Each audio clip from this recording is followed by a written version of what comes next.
Hey, what's up, friends? I'm back. Oh my goodness. Sorry about that. Yesterday I let my hard drive fill up and I forgot to change the one that I'm recording to, and you can't do that once you're live, I guess, on OBS. But I fixed it. Hi, friends. Welcome back to your leftovers stream. Yeah, that's what we'll call it. I got some games from itch.io that didn't necessarily fit into yesterday's stream.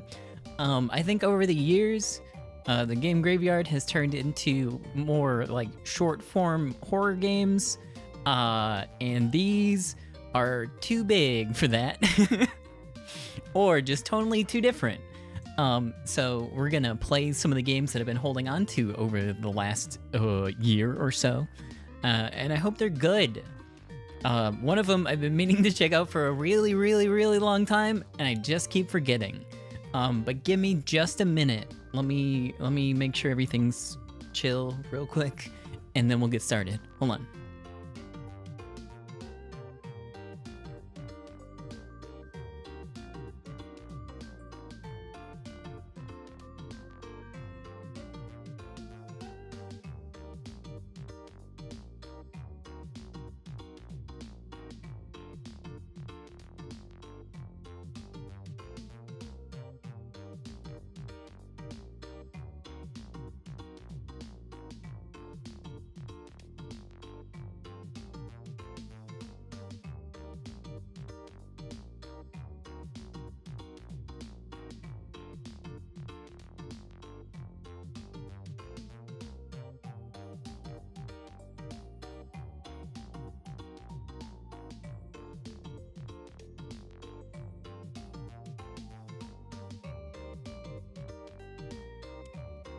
I bumped the button. I didn't actually mean to change it over so soon. Hi, how's it going? I guess you can stare at me while I figure things out real quick. Goodbye. Mount check, great. Wonderful. So one of the games that I wanted to play, it doesn't have a description for it. It had a lot of comments though, about it being really good. So I thought we'd give it a try. I think it's an RPG Maker game from the looks of the intro page. I'm not exactly sure why I downloaded it initially, because there's no screenshots on the page at all. But it's called Narrenschiff. It's like a 1 to 2 hour RPG Maker game, which, well, maybe if you're an RPG Maker Chad would enjoy. It's a little long for like the normal game graveyard, so I thought I'd push it to today and we do that. And there's something else, but let's do that first, while I can still read. But yeah, there's like tons of great comments about this, and there's just like nothing on the page. Wait, where is the game? That's not it.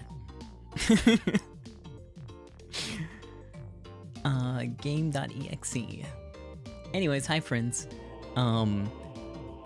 There's no schedule for today. I wasn't sure what I was gonna do. I thought maybe we would have done like White Day, but I didn't want to. White Day is kind of stinko, and I don't want to play it. Maybe tomorrow. I gotta disappear. 1 second while I realign some stuff.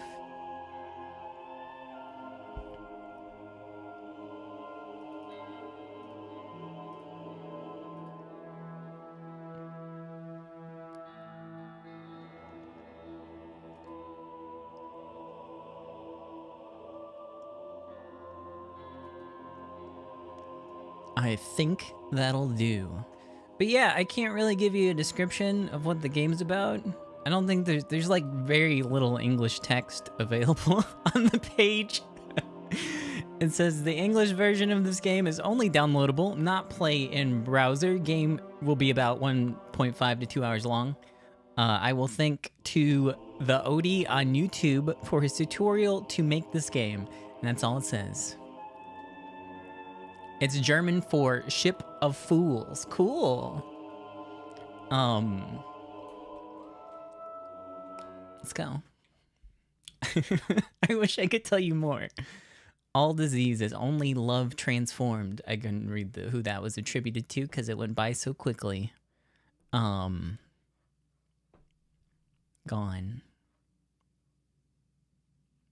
Content warning. This game contains depictions of mental illness, heavy themes, and mild gore. What are heavy themes? Uses the movement keys. Got it. For the best experience, please refrain from using other keys or the mouse while playing. What? Okay. Music and sound effects are an important part of the game, so please make sure the sound is on. I think so. Cool. Autopsy in progress. Where do you want to examine? Let's do the brain. I've given everything to you. Left only with hair, teeth, a withered brain shrunk to the size of a walnut. Thin as a sheet of paper, folded carefully like a letter, never to be read again. Alright. Heart. Accompanied by a heartbeat, slow as a grandfather clock. You search in vain for... Actually, hold on. Let me see if there's actually a category for this game on the Twitch. I don't think there is, but... Oh my god, there is. There literally is one. 0 followers, though. We'll keep it games in demo. You search in vain for the minuscule words hidden within the pulsing capillaries. A birth certificate as ancient as yourself, worn out by the passing of seasons. It does have a Steam page. Is this game on Steam? Hold on.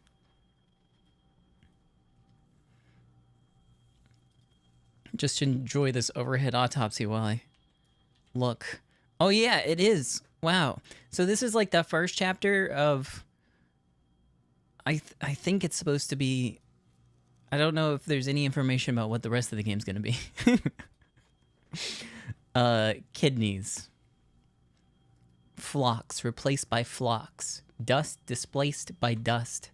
The industrial wastewater we drank, and the thundering rumble of steel.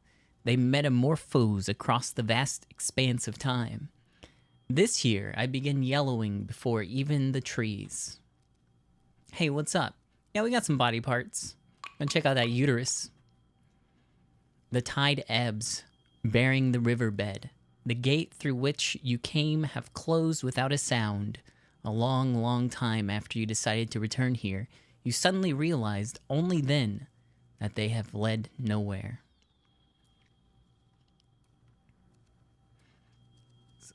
I love you. Cool. Good. I love you. I love you.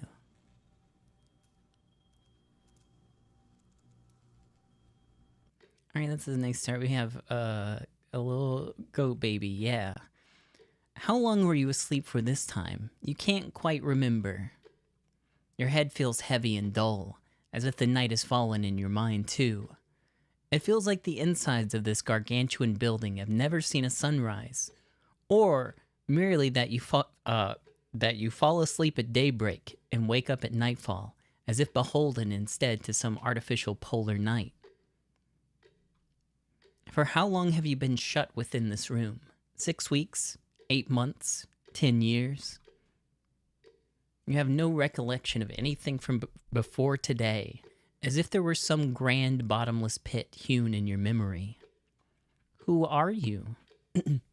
My name is Wade. Wade Othman, the second-generation immigrant from the Middle East. 171 centimeters tall. Health sound. Limbs intact. Before I came here, I was an ordinary data entry clerk. I worked at the Environmental Bureau, a governmental agency. Where do you come from? An apartment room flashes into my mind, blurry yet bright. Green sofa, red velvet shaded lamp, worn wallpaper. The place looked like it was straight out of the 50s. Maybe something happened when I was little. Something that preserved that apartment and left it unchanged for 20 years. Where are you going? Back to normal. As I think this, I can almost feel the dim, sodden atmosphere of my town. The bus, rusted and unsteady, the scent of ink on paper alongside the clicking of typewriters, opening a can of mushrooms for dinner when I get home from work. Such is my drab, precious life. You don't have the strength to think about anything else. Maybe it'd do you some good to get up and walk around before you start rotting on this bed. See what's in this room. Okay, I want to look at the little yellow Among Us on the table. On the desk lies a brand new diary. There's a tiny keyhole on the side. I guess I don't have the key. Accidentally pressed enter. It told me not to press other keys. A few hospital gowns are neatly hung inside the locker, all of them slightly too big for you. There's faint stains on all of them, provoking unsavory thoughts. Wait, you wonder. If this is supposed to be an asylum, then why are you wearing your suit? A small safe with a 4-digit combination lock sits at the very bottom. Enter a passcode. No, I don't have any.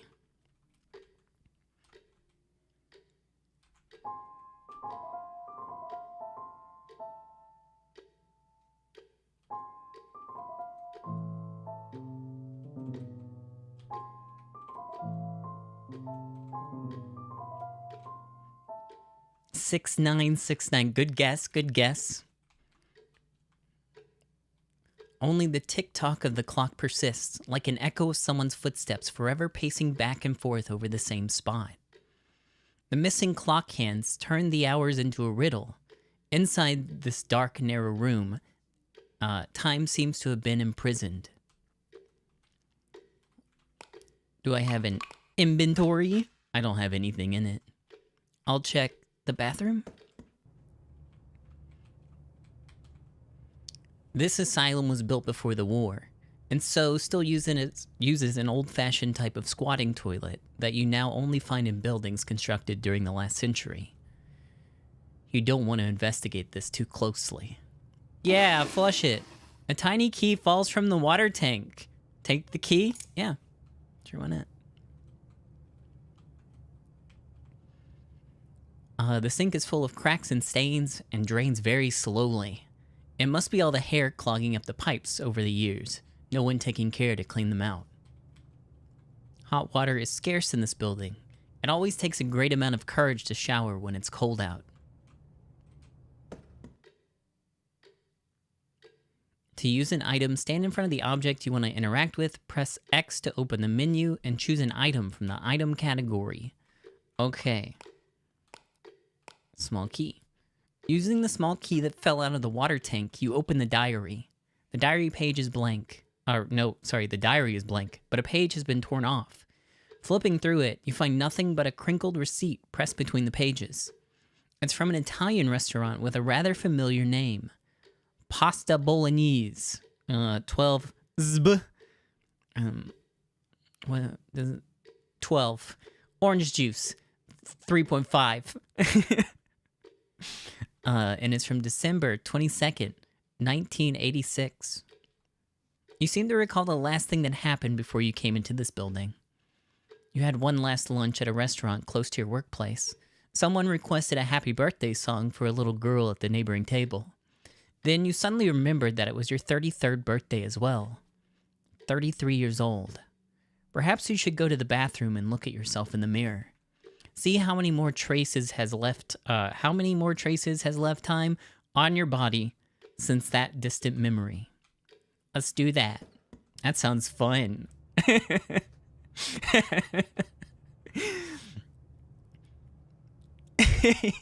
This sink is full of cracks and stains and drains very slowly. Look into the mirror. Yeah! Looking pretty good, I'd say. A tired, neurotic face appears in the mirror. Although many small wrinkles have started to creep over it, it does appear to be the face of a man in his early 30s. You can't help but touch your own angular face. feel its sharp angles, as if it were the most alien thing to you in the world. While scrutinizing your own reflection, you realize there seems to be something written on the mirror. Breathe onto the glass. 4 numbers appear on the glass. 0908. You're not sure why, but this particular string of numbers feels familiar to you. Okay.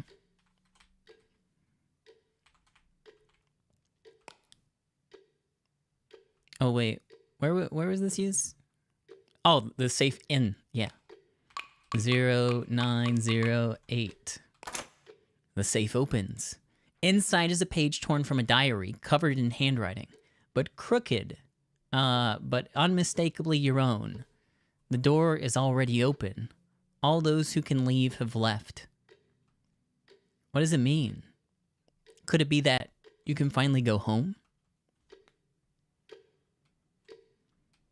Okay, I'll just leave.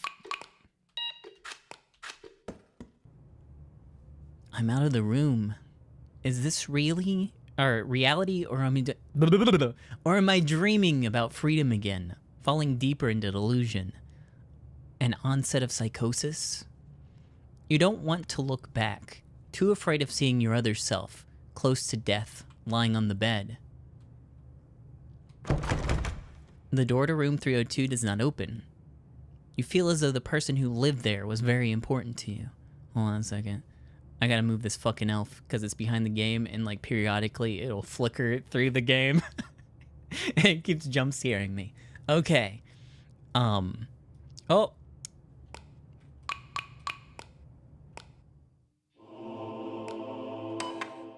Good thing I just saved, huh?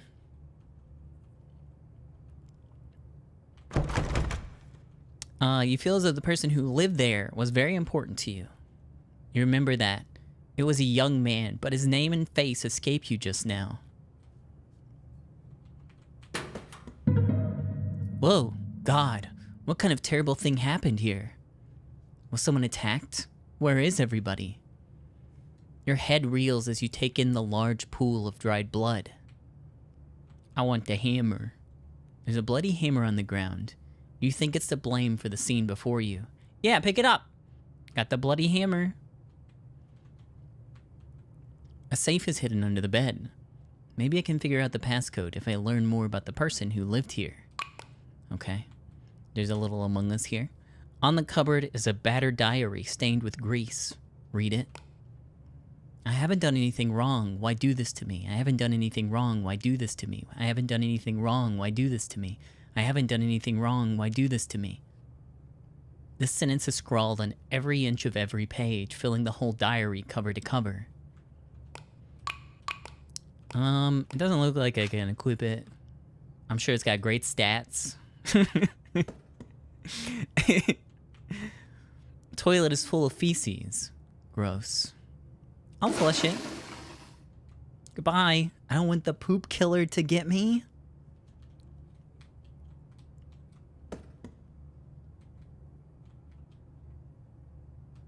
Oh yeah. Nope. I don't get anything yet. I don't feel like that gives me info to open the thing. Open the locker. There's nothing in here. Huh.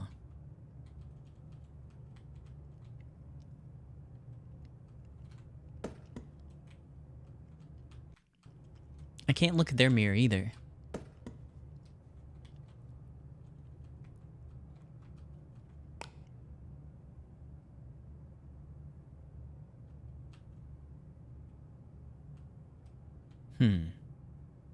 Maybe it's just something I can't do right now. 204. The room is clean and orderly. It doesn't seem like anyone's used it before. The locker is locked, and the lock is rusted due to disuse.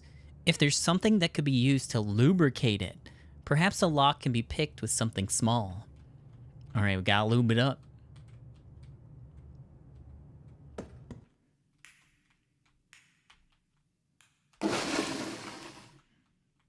The edge of the sink is coated with rust, and the tap does not fasten properly. Black grease drips slowly into the sink, reeking of sewage. Perhaps this is why the room was left uninhabited.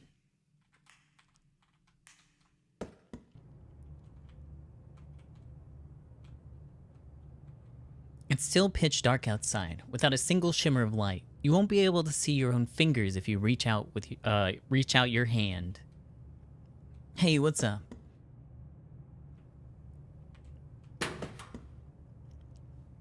The room's empty. Everyone's really gone. What in the world happened while I was asleep? Lube? Oh, it's an empty milk bottle, giving off a faintly sour odor. Yeah, I'll take it. You've acquired an empty milk bottle. On the ground lies a diary with many pages torn off. Part 1, date unknown. This isn't the first time I've been admitted to the asylum by the university for my bipolar disorder, but this time seems a little different from all the ones before. Everyone's kept locked in their own rooms, supposedly out of concern for everyone's safety. None of us are allowed to go outside or even interact with each other. At least the asylum tries to keep us pacified. They try to meet every one of our demands that aren't harmful to us or them, or unreasonably difficult to do. The room is quite spacious, really, and the edges of the furniture are all modified to keep us from hurting ourselves. I'm only allowed to use a soft-tip pen to write in this diary, and while the food isn't exactly delicious, it's at least very healthy. The caretakers attend to everything from our food to our laundry and medication. This all feels unreal, like I'm living in some sort of large, soft bubble.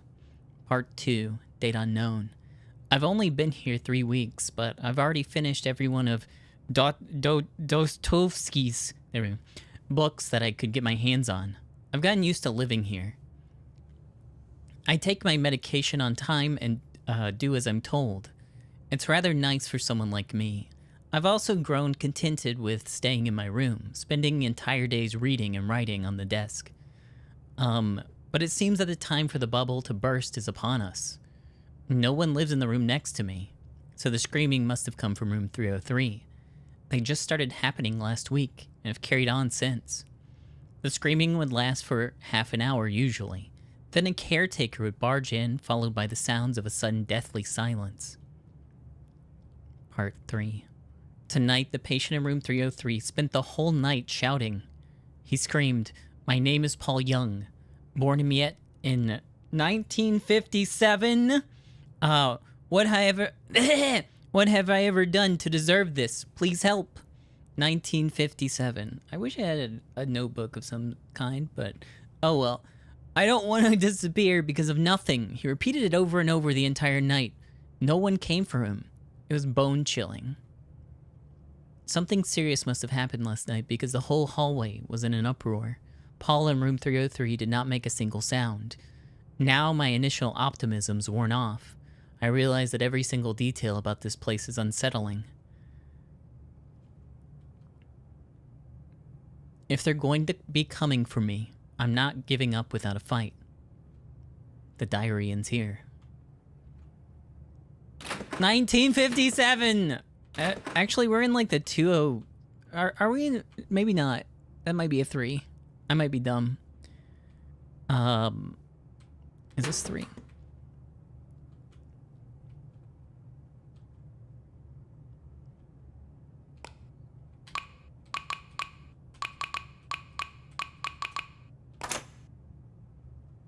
The safe is empty. No way. It looks like there's a paper clip in the corner. All right, we got our lock-picking utensil. Now, I just need some lube. Where's the lube at?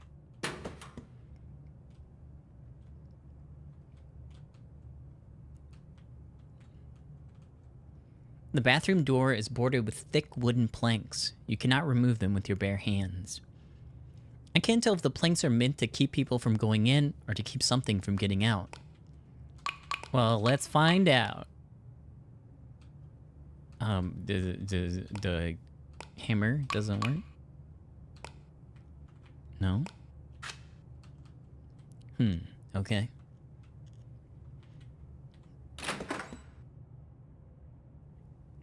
Don't understand what the lube's for. To lube it up!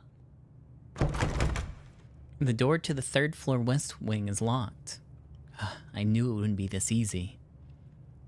Okay.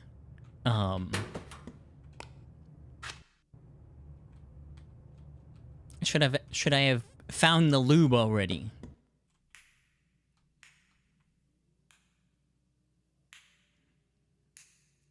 Black grease.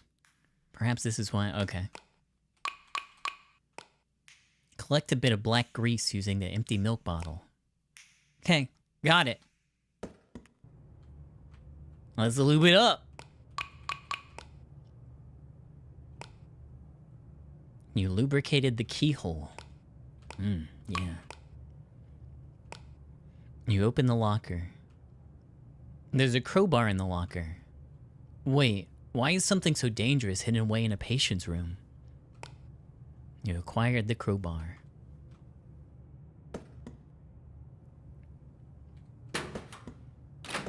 Oops.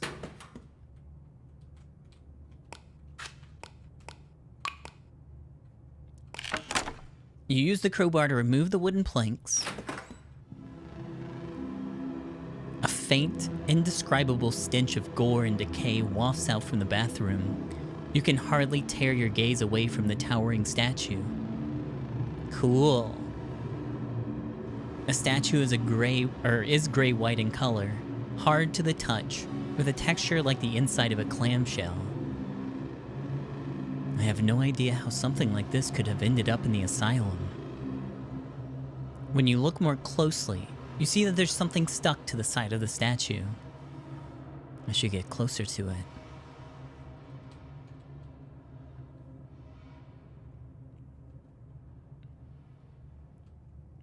How can I dislodge it? I want to hit it with a hammer! My crowbar broke, I guess. A shiny object is stuck to the middle of the statue. Use the hammer to carefully knock it off.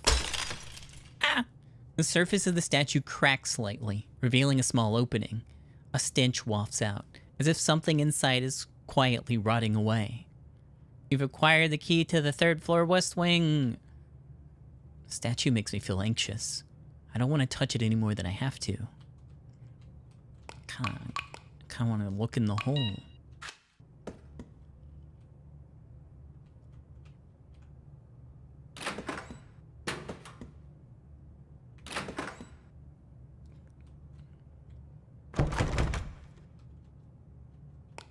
Okay, so I can use my key that I just got.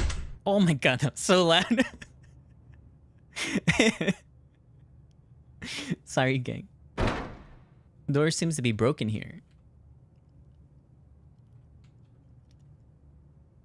Dr. Alba? Is that how you would say that? Why are you here? Is there a wound in your belly? Were you stabbed? You're the man from room 301. Why are you still here?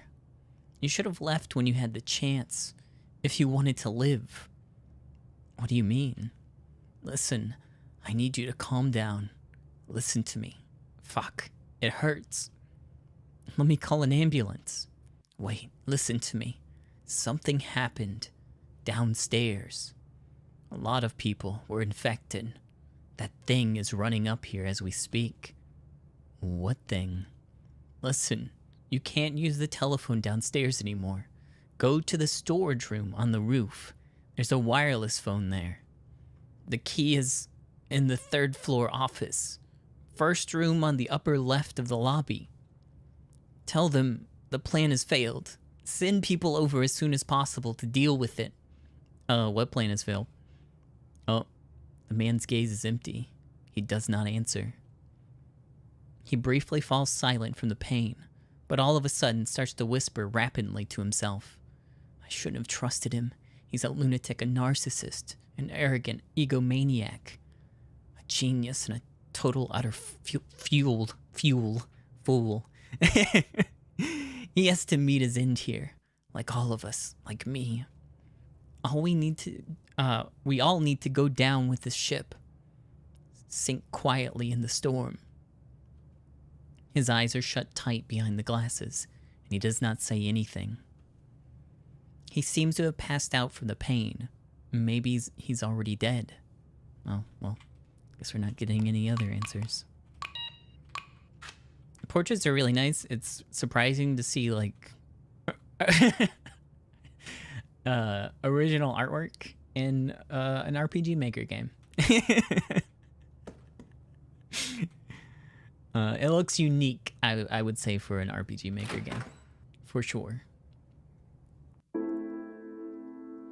Oh, I'm just a little man. Mom? Mommy, why are you home so early today? Mommy, are you okay? Wait, you're back already. How come I didn't hear you opening the door? Weakly, she wipes the sweat from her forehead, but she does not look at you. Did anything happen at school today, my dear? I'm gonna tell her about my classmates. Nothing special, Mommy. I've been going to primary school for 3 months. I'm still trying my best to make friends. Nobody wants to talk to me, except for Leah. Leah is the girl with the hair even shorter than mine. She looks really mean, but she's the only one who is actually nice to me.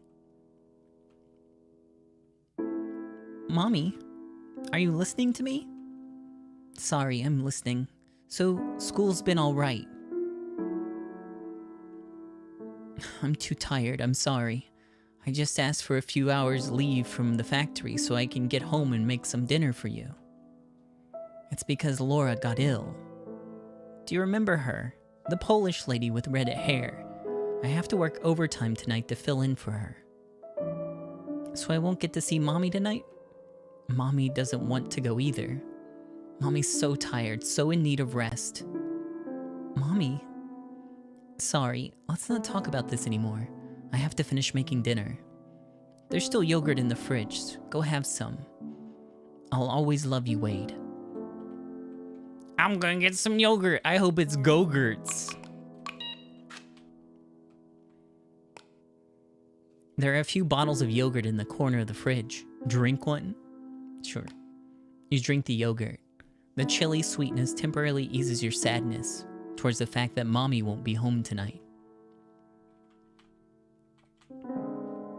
You can't see what's on the kitchen countertop no matter how hard you try to stand on your tiptoes. Yeah, look at this dude. He's like a foot tall.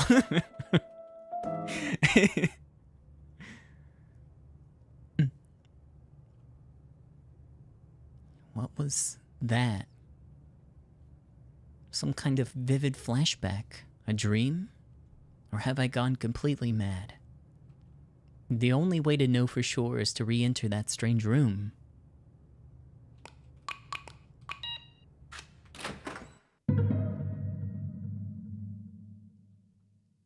Mom? You closed the door by accident. A key is needed to reopen it. Huh.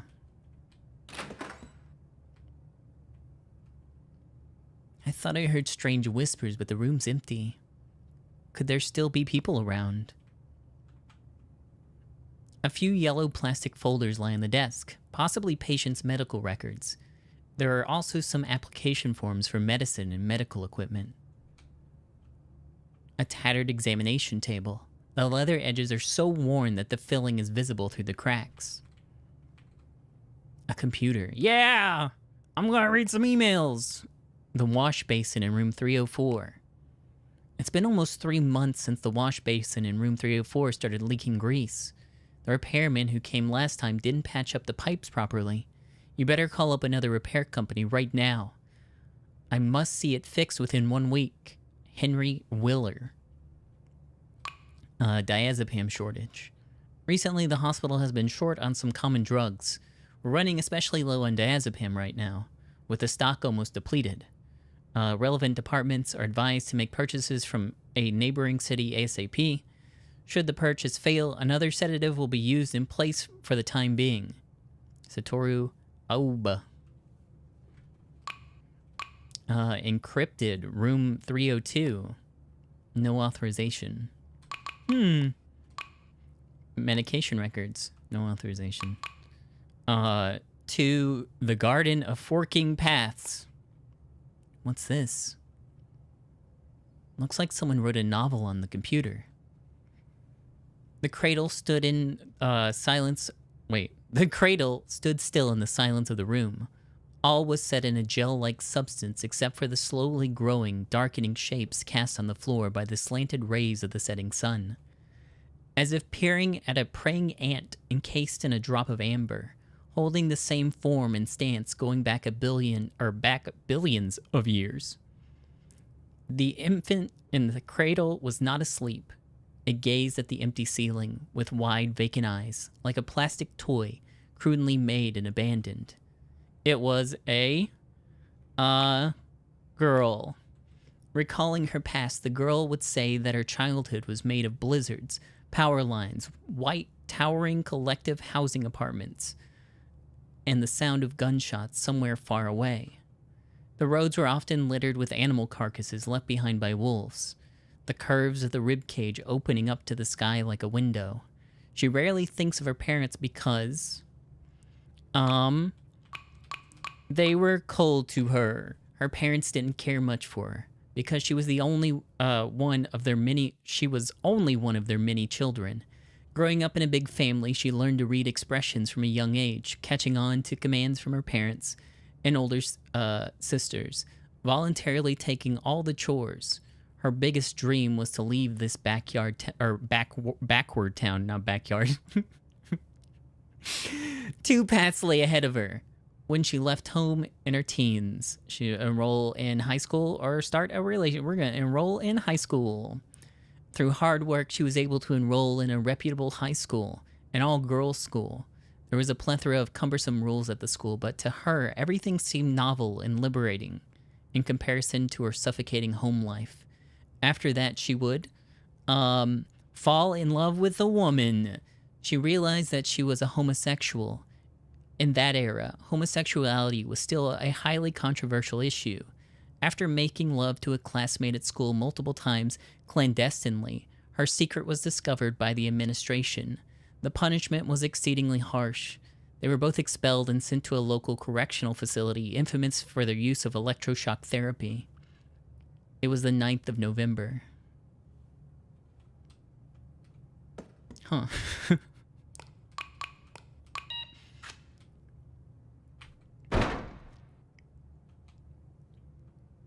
The sign on the door reads 3F Changing Rooms. This guy named Wade woke up in an asylum and there's weird stuff going on. There was a dead guy and everyone's left except for him.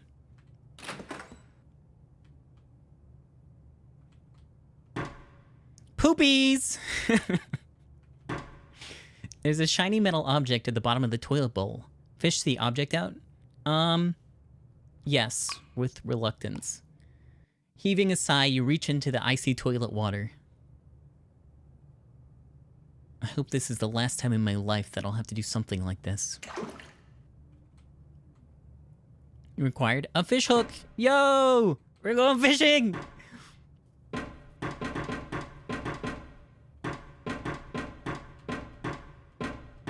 No skippity!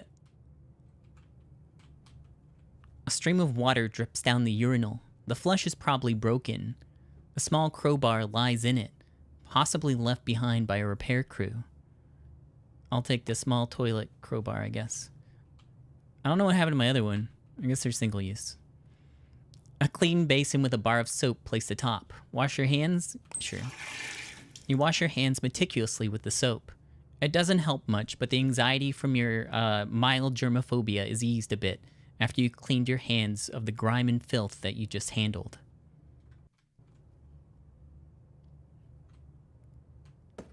I should probably check the other stuff too. Nothing in the waste baskets.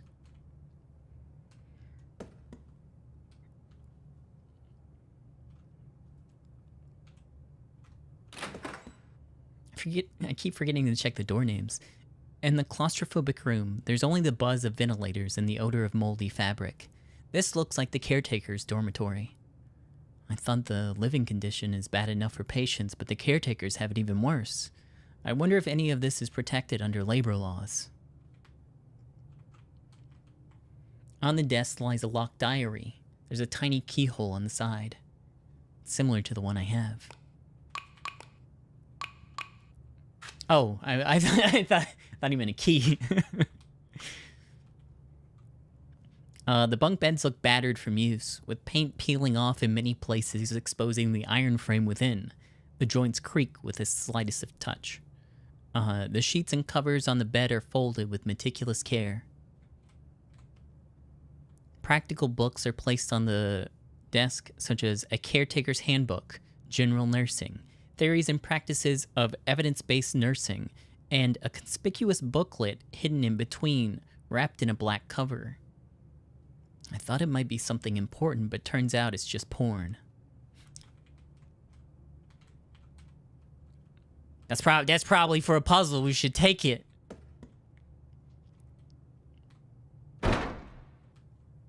The sign next to the door reads Dormitory 3-2. Can you check all these? The sign reads Caretaker's Dormitory.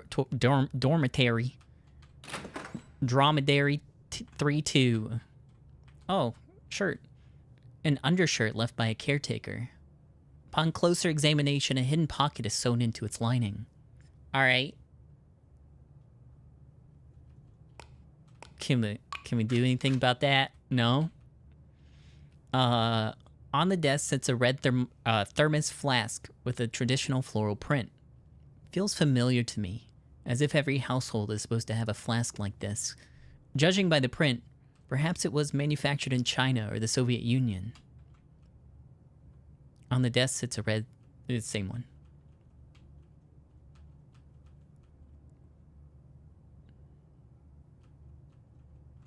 Same stuff.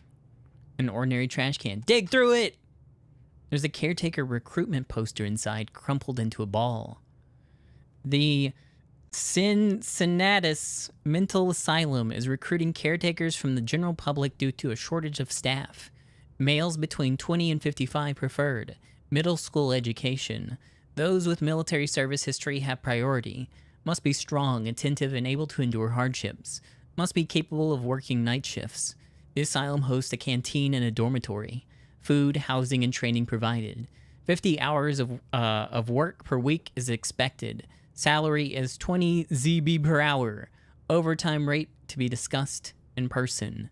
Interested parties should contact 630-892-2056.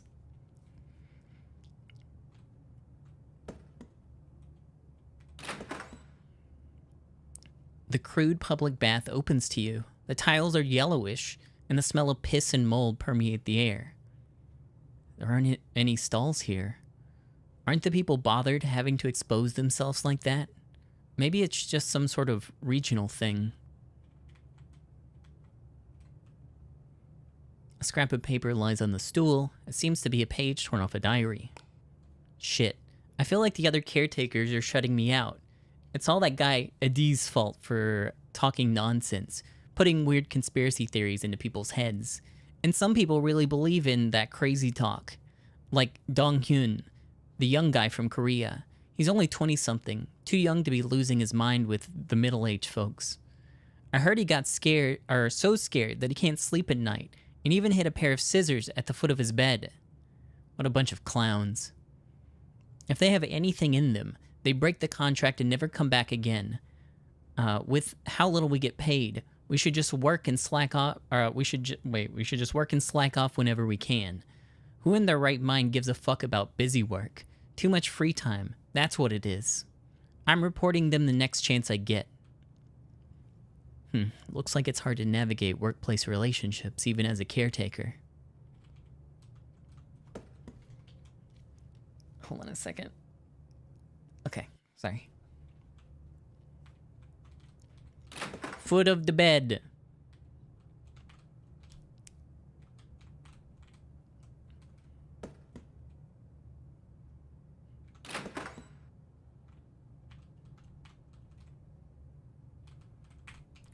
You can feel something hard and sharp in the corner of the mattress.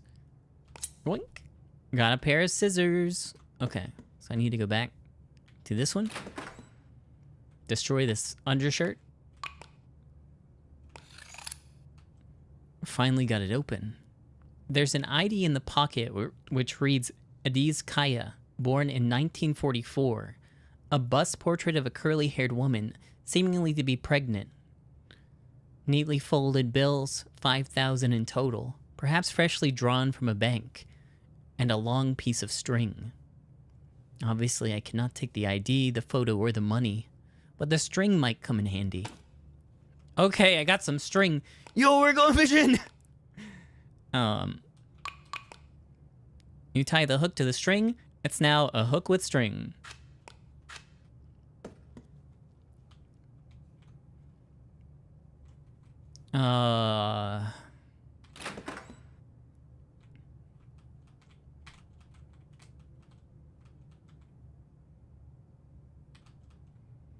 Just as you're about to turn on the faucet, you see something sparkle from deep down the drain. If only I had something that could be lowered into the drain to fish it out. To avoid washing this shiny object even deeper, I should not wash my hands. Here for now. Didn't even know it was there. You carefully lowered the hook with the string into the drain. Honestly, it's difficult. Quite a challenging maneuver. Finally, it's a diary key. Alright, I got a diary key. I don't remember which room has a locked diary. Not this one.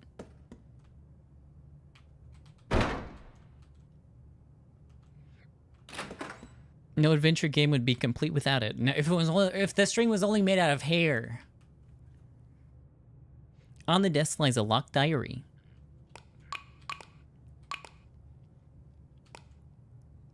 Open the diary.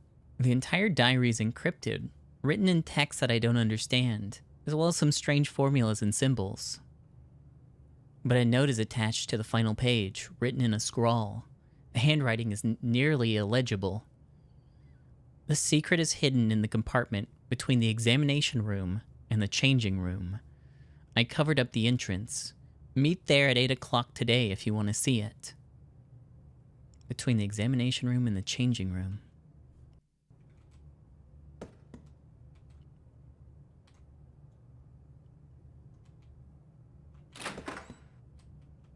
Oh, I think this is the examination room. Examination room.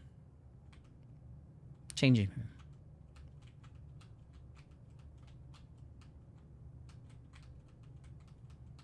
I think the 8 o'clock part then.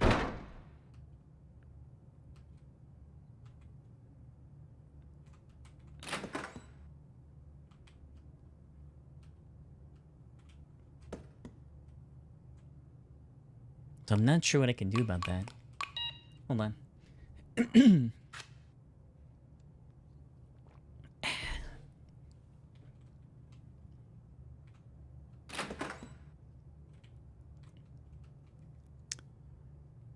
The cabinet is locked, but it's stocked with over-the-counter medications that you recognize. Common drugs for cold, fever, vomiting, and diarrhea. There's also bags of glucose solution for IV.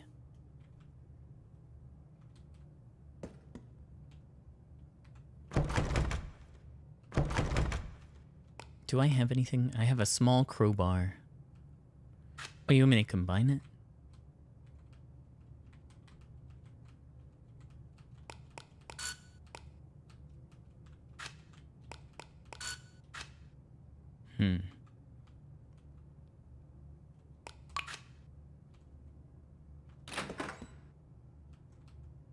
The secret is hidden in the crevice between the walls of the examination room and the changing room. The entrance is blocked by something.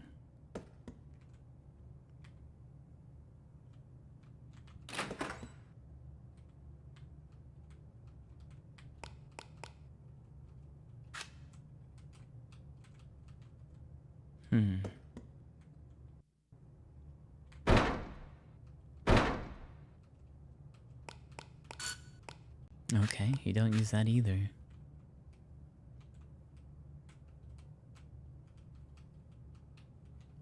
Blocked by something.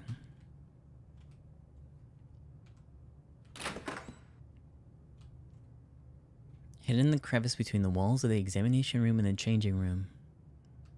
It also dropped the part about the time, so that's probably not important.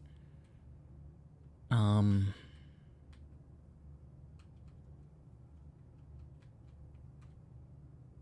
I go any further this way? Nope.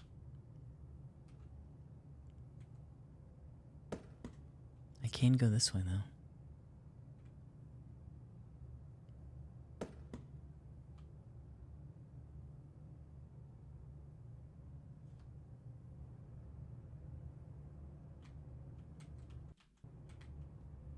A rusty iron door locked.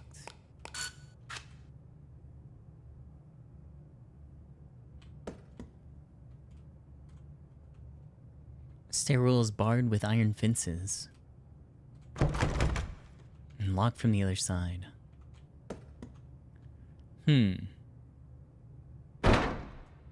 Broken.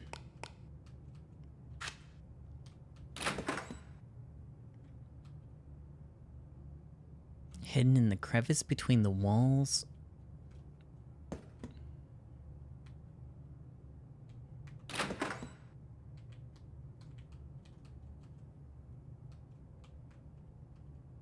Well, I can't get into the changing room. Oh. I have to be on this side of it to move it. The gaps between the tiles are large there. It may be possible to peel them off with bare hands. You remove the loose tiles, revealing a hole just large enough for an adult to squeeze through.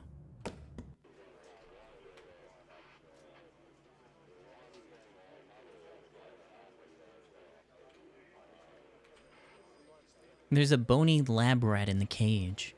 It appears to have died recently, the corpse showing no signs of decay.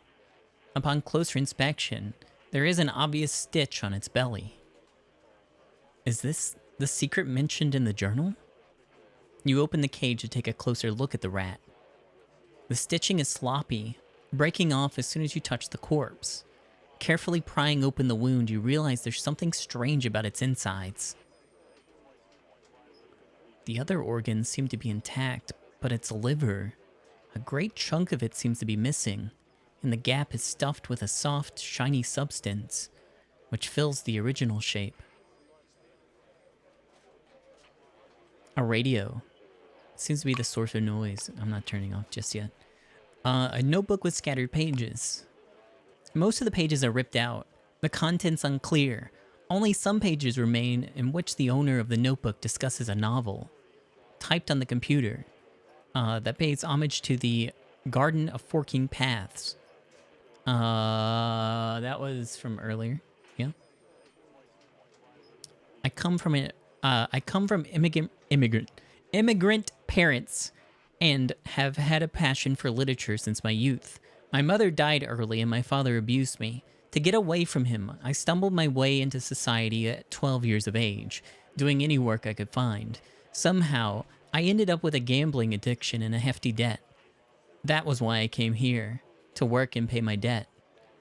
I know using the records of the patients, or should I say the past records of, as inspirations for my novel, isn't exactly moral, but rather than I only want the vile schemes of this asylum to be made public and be seen by all.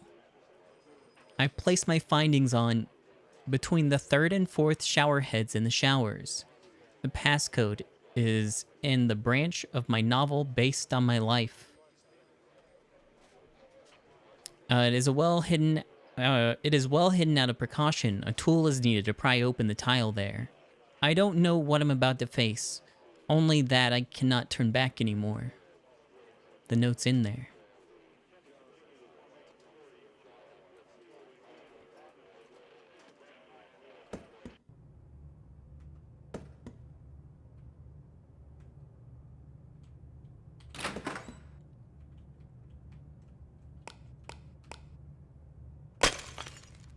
There is a passcode protected safe behind the bricks.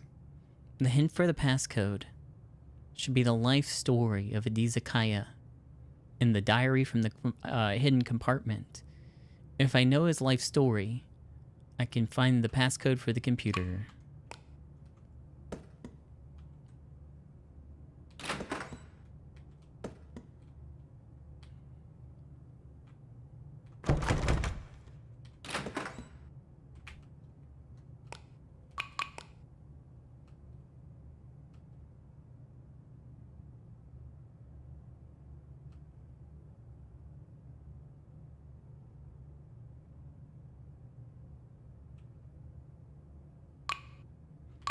Oh. Oh. Um.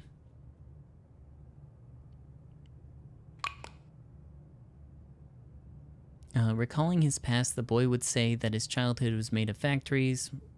Okay, hold on, hold on.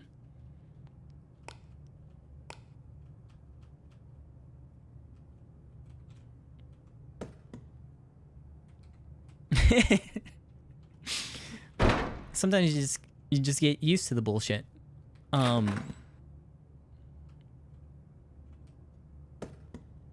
Where was the other diary at?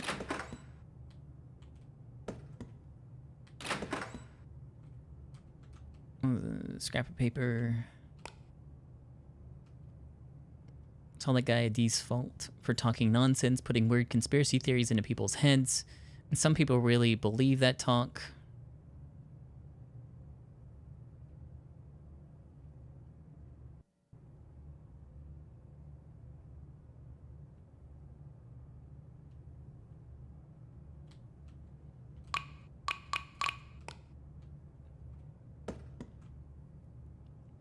Was there a hole in the wall back here? Or was... you mean somewhere else?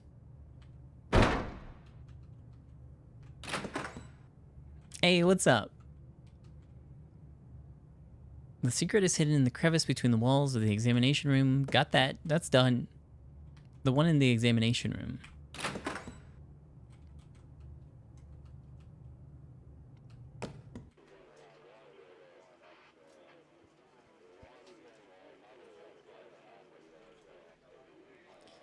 A notebook with scattered pages. Most of the pages are ripped out. Discusses a novel typed on the computer that pays homage to the Garden of Forking Paths. I come from immigrant parents and have a passion for literature since my youth. My mother died early and my father abused me. To get away from him, I stumbled my way into society at 12 years of age, doing any work I could find. Somehow I ended up with a gambling addiction and a hefty debt. Novel, vile schemes, showers based on... okay, so we gotta go to the computer and put in the right information. And then we'll get a date.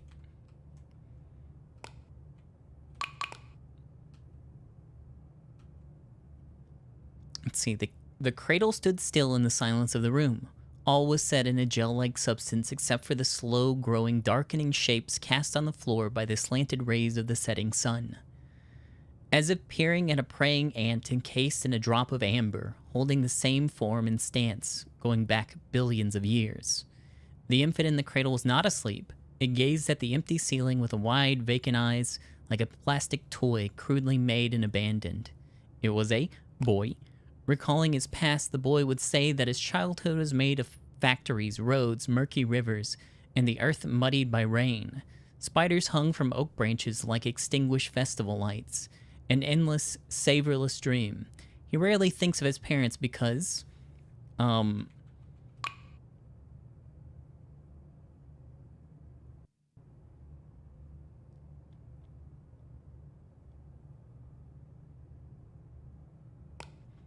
his mother died giving birth to him. Because of this, his father never showed kindness toward the child who killed his wife.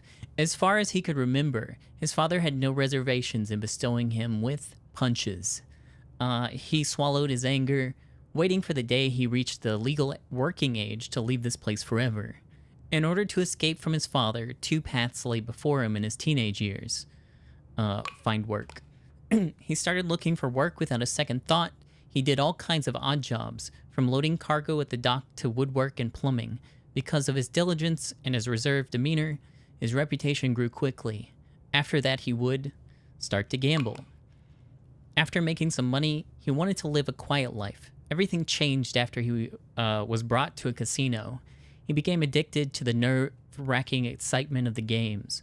He lost all of his savings from work and became a few hundreds of thousands in debt. One day, he finally woke up to his errors and decided to return to doing odd jobs to pay off his debt. It was the 17th of December.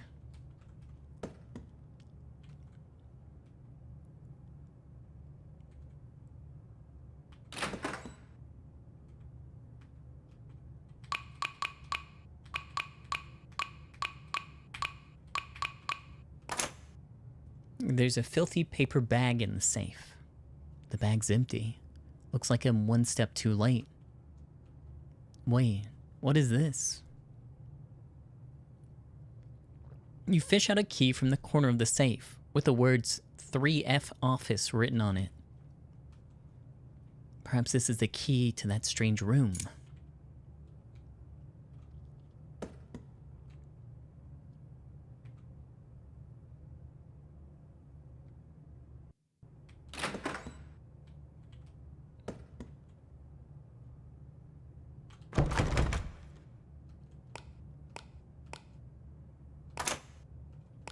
Okay.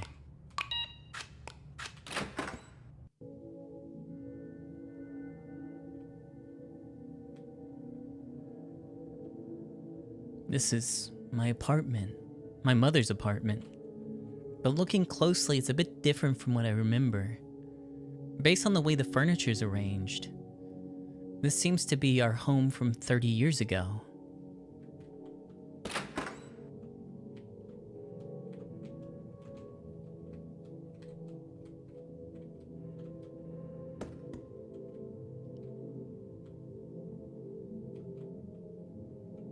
An old rag doll. Her innocent smile makes you slightly anxious. The words made in 1953 are etched onto the tag on her neck. Pick it up. Okay. Cool. A radio that looks like it was made in the 50s.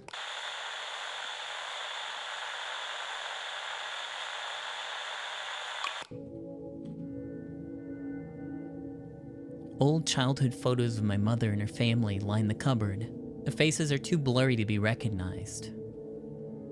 Mother never told me about her life before fleeing here.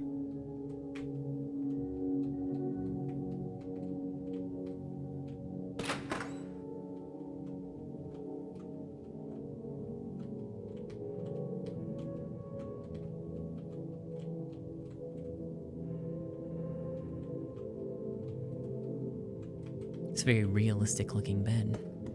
Did the doll just shut up? No, it didn't. It didn't do anything.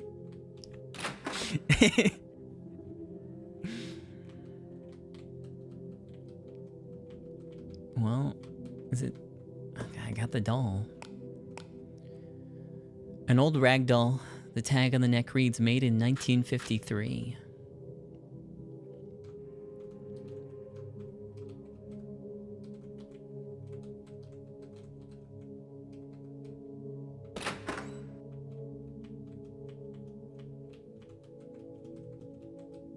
I think that might be it. Oh, but I can't leave.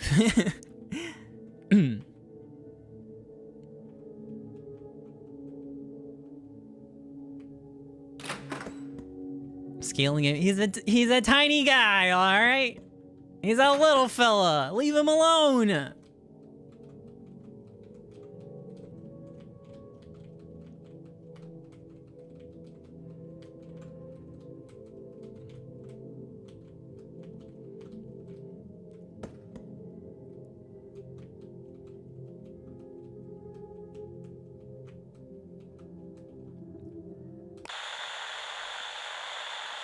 The grandfather clock is deaf and mute, as if made from stone. The time is not measured in minutes and seconds, but in months and years. Is that the... January 1950... I don't remember the date. Off. Okay, that's enough of that. 1953. We got December 1953.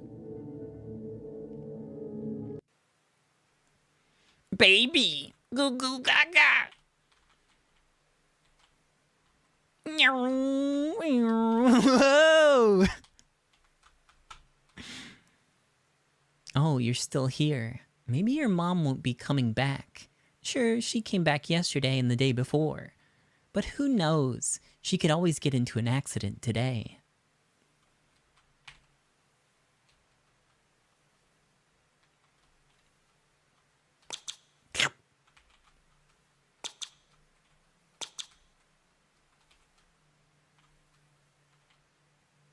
Your diaper is wet and you're so hungry. The young babysitter's only a child herself. Apart from basic biological needs, she won't understand that an infant also needs to be caressed and loved. Maybe you simply don't deserve those things. Bruh, I'm gonna go suck on my pacifier. Is it painful? Are you in misery? Do you want to shriek? To cry? No one will hear you. No one will answer you. Except for me. I'm your only friend. I am gonna look at her with self-pity. Confusion. What your mom needs is a child like me. One that would never cause her so much trouble.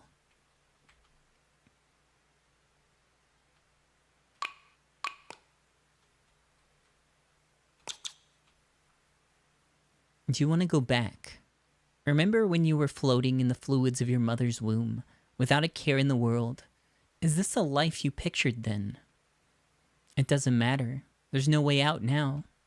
For many, many moments to come, you'll recall the feeble weariness you felt when this idea first crossed your mind. Now, with the feeble weariness, you wait on. I'm gonna wait.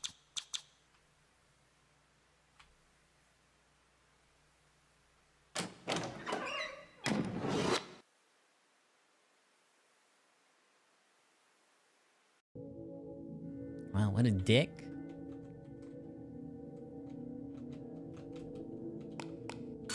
Oh, the doll's gone.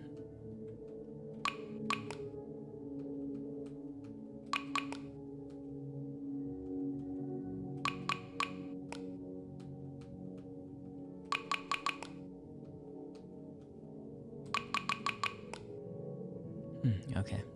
I guess none of the others do anything.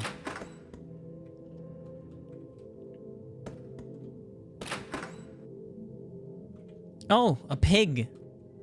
A cow figurine, clumsily carved out of wood. It's crudely made, most likely by an amateur.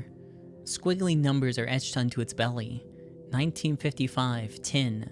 Pick it up.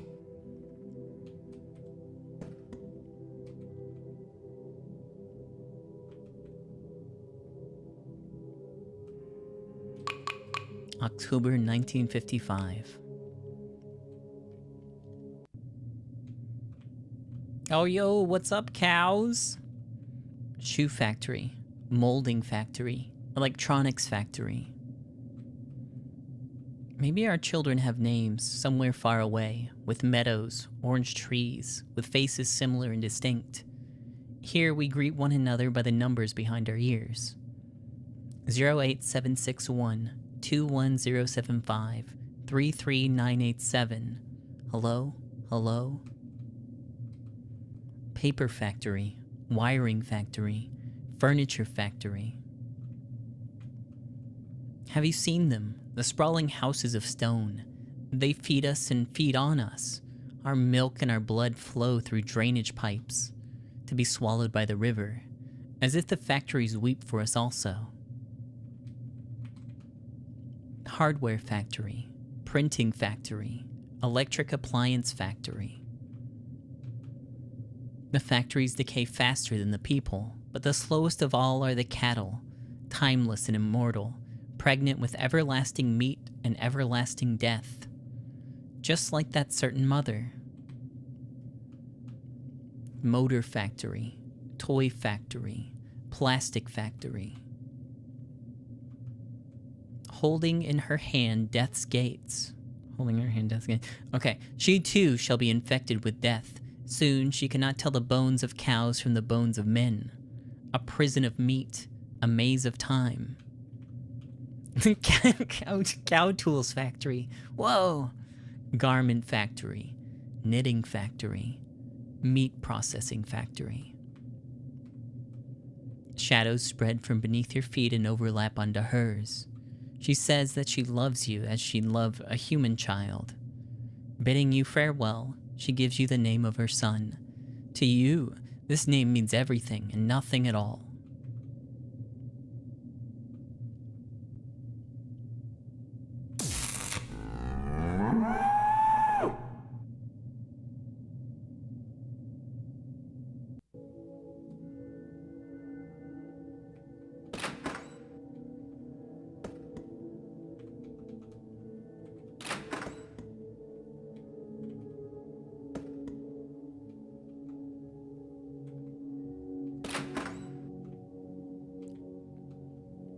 meat cleaver. The knife doesn't seem old, but it's starting to rust. The carving on the handle reads 1954.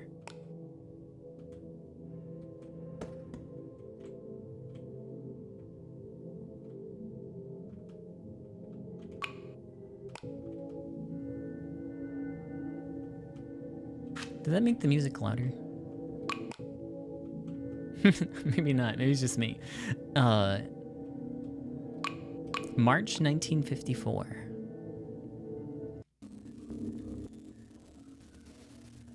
Remove hips. Sever shanks. Cut rump. Part femurs. Cleave joints. Discard eyes. Remove hips. Sever shanks. Cut rump. Part femurs. Cleave joints. Discard eyes. Remove hips, sever shanks, cut rump, part femurs, cleave joints, discard eyes. One last time. Remember the order. Remove hips, sever shanks, cut rump, part femurs, cleave joints, discard eyes.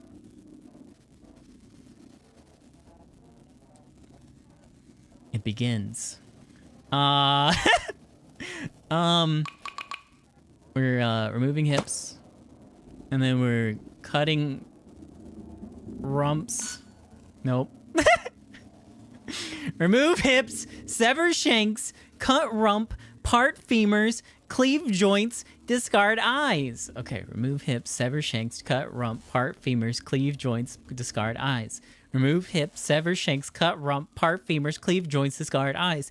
Remove hips, sever shanks, cut rump, part femurs, cleave joints, discard eyes. Can I have a note? Can I have a note for this one? One last time. Remember the order. Remove hips, sever shanks, cut rump, part femurs, cleave joints, discard eyes. I forgot. It's all gone. Okay. We're gonna remove hips, cleave joints. Sever shanks. I got it.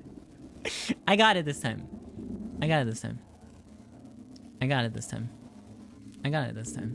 Don't worry. Was it cut rump?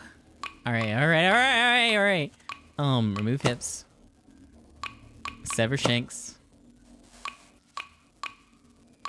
Am I cleaving joints first, or am I cutting rumps? Am I cutting rumps? Cutting rumps.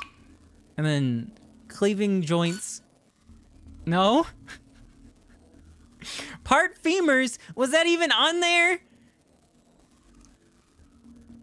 Was that even on there? I didn't see it. Game must have bugged out. That's at the bottom. Okay. All right. This bit is now over.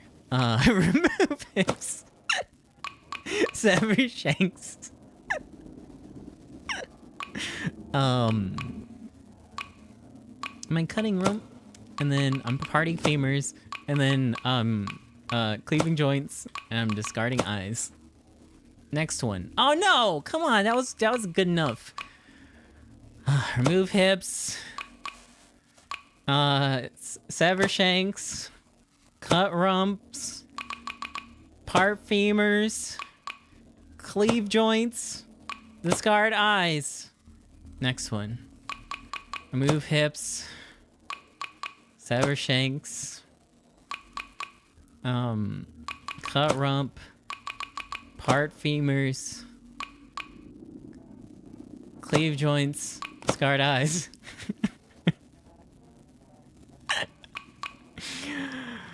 Why don't you just change the order of them to one that makes sense? Huh? Alright, here we go.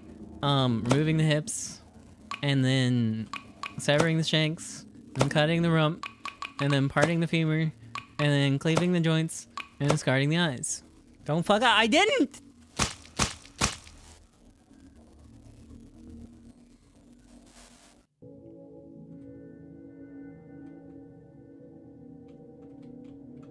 It was a fun time at the meat factory.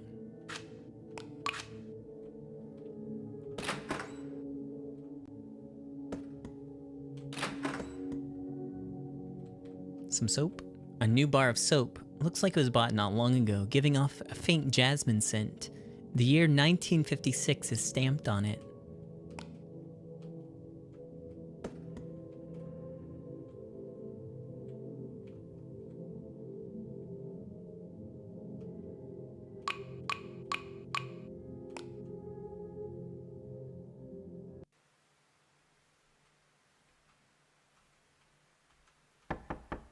Mommy, are you in there?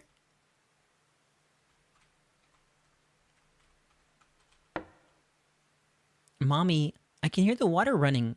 What happened? Mommy, it's so late. Are you not coming back to bed? I'm scared of sleeping all by myself. Mommy, what are you doing in the middle of the night in the bathroom? Can I come in? Mommy. I love you, Mommy. Can I come in? Mommy, I don't want to be alone. It's so late and you've been in the bathroom for an hour already. Mommy, you're making me so scared. I can't fall asleep in bed all by myself. Mommy, I'm gonna come in. Can I? Mommy, I'm coming in now.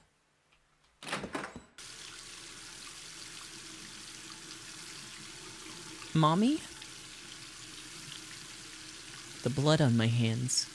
I can't wash them off. The cow's blood, the stench of their meat. No matter how much I wash and wash, and wash and wash and wash and wash and wash and wash and wash and wash and wash and wash and wash and wash and wash and wash, I can't get rid of them.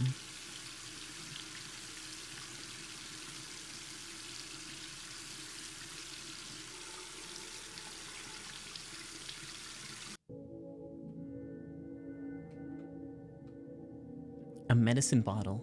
Inside is a large white pill. The label records a date of May 1952.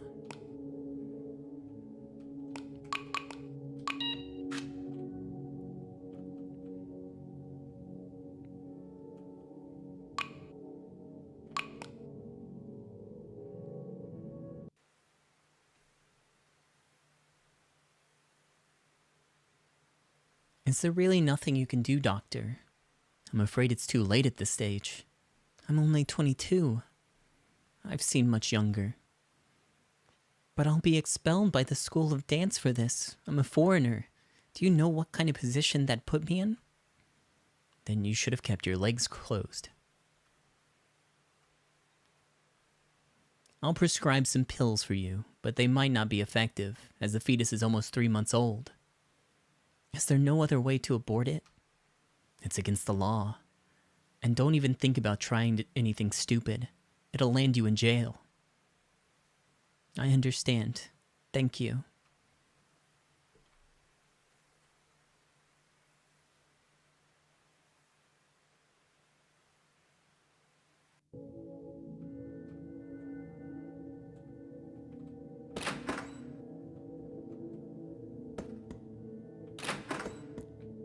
Yeah, that was the general assorted heavy topics. Yo, what we got here? Oh, it's a bloody bandage. Nice, nice, nice. Question mark.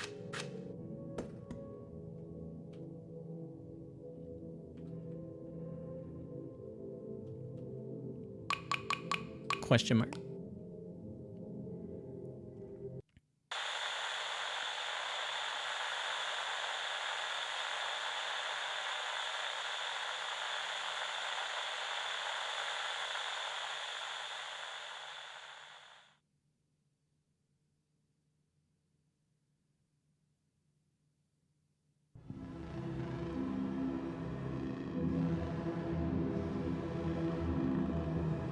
The air is filled with tiny glittering particles. Other than that, it looks like everything is back to normal. The clamshell textured statues loom in the center of the room, pillar-like and unmoving. Air from the vent passes through the small holes in their bodies with a low hum, almost like whimpers coming from within. Is that an illusion? Was that a hallucination? You feel like you just woke up from a long dream. In the vast ocean of memories, you're a ship that cannot dock. Your mind is muddled and your vision still blurry. Everything is still faded in color. Yeah, but there's a key. This seems to be the key that Dr. Alba described.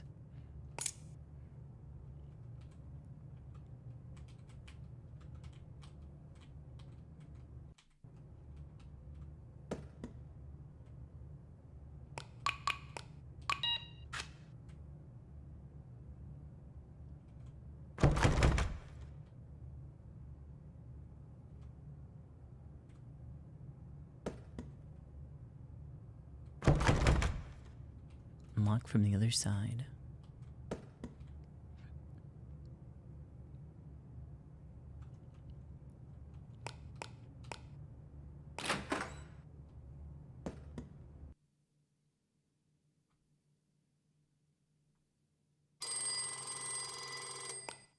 Hello?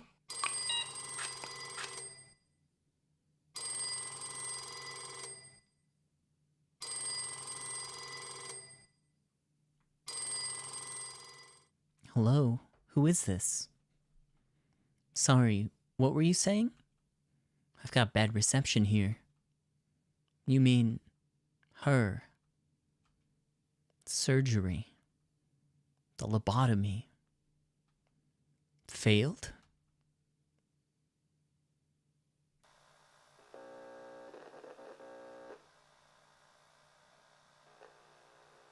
It failed.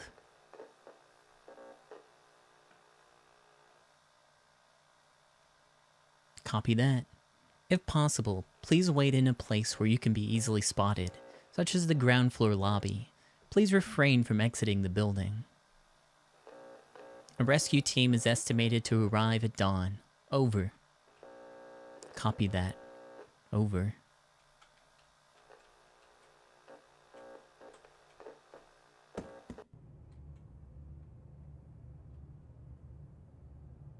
Well, this should do it. Now's the time to report back to Dr. Alba. If he's still alive.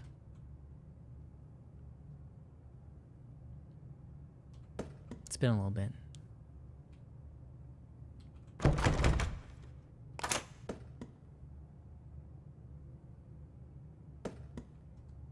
Oh. Dr. Alba was just here. But now, other than the dried blood here, marking that he was wounded, he seems to have vanished into thin air. His elevator authorization card is left behind. Okay.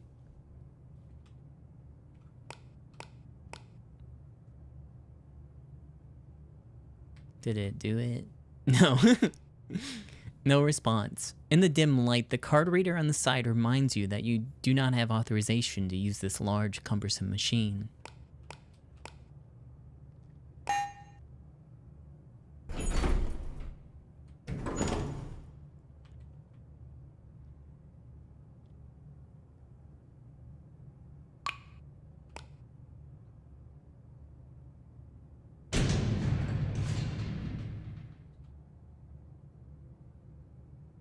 The elevator is it malfunctioning?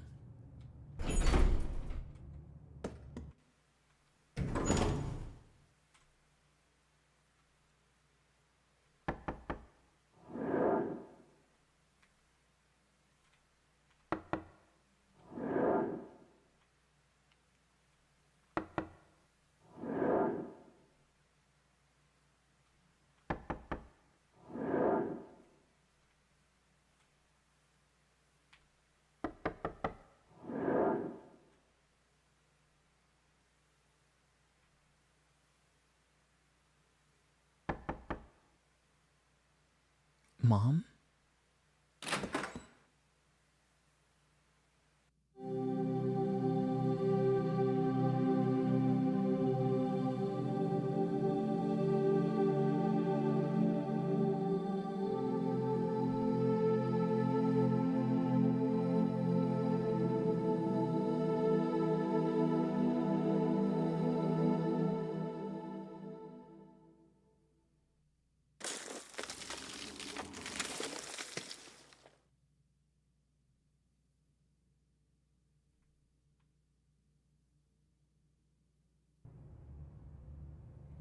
For the longest of times, you sit with yourself.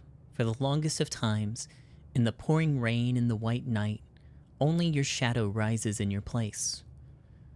Though the white wall is supposed to be through.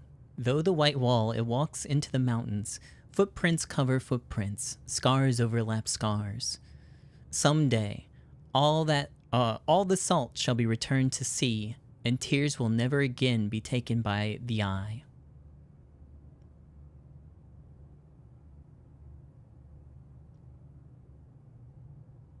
Sleepy. When did I pass out in this inky darkness? I don't know, and I no longer care. I remember now. Mom died of organ failure while in her vegetative state not long after. I'm the only one left now, after all.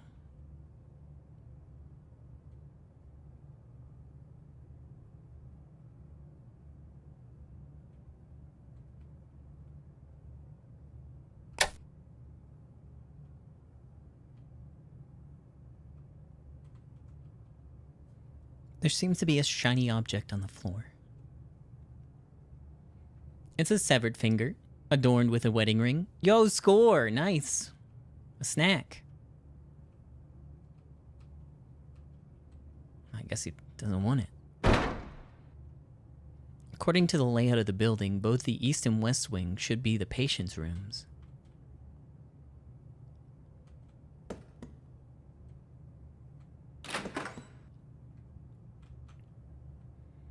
A printer, a relatively new model, but no matter what button you press, it utters no response.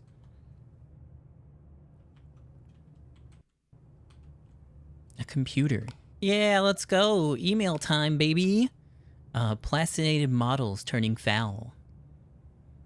While we were plasticating the recent influx of donated brains, staff members of the museum made mistakes during the dehydration and defat process, resulting in rotting and foul smells. Therefore, the plastinated models cannot be used for medical analysis. We will punish the related staff members for this incident. Xiaoqing Li. Best Employee of the Month. Rigged! Why did the assistant Xiaoqing Li get awarded Best Employee again this month? We have a hard job managing the medical museum as well. A group of barely grown students were on me. They were shining flashlights on the exhibition pieces. I didn't know what they were up to, so I denied them access to the museum. It turns out they later snuck into my office, hacked into my PC, and graffitied my private password on the wall by the elevator. Bunch of hooligans. It took a lot of water-soluble paint to barely cover it. Don't tell anyone else, but my guess is that Xiaoqing Li has been sleeping around with the higher-ups. Why else does she get all the advantages? Anonymous. A-level executive staff. No access. B. No access. C. Oh. Oh, I need the password.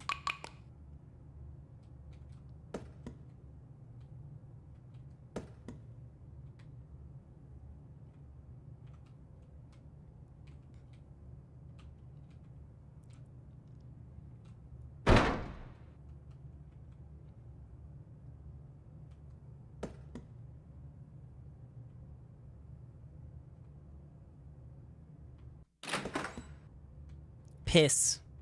The toilet seems clogged, but evidently that wasn't enough to discourage people from using it.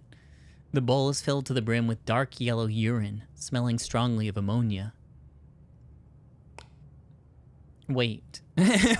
Was that an intrusive thought? Logic tells me that if I press the flush button, what happens after will make me regret it for the rest of my life. I should just close the lid. Out of sight, out of mind. Okay. Oh, some words seem to be scribbled on the toilet lid with a permanent marker. That cunt, Mrs. Kozlov, threw me out. Such a fat-ass bitch. People have such awful manners even here.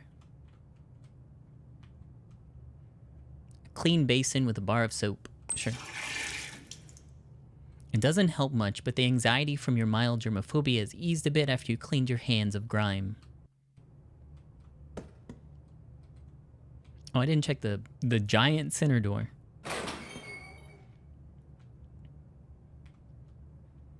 It seems that the asylum also hosts the Cincinnatus Museum of Psychiatric History.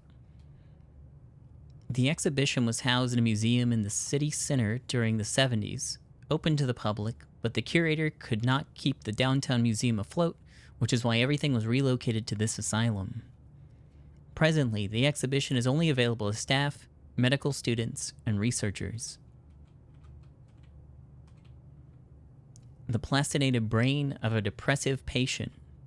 The donor has the initials JL and comes from the town of Kodum. Donation made in 1964. Doesn't look any different from a normal brain to me. The plastinated brain of a schizophrenic patient. The donor has the initials TW, comes from the town of Tiru. Donation made in 1971. Doesn't look any different from a normal brain to me. The plastinated brain of a bipolar patient. The donor has the initials GB and comes from the town of Misla. Donation made in 1974. Doesn't look any different from a normal brain to me. A stack of blank paper. Sure, why not? There's a visitor registry. It keeps record of the name, workplace, and visiting date of each visitor to the museum. Most of them are students, none that I'm familiar with. The entrance gate is shut tight, and inconspicuous cameras mounted on top of it. I remember my workplace used something similar. It was supposed to recognize faces, but the technology was so primitive that you could pass the scan with a photograph.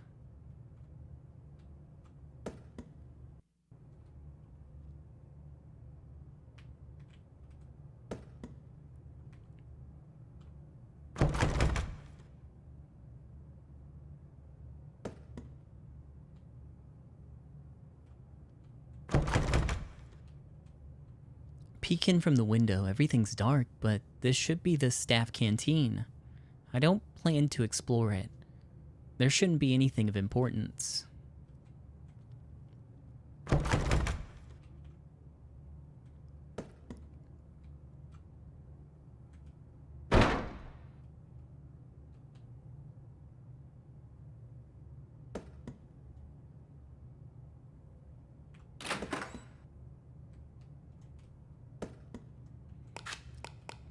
I have blank paper.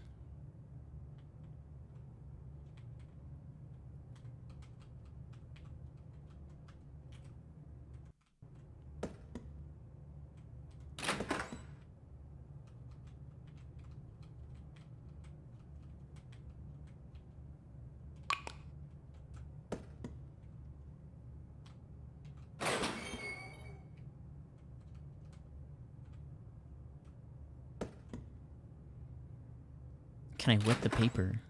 You know, that's an idea. Why not? It doesn't look like it. I'm not sure how I do get water back there. Miss Kozlov threw me out.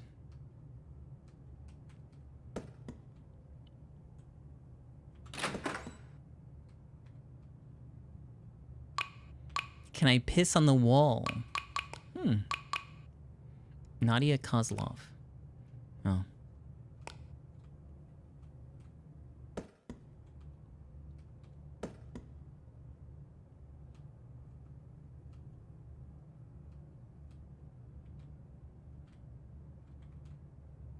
Hold on, let me show me that finger one more time. Okay, nothing. Got it. But no, I don't think pissing on the wall is an option. Good idea.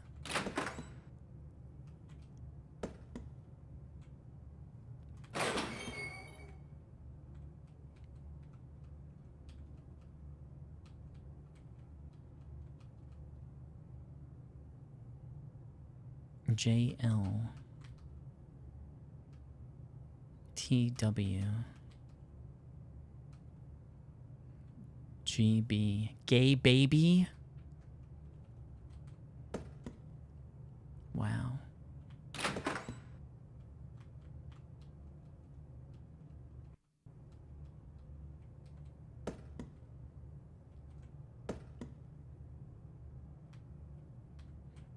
I can't go down a floor.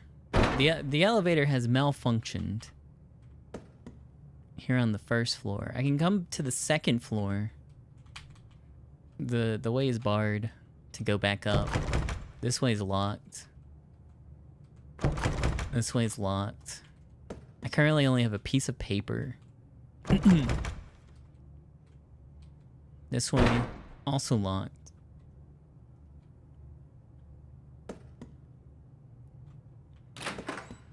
Here we have the bathroom. I've looked at everything in here.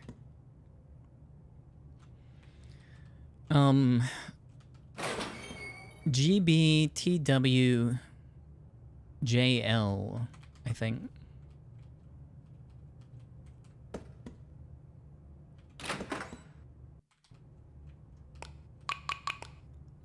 GBTWJL? None of them.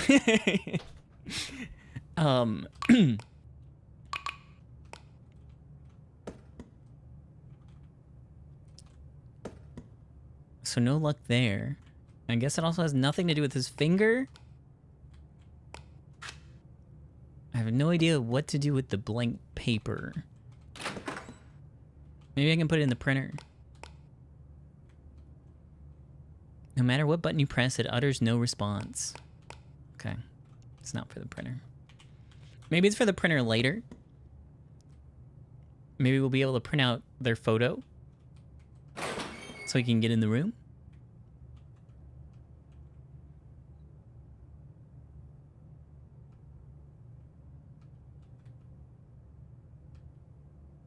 TW. JL. Yeah.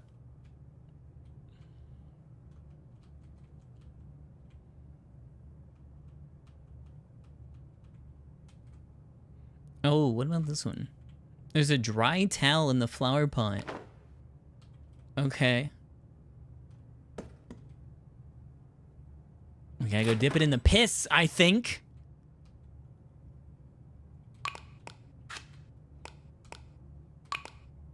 Wet the dry towel in the sink. Oh, in the sink. You can do in the sink too.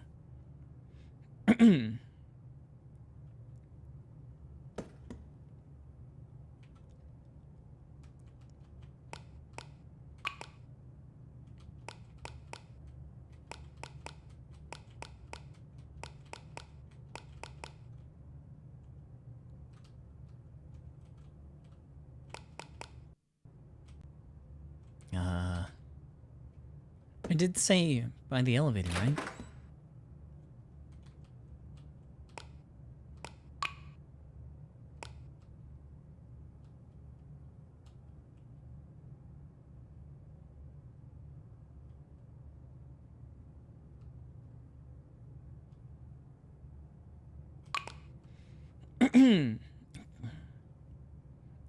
Shining a flashlight on the exhibition pieces.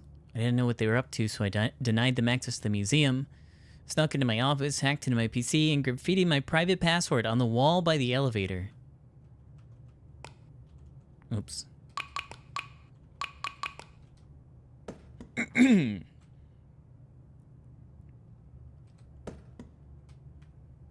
Oh.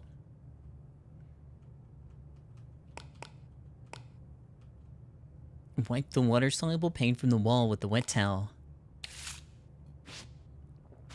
1, 2, 3, 4. Fine.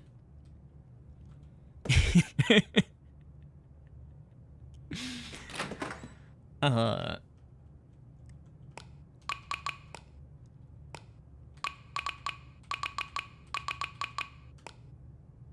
wait, wrong person. Hold on.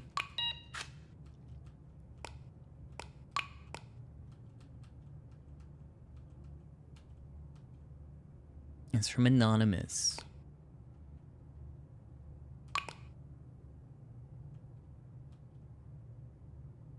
Okay, so who manages the museum?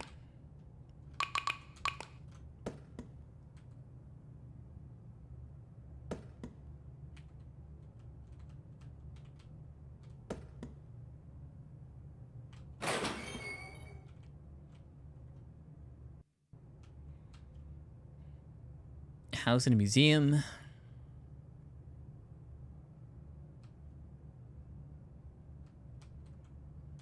I believe.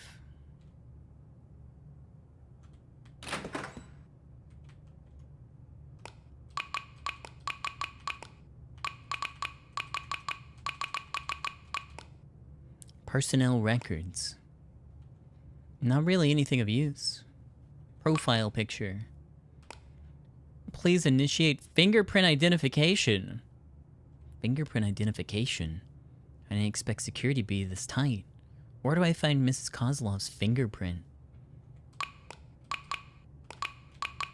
You should just let me collect that finger! Huh?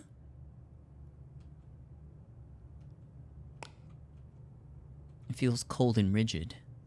I've never touched a human corpse before, let alone part of one. Gah. You swallow your nausea and pick up the severed finger.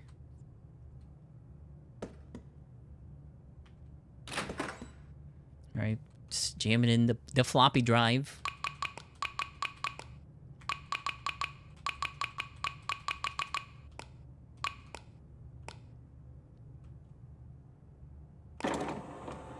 Fingerprint identification successful. The printer is ready for use. Please insert blank paper. The finger really belongs to Mrs. Kozlov. Don't know where she is now, or if she's still alive.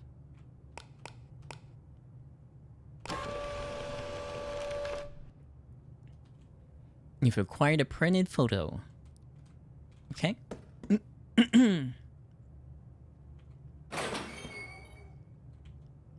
You should be able to use the photo on the camera.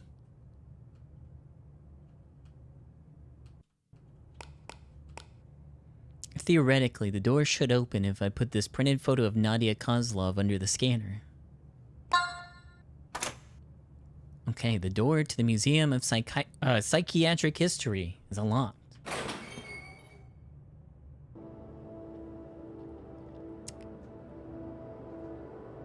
Hold on just a second. I need to evaporate. One moment, please.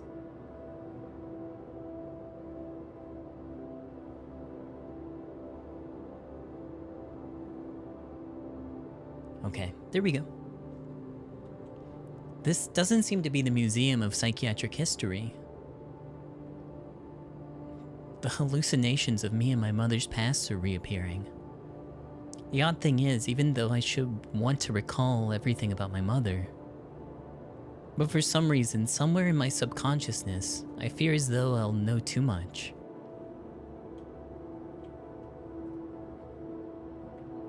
Anna Othman, a retrospective.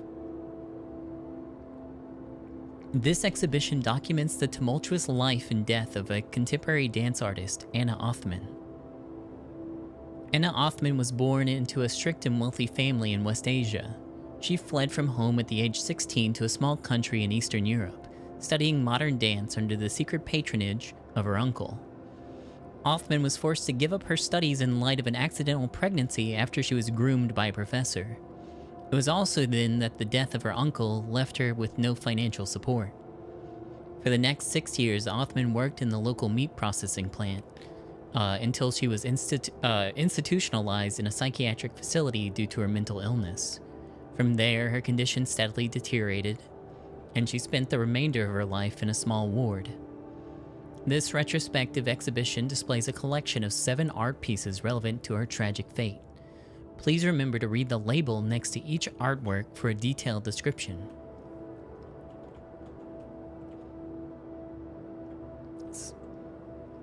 I think this is exactly the same.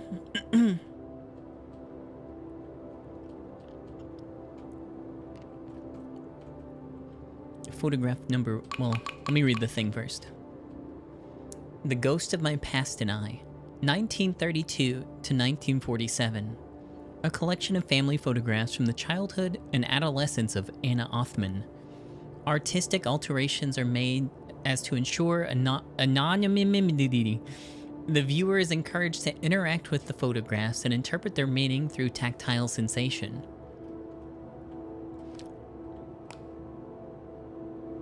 Touch the photograph. The cutout parts of the photograph are replaced with what seem like concrete, rocks, and yarn.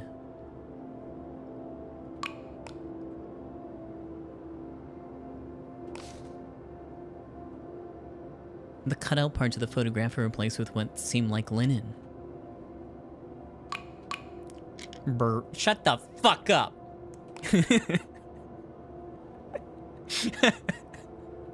I don't even know what I said. I don't even know what I said. Touch the photograph. The cutout parts of the photograph are replaced with what seem like rusted metal.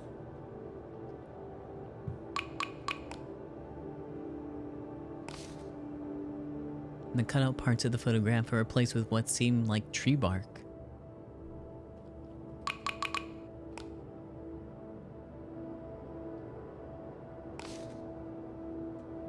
The cutout parts of the photograph are replaced with what seem like dried grass.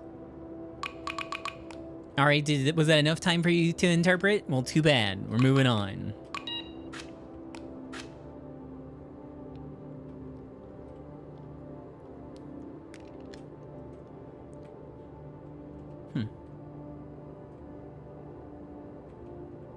Dancer, 1948 to 1951. An installation consisting of a mountain of used point shoes, numbering in the thousands, as well as a photograph and filmography of Anna Othman during her days at the School of Dance. Whoa. Wow.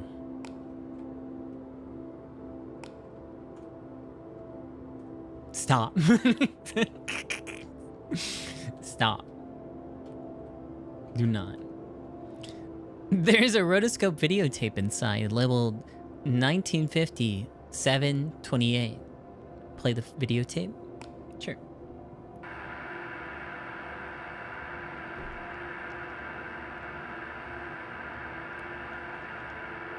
Hell yeah.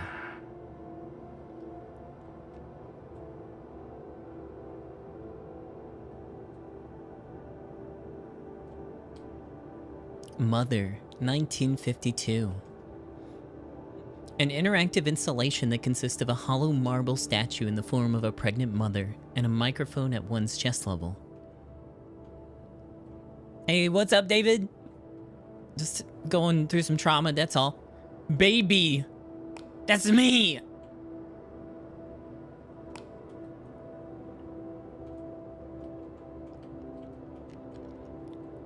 A microphone at the level of your chest. Press your chest to the microphone.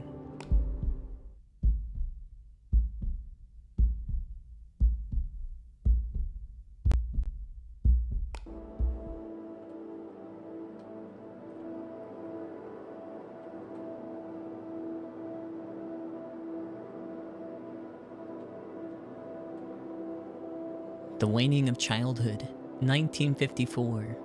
An interactive installation piece composed of a large monochrome photo, black gauze, and black ink.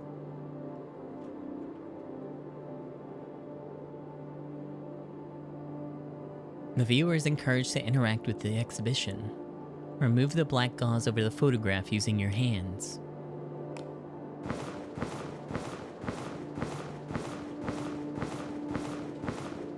Oops.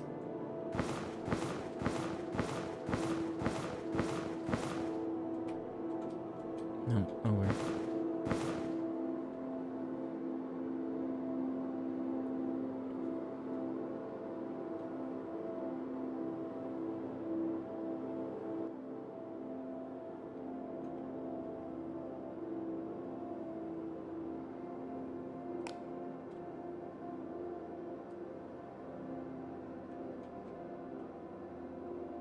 The Things We're Unwilling to Mention, 1958.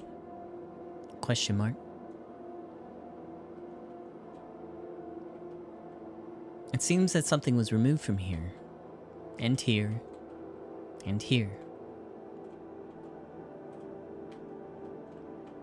That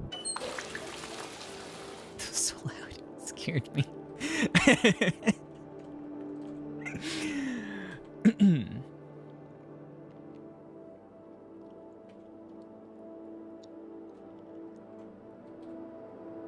The Absence, 1986. An installation piece composed of old clothing and multiple mirrors. It evokes how after the death of Anna Othman, the absence of her body continues to linger in her possessions like a ghost. In the mirror, you're wearing your mother's dress, your face obscured.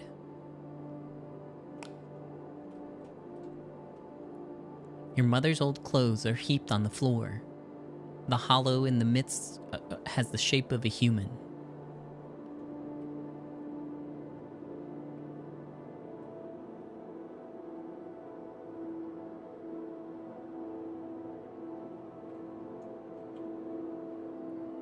A Seated Casket, 1986. An installation composed of a worn wooden chair and an acoustic sensor device. Near her death, Anna Othman spent most of her time seated on this chair. Upon approaching the chair, the sound it emits is a reflection of her inner landscape.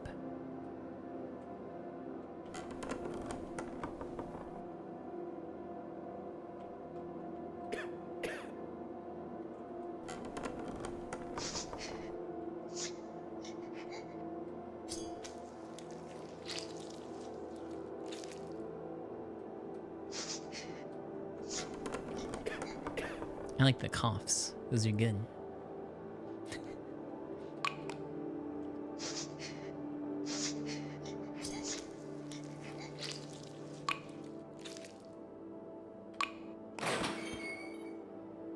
Were we talking about lobotomies yesterday too?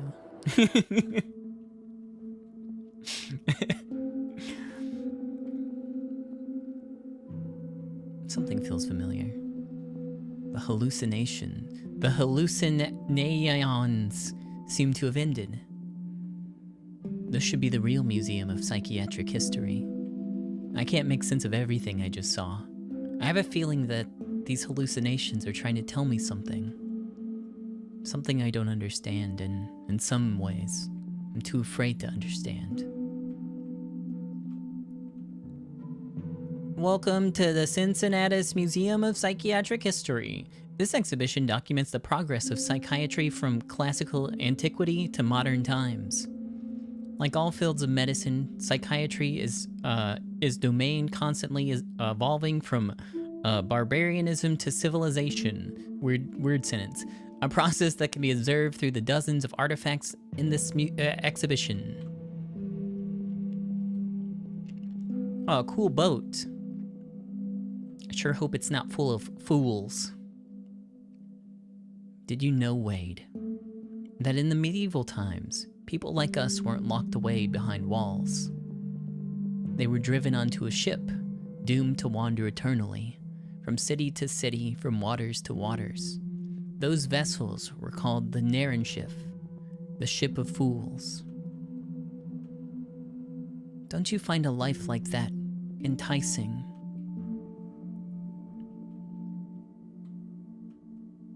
As you lay your eyes on the statue, a hazy visage of a young man springs forth from the depth of your mind. Who is he? You feel as though he was someone deeply important to you. Someone you met here, right here, in this vast, mysterious, fog-shrouded asylum. Maybe he's a young man from room 302. A thought quietly settles itself in your mind.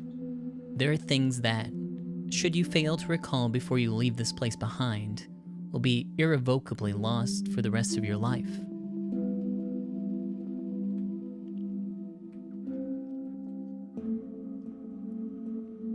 Ship of Fools, woodcut.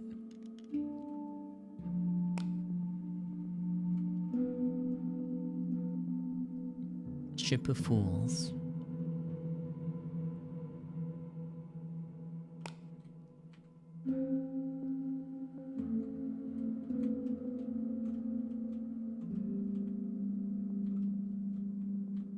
Oh, sorry, I've pressed everything on this wall but the things you can read. Metallic restraints, 17th, 18th centuries, designated to subdue patients with aggressive behavior by means of mechanical restraint. Also deployed on prisoners with certain offenses. the whirling chair, late 18th century. One of the many devices developed to calm overexcited patients through physical exhaustion. Well, looks real fun. Leather restraints, early 19th century. Device that restrains patients in mania.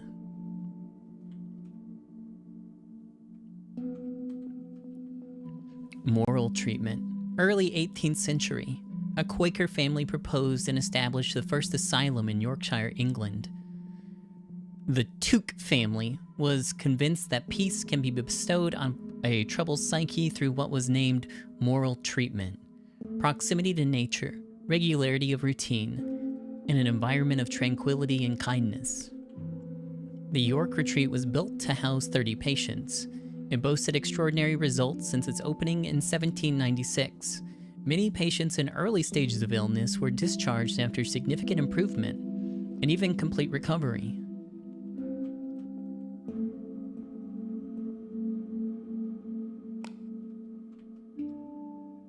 William Tuke. A worn notebook lies on the ground. It looks like it's been here for a long time, probably due to the museum's lack of proper maintenance. Flip through it. The first half is ordinary study notes, nothing special about it.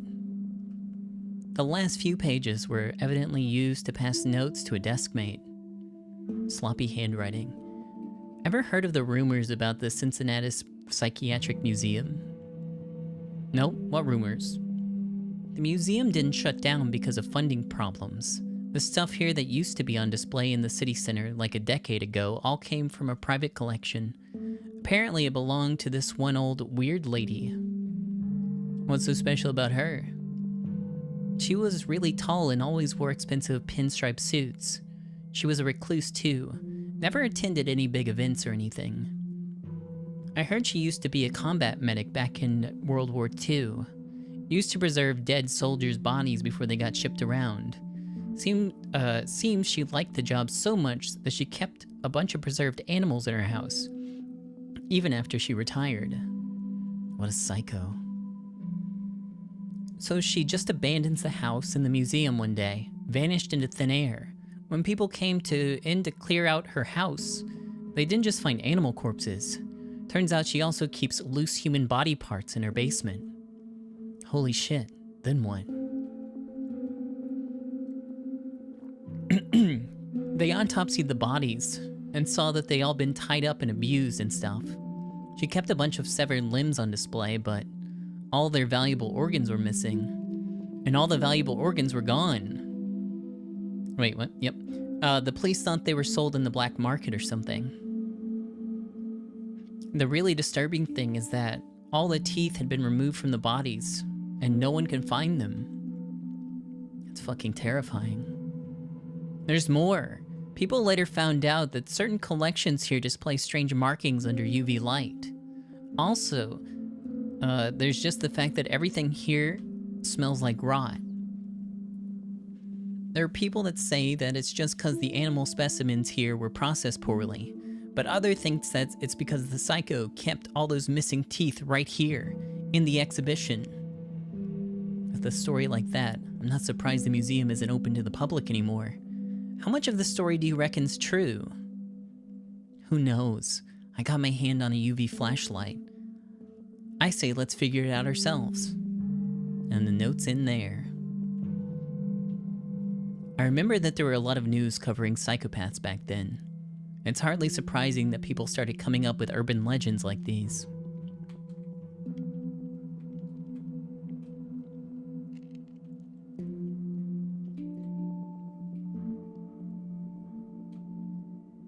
Yeah, that was phrased a little weird. Frankly, the stuff exhibited here go right over my head. I'm no medical professional. I can't possibly understand all this. Right? I'll just keep looking at things that pique my interest.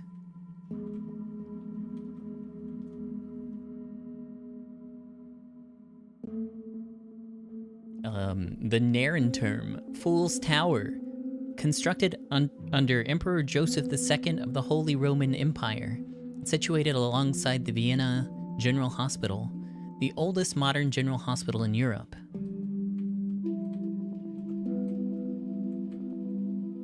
The asylum movement, 1820s. The asylum movement gained traction in the 1820s. Over the next 70 years, hundreds of asylums were constructed across Europe and America for the accommodation of destitute lunatics. The material condition of the asylums were significantly better than that of most patients' own residence, since the principles of moral treatment dictated that asylums to be expensive and spacious, far away from the bustle of urban centers. They were often located in high and windy ground due to contemporary theory of mists and miasmas being the cause of disease. Waxwork of unnamed patient, 19th century. The waxwork figure of a middle-aged woman acquired from the Zimbla Nation institution. Her facial features are reminiscent of those found in Down syndrome patients. Medical instruments, early 20th century. Can I look at them? I mean, I can see them. They're little pixels, but... syringes and surgical scissors from the Narenturm in Vienna. No. Georgia State Sanatorium, 1937. The largest state mental hospital in the... the largest state mental hospital in the United States of America. Located in Milledgeville. At its peak in 1950, it housed over 10,000 patients.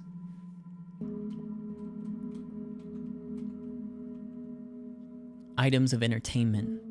Under the moral treatment, patients in the retreat were often permitted entertainment such as chess and cards. The non-restraint movement, 19th century. The start of the asylum movement coincided with a trend towards human rights in England and America. It was emphasized, especially in England, that patients are to be treated with as little physical restriction as possible.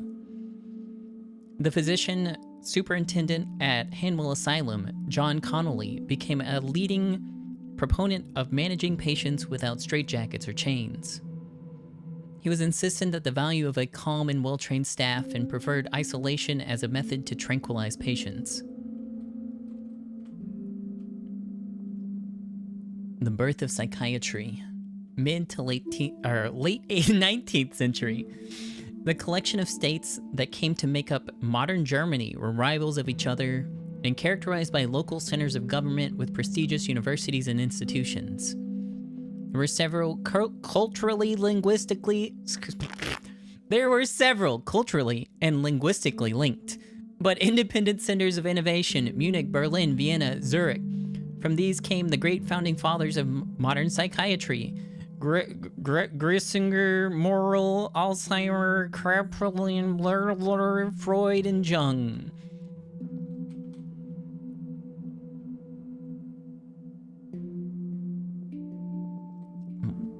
German psychiatrist, pioneer of modern psychiatric nosology.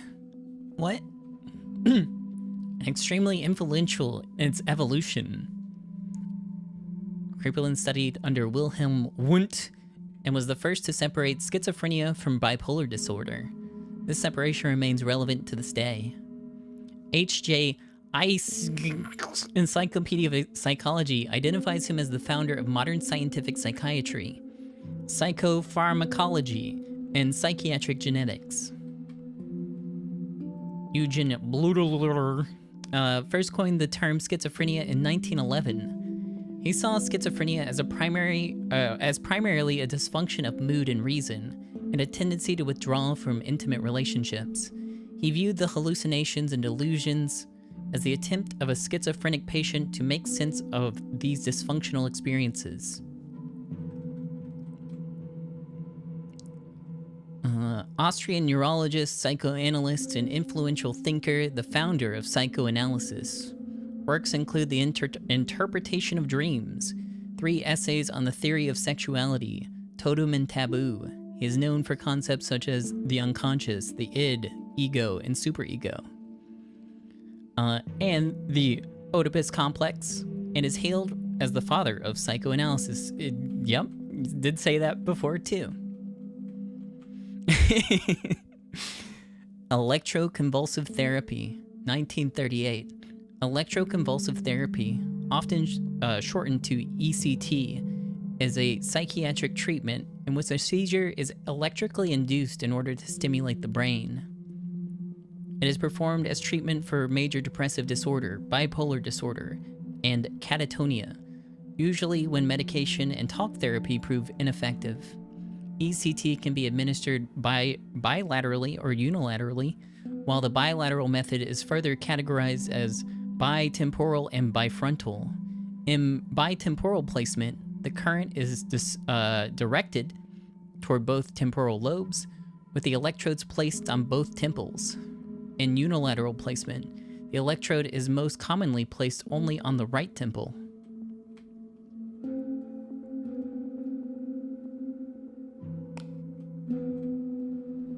Electroconvulsive therapy, 1960.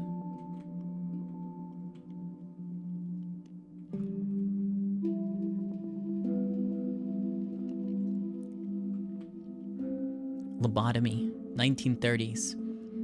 A form of neurosurgical treatment that severs connective tissue in the brain's prefrontal cortex. It was most widely performed in the 1930s to the 50s as treatment for psychiatric disorders, and was the first type of psychosurgery in history. This procedure was awarded the Nobel Prize for Physiology or Medicine in 1949, and still practiced by certain medical institutions in this country. You suddenly feel your heart tighten. Instruments of lobotomy, 1935. The main surgical instruments used to perform a lobotomy consist of an ice pick and a small hammer. The pick is used during operations to penetrate the brain through the upper eye socket, fracturing corresponding nerves. It seems to be an anatomical diagram on the procedure of lobotomy.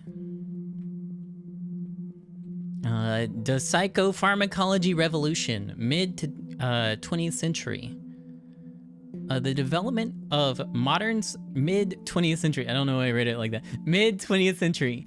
The development of modern psychiatric drugs is in acceleration. In the present era, there is a range of drugs covering most recognized mental disorders. Of course, there is no miracle pill that can cure all patients with a specific disorder. But with careful deliberation, drug treatment can improve the condition of most mentally ill patients. Chlorpromazine, 1952. The discovery of antipsychotic medication. Imipramine. The discovery of antidepressant medication. Lithium carbonate, 1968. The discovery of anti-manic medication. The human nerve system, 1966. A complete specimen of the human nervous system, donated by an anonymous woman from Norway. Cool. Cross-section of the brain, 1972. A cross-section of a brain of Alzheimer's disease, donated by J.W. from Poland. Cross-section of the brain, 1981. A cross-section of a brain with autism, donated by K.L. from Hungary. Cross-section of the brain, 1975. A cross-section of a brain with dissociative amnesia, donated by FF from Belgium. The future of psychiatry, neuroscience. Our understanding of the functioning of the brain will continue to advance. Driven by increasingly potent tools in modeling and measuring the activities of the brain, neuroscience will emerge as the next important field of biomedical research. And then a skeleton pops out! This seems to be where unexhibited human specimens are stored. The pungent smell of formalin is rich in the confined space. I don't want to spend any more time here than necessary. There's an unzipped leather bag on the floor. Someone seems to have left it there in a hurry. Sure.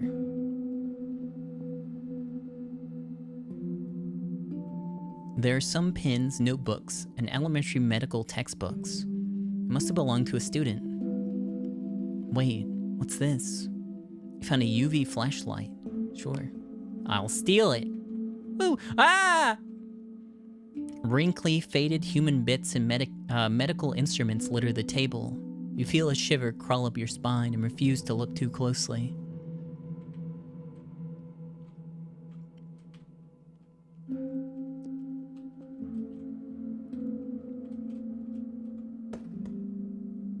To use the UV flashlight, please press Z to interact with the exhibits directly.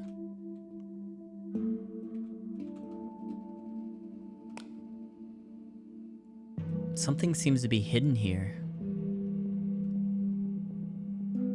1-1 is marked in the corner. Perhaps there's only one part to this puzzle. The Roman numeral 4 is engraved next to it. Is it a hint to the 4th number?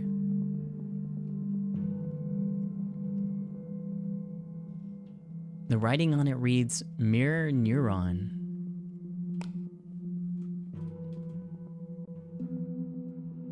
Hold on. Door's locked. Twist it open.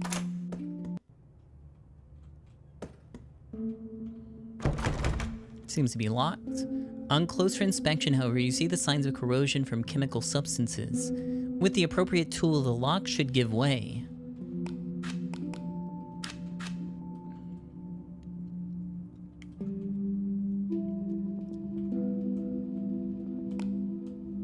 Nothing.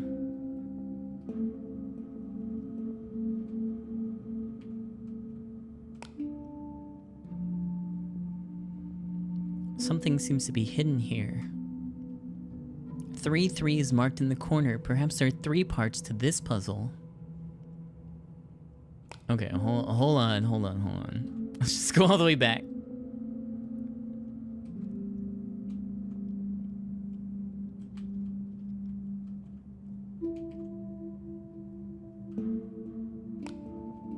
Nothing.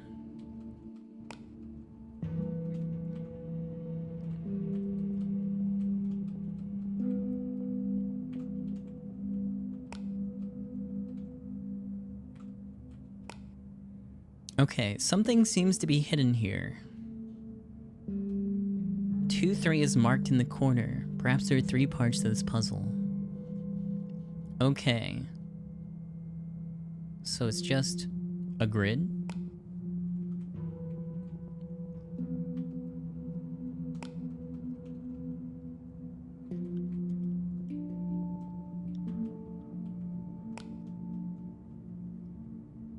Only one neuropsychologist is telling the truth.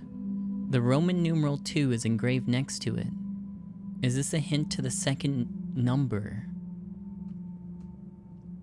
1-4 is marked in the corner. Perhaps there are 4 parts to this puzzle. There's no hidden text, but there seems to be a box made of iron mounted in the pedestal. It requires a passcode. Nothing. Okay.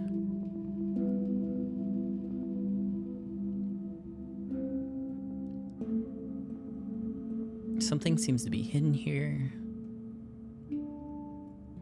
Okay, I haven't found 1-3 yet. That seems to be a bush by a fence. And that's the sheep and the guy. But that says B. 6. That's probably it. Not B. 6.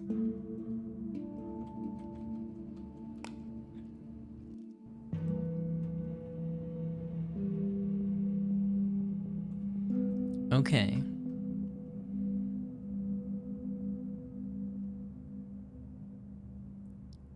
Oh, it's still very confusing. I'm a little unsure.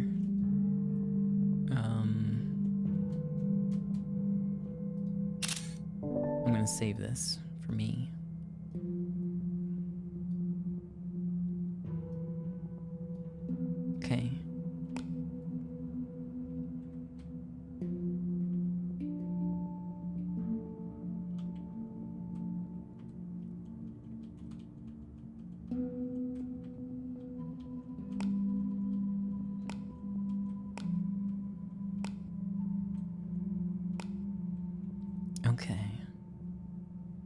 So 9, 8, and 6.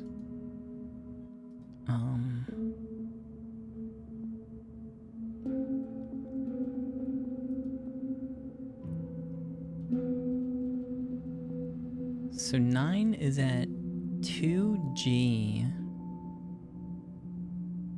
8 is 1E. And then 6 is 1D. And I don't know what to do with that. Maybe the other one would clarify.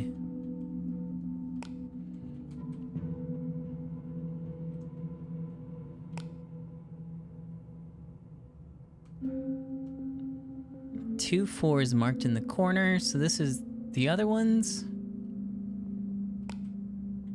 Let's do one at a time. Something seems to be hidden here. 1, 2 is marked in the corner. Perhaps there are 2 parts to this puzzle, so then there's another one. And it's pointed to 1?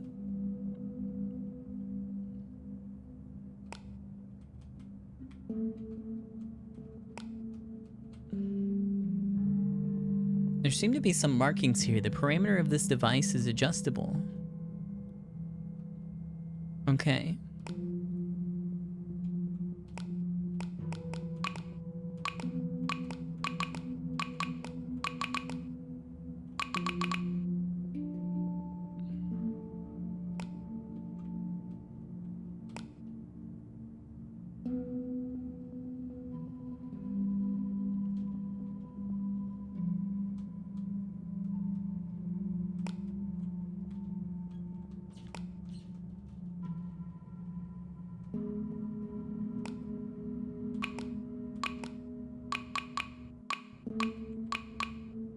Per second?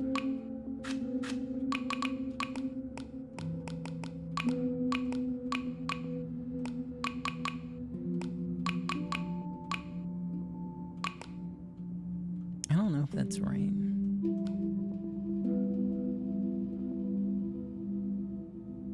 Because that just shows like a clock, right?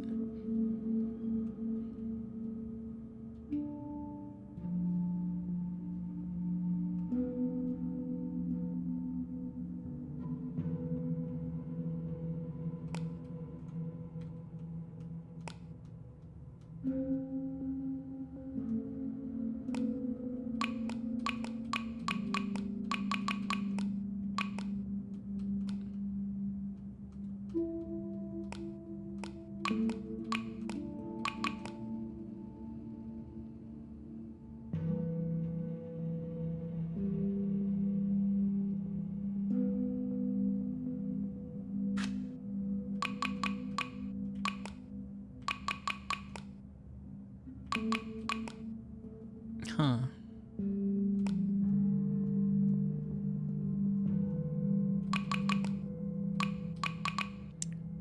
Well, for some reason it has seconds at the top.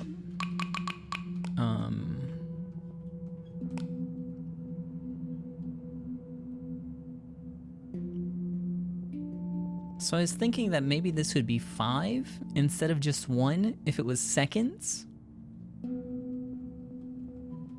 So I think it's the one that I had it on, but then I pressed the wrong button and it reset it.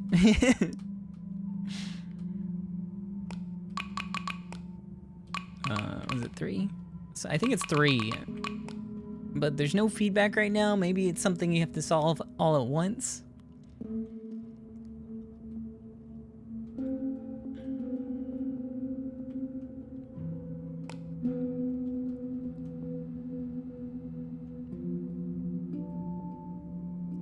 Blueler is lying. Okay.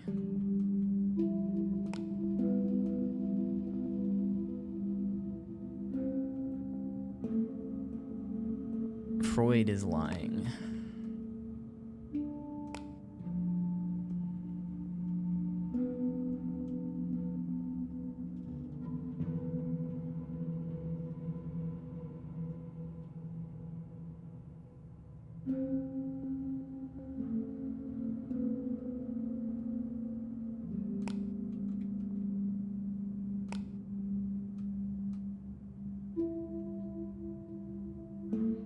Okay, so then what's the rest of the grid mean then? um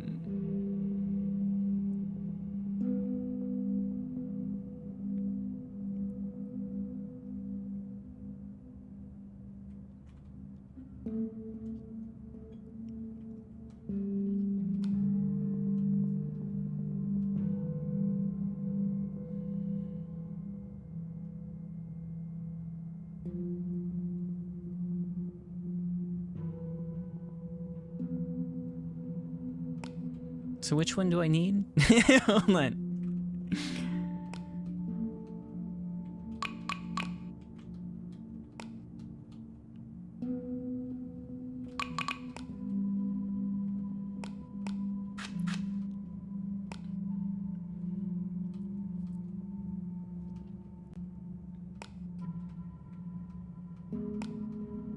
Something seems to be hidden here. Oh, this is a different part too. 1-3 is marked in the corner. Perhaps there are 3 parts to this puzzle. Oh no. Hold on. So yeah, it is a chessboard.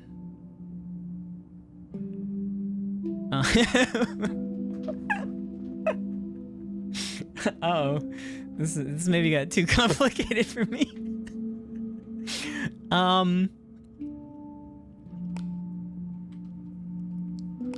And that is at... What is that? E1? Is that E1? E1?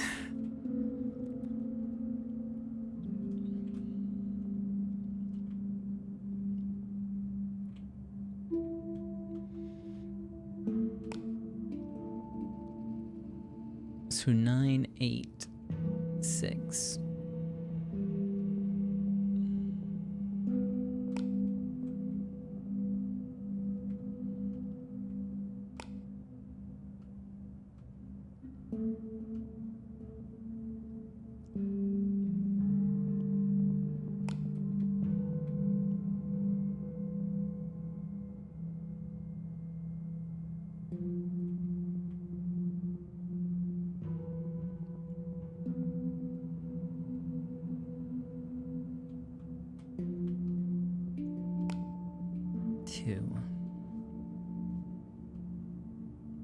Hold on a second. I need something to write on so I can keep track of all these parts.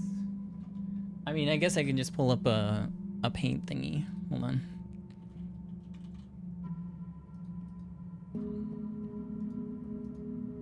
And copy this.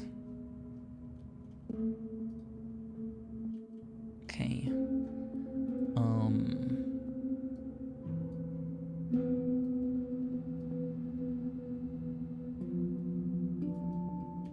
And then let me go back to this one. So the starting position is E1.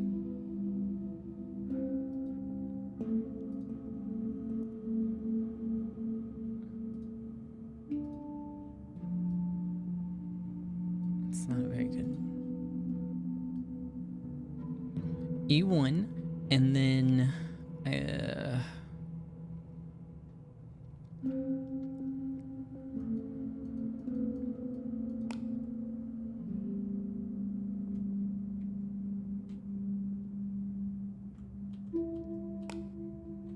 and then it has 9 on this, and then 8 in the starting position, and then 6 here. Liking the music? I hope so, because you're probably gonna be listening to it for a little bit longer.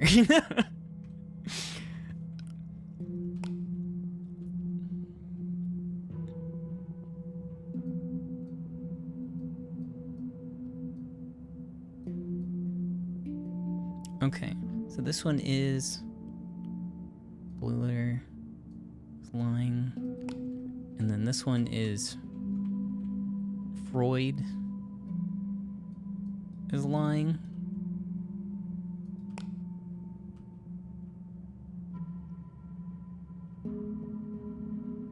Okay.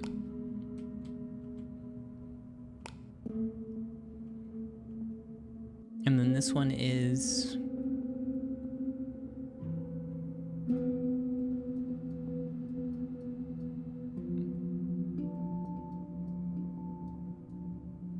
Okay.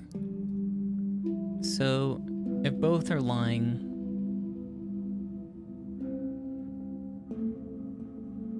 then that would mean that Blur is telling the truth, that Freud is lying.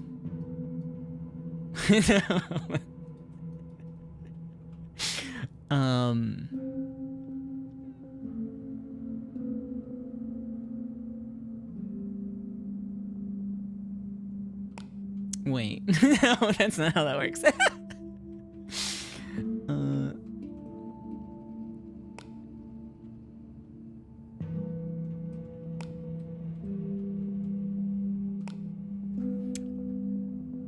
But I don't know how you use the chessboard to figure out the order here. I don't even know what chess piece this is. Is that,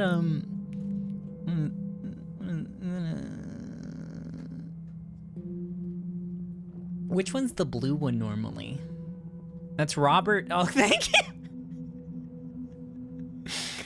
All right. Hold on, we gotta do a... It's a rook. Okay.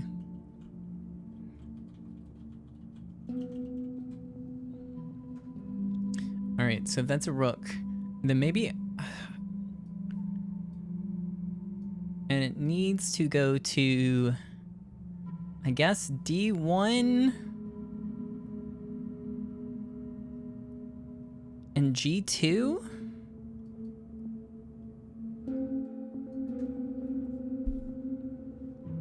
I don't know what the... I don't understand what the numbers on the grid mean now.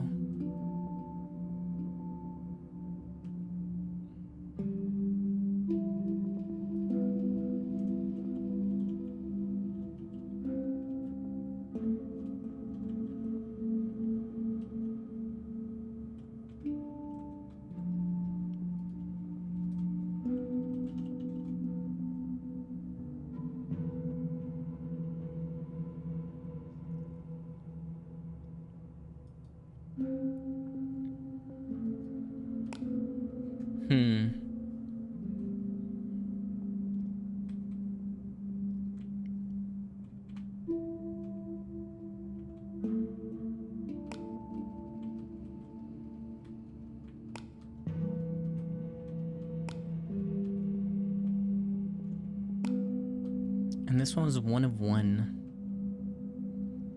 1-1 is marked in the corner. Perhaps this is only one part of the puzzle.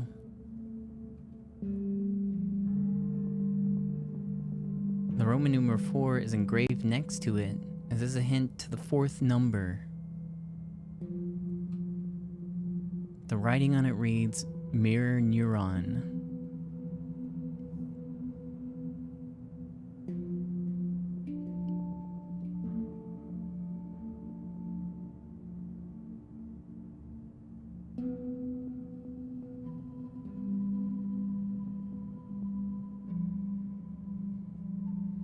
This is called Narenschiff.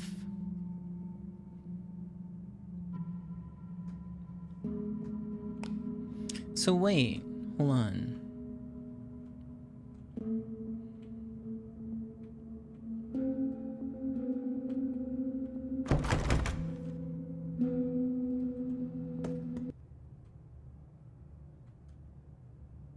Where are these?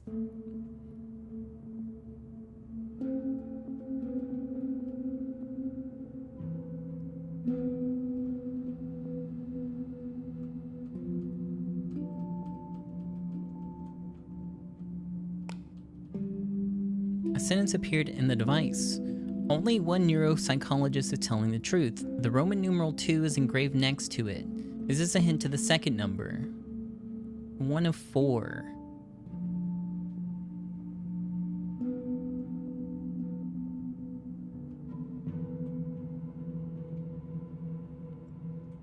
So are all of these used in this same... That doesn't make sense. But this is the only place to enter any numbers.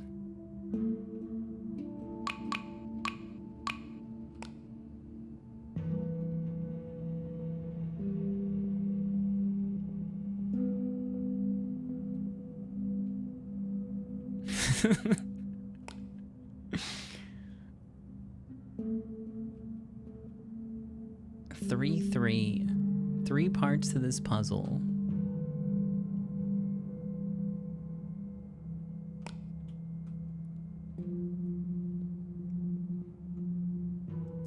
Oh, okay. So I think I might be overcomplicating this like a dummy. So this one is 8. And I think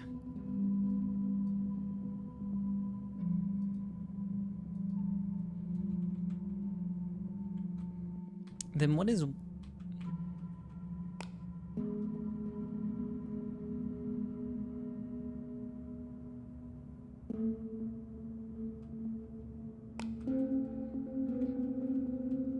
Okay, this one unrelated.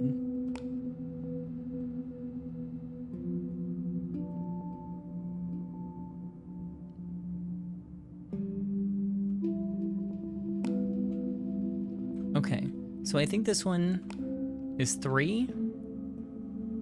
But this is 3, 4 marked in the corner. Perhaps there's 4 parts of this puzzle. I don't know where this one's used.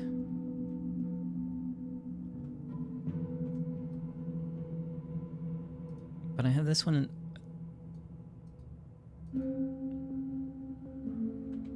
Hold on.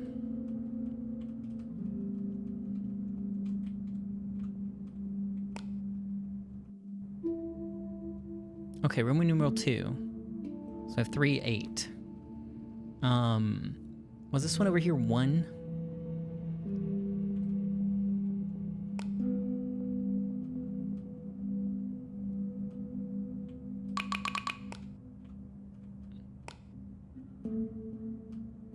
Okay, 1.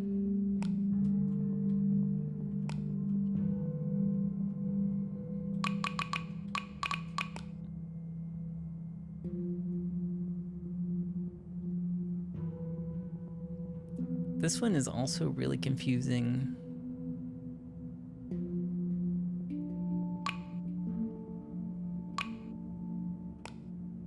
Is it? I think it's supposed to be 3. So I have 3, 3, 8, and then...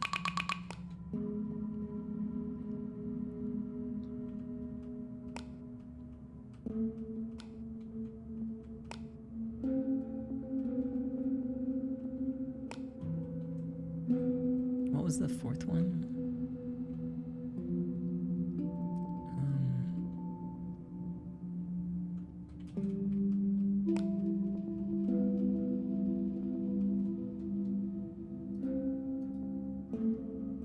Oops, sorry, clicked out of the game.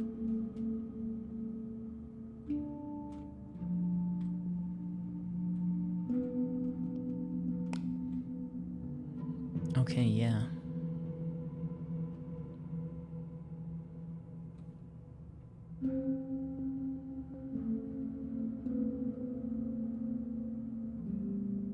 The Roman numeral 4 is engraved next to it. The hint is the 4th number. This is mirror neuron.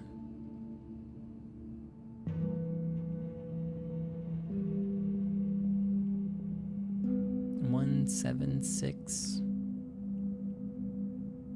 3, 7, 9.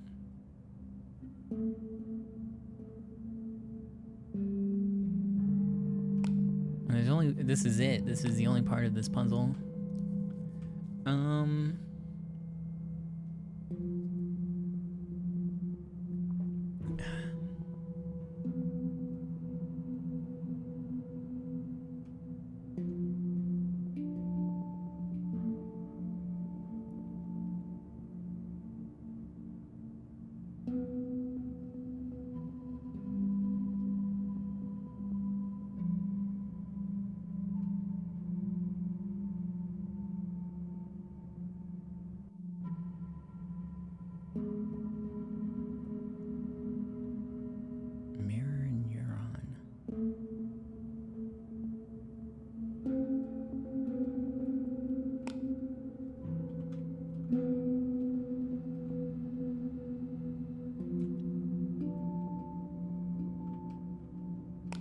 guess you're right.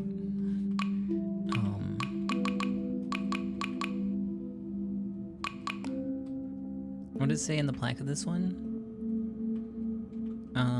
The human nervous system, 1966. A complete specimen of the human nervous system, donated by an anonymous woman from Norway. And all it says is mirror neuron, and I don't know what that... Because it's like adding the numbers together is more than one digit.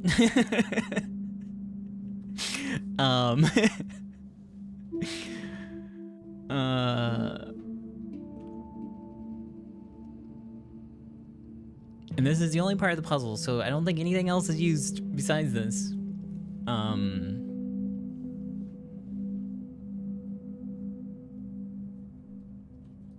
Hold on.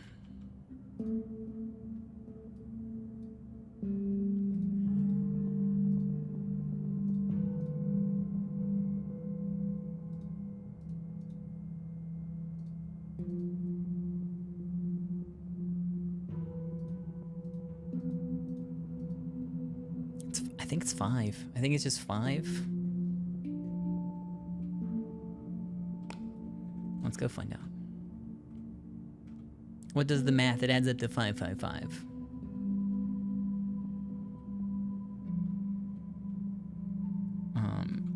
That... I don't know if that makes sense, though.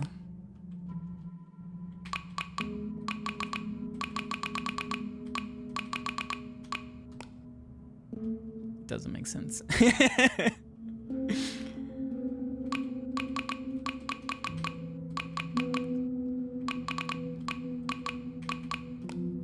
It's not 3 either.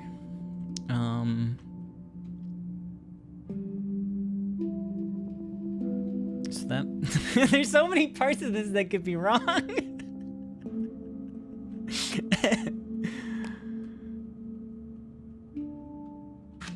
Okay. I'm tempted to do...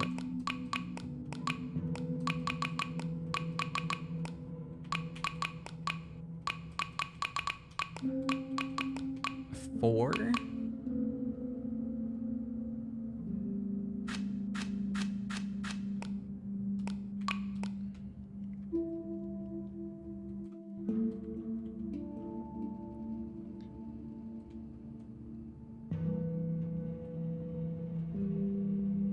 I'm pretty sure this one is right.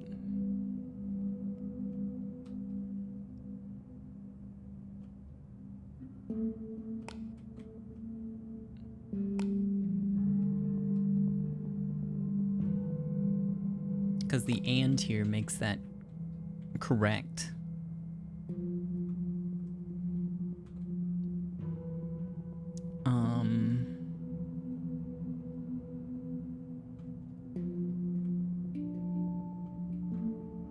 I don't think the first one is 3. Wait, this one? Oh no, that's the last one. That's the last one.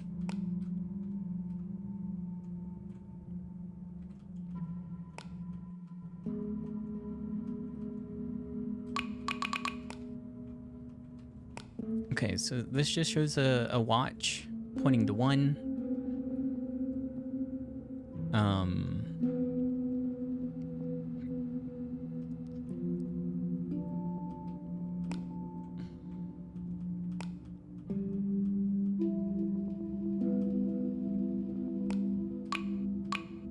So, what was...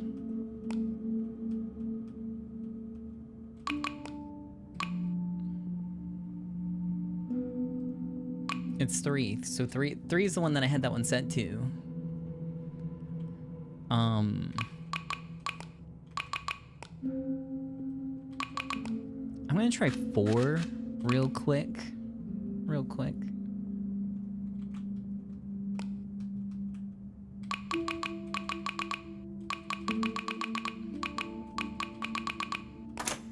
It is what?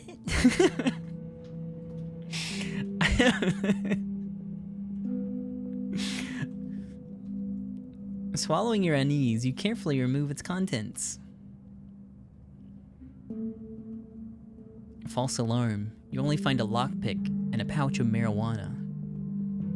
So this urban legend turns out to be nothing more than codes and riddles left behind by thieves and drug dealers from more than a decade ago.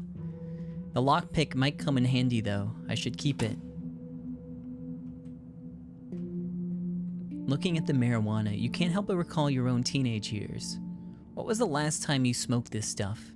Ever since the ban from more than a decade ago? I don't know if the contents are still usable. Investigate further. I no longer do weed. Yes. You feel something hard hidden in the weed pouch. It's human teeth. You drop the pouch in your hands with an uncontrollable shiver.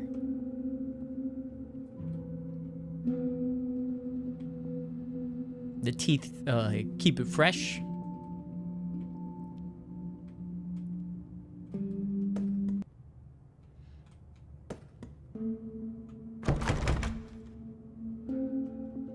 Is this the appropriate tools? Okay. It's been a while since I saved. I wasn't expecting this game to be this long. It might be that I'm really bad. Upon entering the room, you feel the temperature plummet. It's much colder here, and crossing the threshold felt like you were setting foot into a silent, abandoned cemetery. The white statues remind you of tombstones. There's a faint smell of chemicals and rust lingering in the air. A key lies on the ground. It seems to have fallen from the pocket of the corpse. The label reads second floor, east wing. The clock is already damaged beyond repair, and yet, something on the clock's face caught your eye. The hands of the clock are intact. Their surface is coated with a metallic yet soft and silk-like substance. Speaking of clock hands, I just remembered that the clock in my room hasn't got any hands. Someone deliberately removed them. There must be a reason for that. Take the clock hands? Sure. Why not? Turn on the tape recorder. It seems to be an audio recording made in this room some time ago. Incredible. They latch on to common household objects. Secretion. Inducing hallucination through inhalation. Mostly from the memory pool of those infested. But those that, to a timepiece, appear to understand the concept of a timepiece. As if time is a language mutually shared. Apart from imitating organic structures from Earth, they also seem to consciously attempt to replicate and communicate to the infested. Events that took place within limited range of the timepiece. The audio recording ends here. What were they talking about? That something latches onto timepieces can recreate events that happened in the room?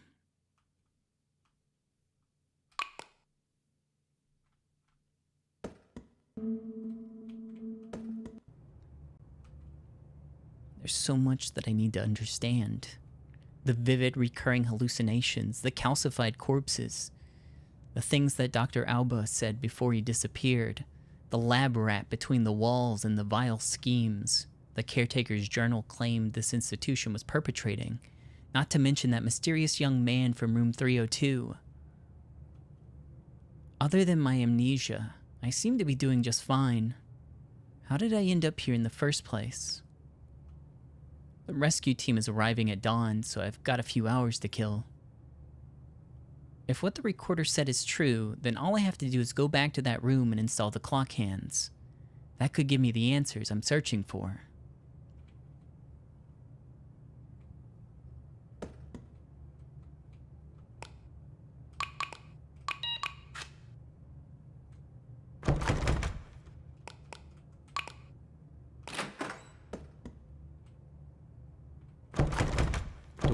Door is locked. Door is locked. Door is locked. Door is locked. Door is locked. Door is locked. Door is locked. The wing of the building. Is the corridor normally this long?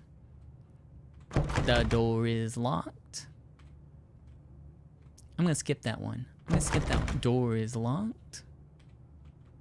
Door is locked. It was probably that one back there. Something feels off.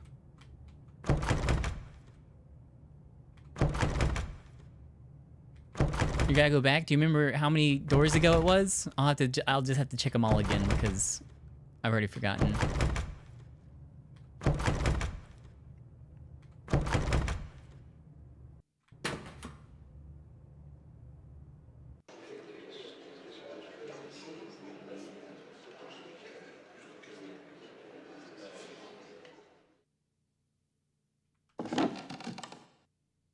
There was no funeral and my mother died. Her death didn't really sink in until after I saw her portrait in front of me.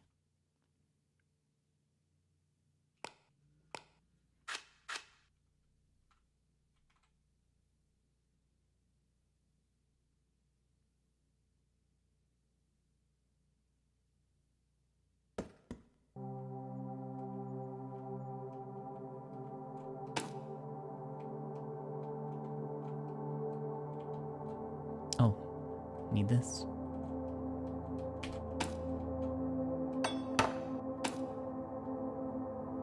The photograph appears out of nowhere, as if it had been taken to serve this exact purpose, foreshadowing what was about to happen. And now it's replaced my mother, freezing her fading face into that of a calm, nameless woman who evokes a slight familiarity.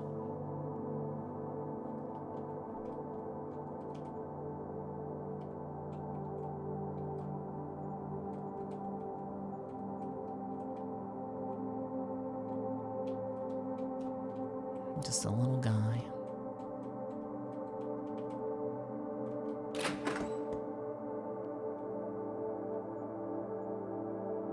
She never gazed at me this long.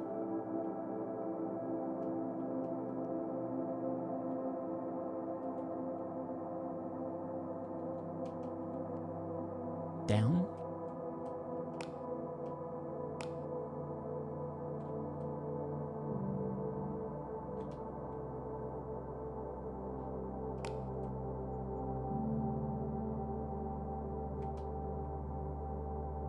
Wowzers.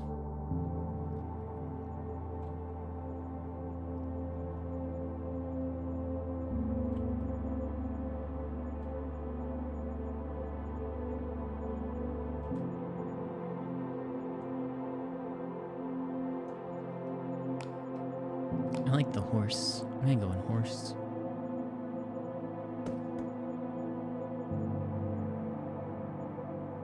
She never gazed at me this long. Okay. Oh, I thought I said she never grazed this long.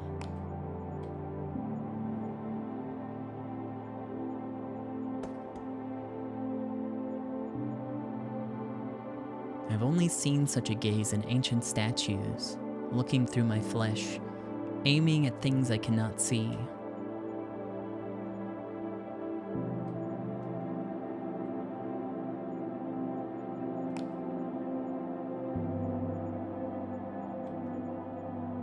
Ear.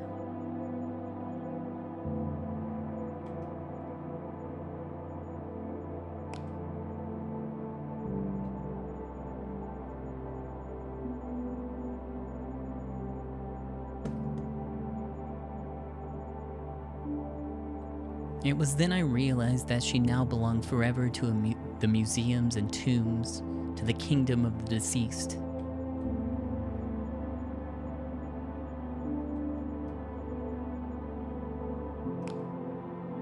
Basilisk.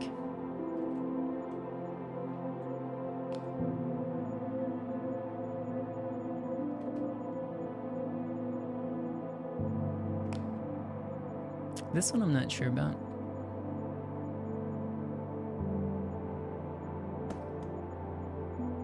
Fucked up.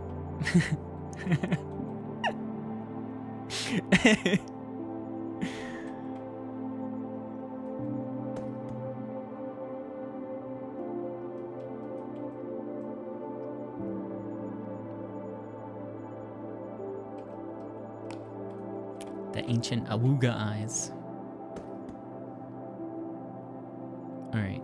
It was then I realized that she now belonged forever to the museums and tombs, to the kingdom of the deceased.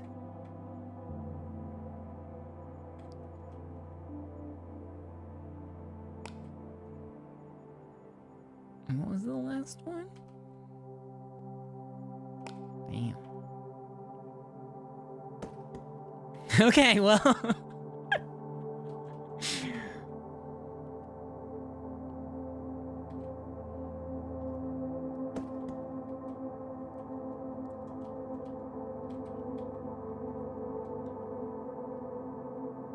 It's okay, I'm sure this is how this was meant to be solved, through brute force.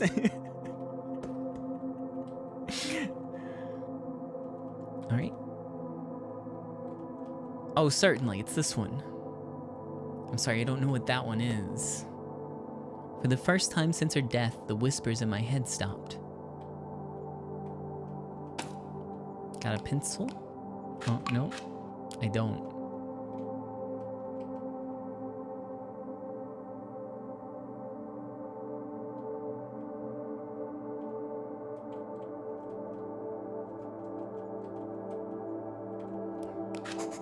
There we go.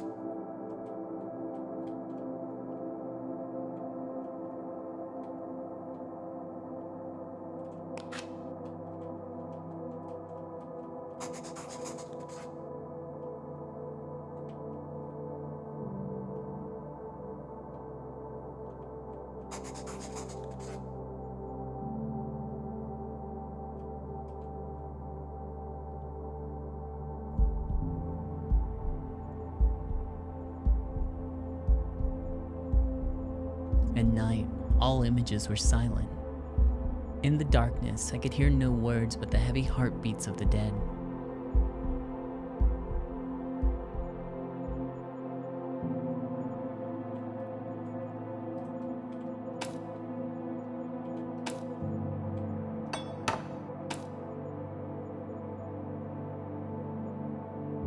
I hung a mirror next to the portrait.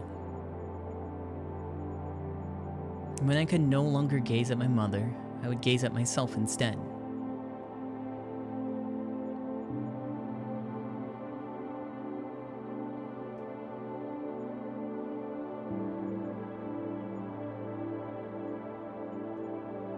Oops, I held the button down too long. I thought, the living are the abyss, the dead are the sun.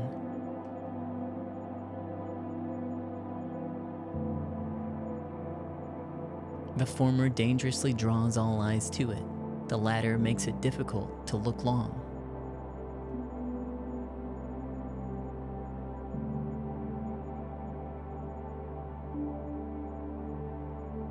Only they can gaze at the audience, transcendently, with no guilt.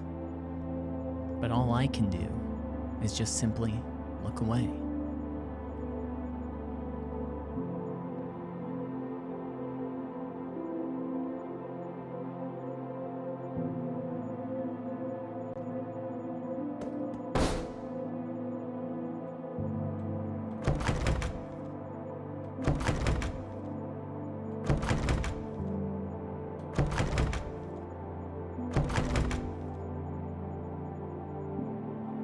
You're in pain, aren't you? I know. You remembered, and you will again live forever in your guilt.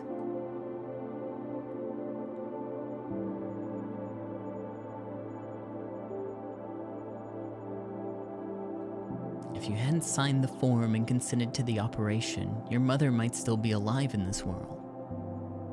No, you don't understand. You never will. For a long time, the medication slowly stopped working. She was worse than anyone could possibly imagine. She needed this. Did she need this, Wade? Or did you? Have I ever played Dark Cloud? I don't think so. No. Who are you? This voice in my head. You were there from the start. From the very start. Followed my every step, and you wouldn't shut up. Are you The ghost of my deceased mother? He got God basemented! You're right! Oh my god! Hey, low laugh. Ooh, hoo, hee, haha. Oh, Jesus Christ, I'm so loud. Thank you. No, Wade. I'm not Anna.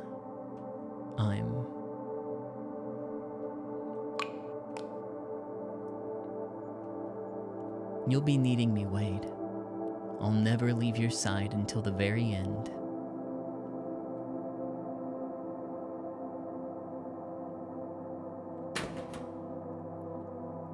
There is a gaping hole in the ceiling of the room, and a sturdy-looking ladder directly below it.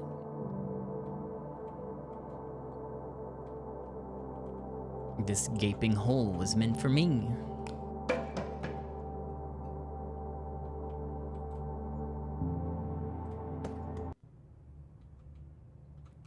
Are we on the right floor now?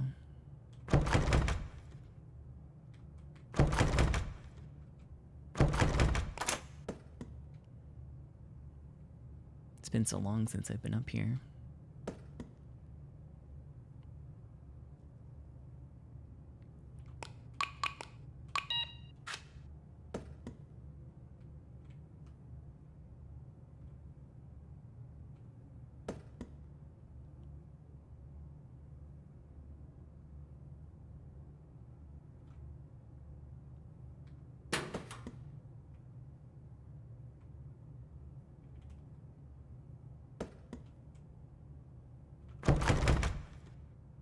You feel as though the person who lived there was very important to you. You remember that it was a young man, but his name and face escape you just now.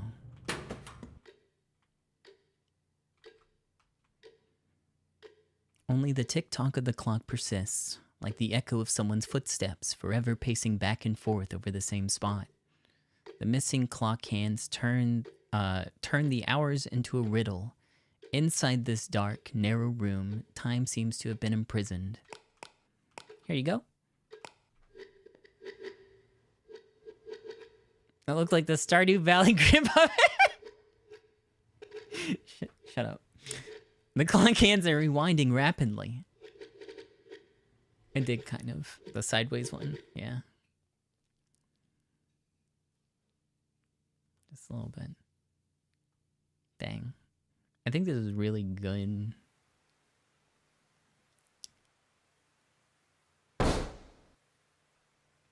I'm so tired. Things were hectic today. Right. So this is my first time in the section chief's office. He wanted me to copy some data files. Oh no. This must be insert my authorization card. Odd. I can't find the files that he wanted anywhere. Could it be this one? What is this? The text above is smudged due to poor preservation. And you believe that your twins were not conceived naturally. Yes, please believe me. In 1959, I went to that lake in my hometown, the one that was forbidden from entry.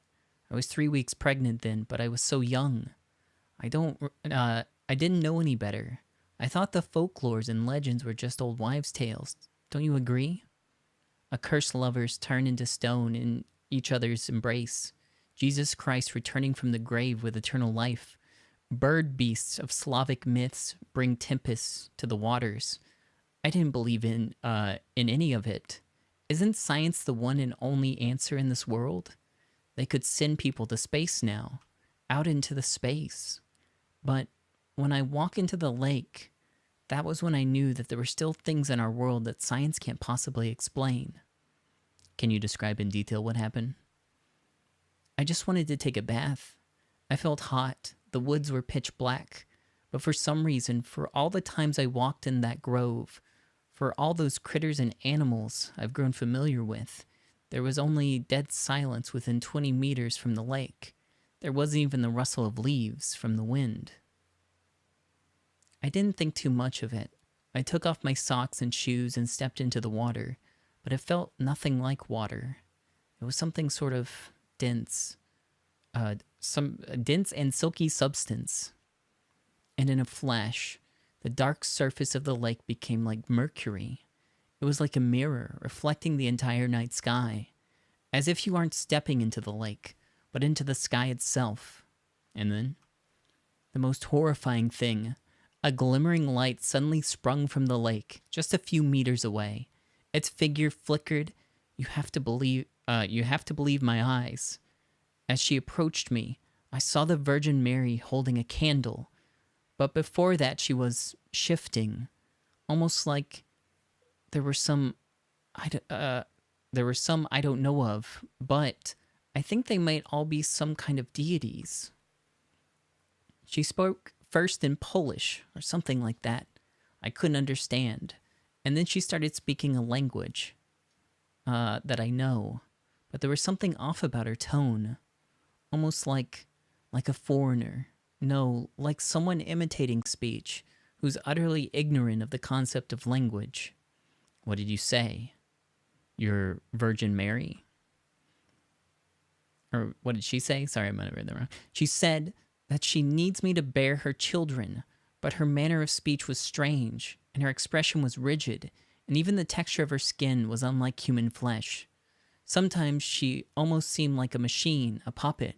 Half of her face would suddenly contort itself, while the other half remained perfectly natural.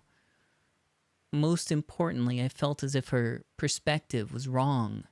As she approached me, her head appeared frighteningly large, so much so that I could only see a single facet of the sphere, as if it was from a completely distorted plane. Like I was looking at her through a warped gravity. I was so scared I wanted to run away. And then, God, she seized me by my hand. She was so cold and with a strange texture. It was like being touched by a desert. And then I had this almost out-of-body feeling. In a split second, I could see out of the back of my head and feel every bone in my body. And they were transforming, branching extra joints. The scenery around me became outlandish. I saw so many fragments of my own memory flash by, yet they were foreign. It was as if I were the spectator of myself. The heavens and the earth displaced one another, twisting and turning in fantastical ways. I saw human faces materializing on the surface of giant planets. I saw birds laying innumerable eggs engulfed in flames, like a whole sky of meteors. I was so afraid that I couldn't remember how I shouted yes to her. The visions all disappeared when Our Lady let go of my hand. How'd you escape? I collapsed onto the ground, and the Virgin, she started to discolor. Her skin melted away like paint. I could see the glow of her organs and her nervous system. Then those also faded into the night and vanished. I ran back. Weeks later, I found out I was pregnant with twins. When they were born, well, you already know. Their heads were connected. The text below is smudged due to poor preservation.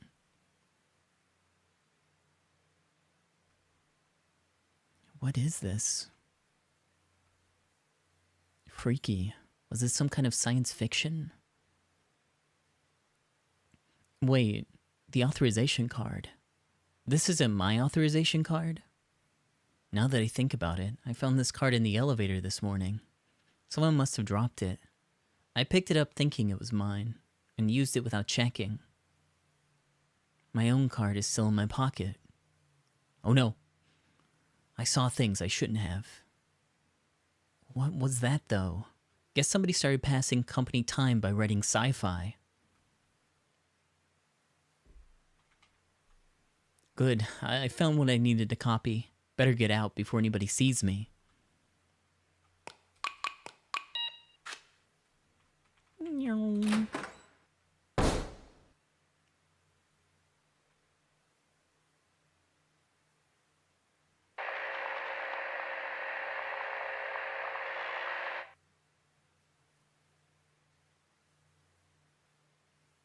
View the extra contents? Sure, go ahead.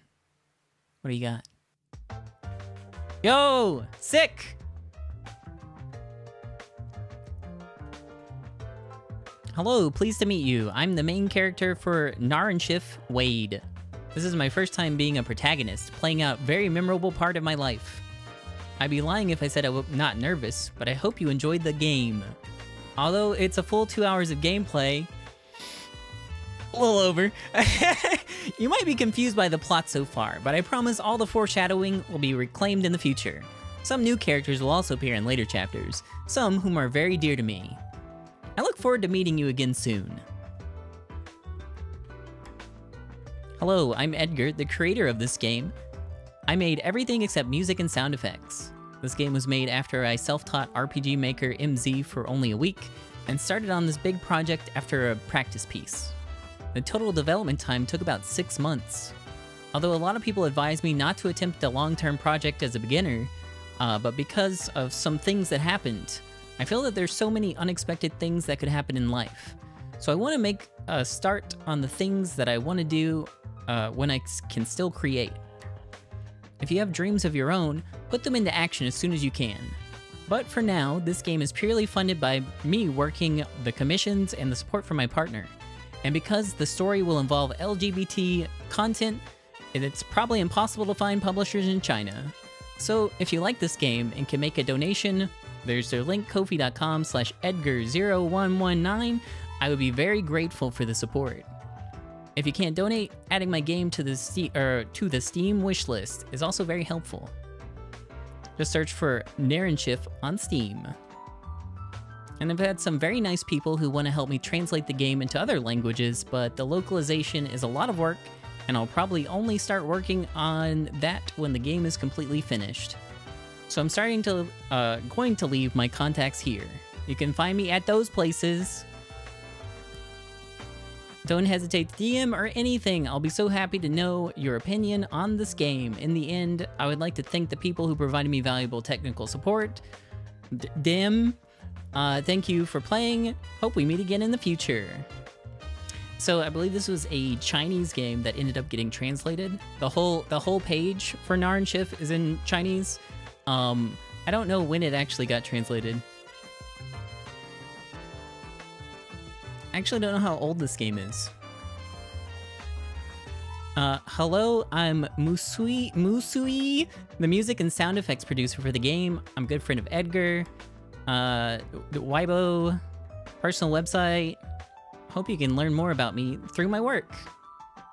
I really love rock climbing, and I recommend everyone give it a try. I'm going right now! Walk to the right to end the game. I want to play on the computer. There is only one game installed. It's about Old Man Yowie and communism! Yo! That sounds pretty good. Small cabinet that seems familiar to you. Here's a photo of a family of 3.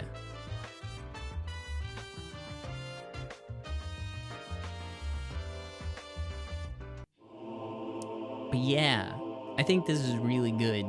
Made me a little sad at parts. I look forward to playing some more of this. This is just chapter 1 of it. I don't know when this game was last updated. I didn't actually check to see how old it is. It's been on my downloads for like a year now. It's well over a year that this came out.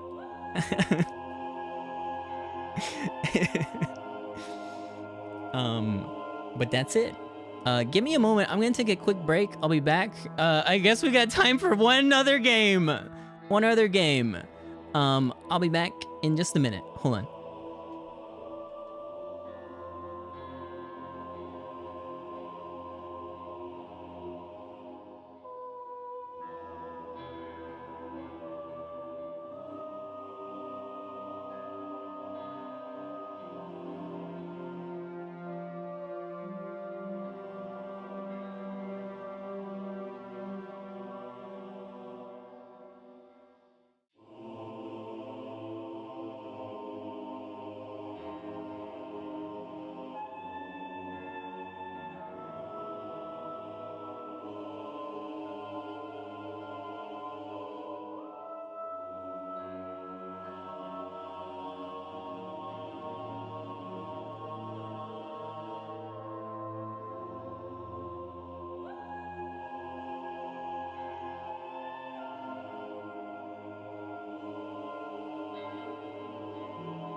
Okay, I'm back. Man, that was really good. I think some of the puzzle parts, mostly the museum puzzle part, got like a little confusing. And they really clarified it with like all the numbers, but then that complicated it in my little dumb brain. So, it took a little longer than expected.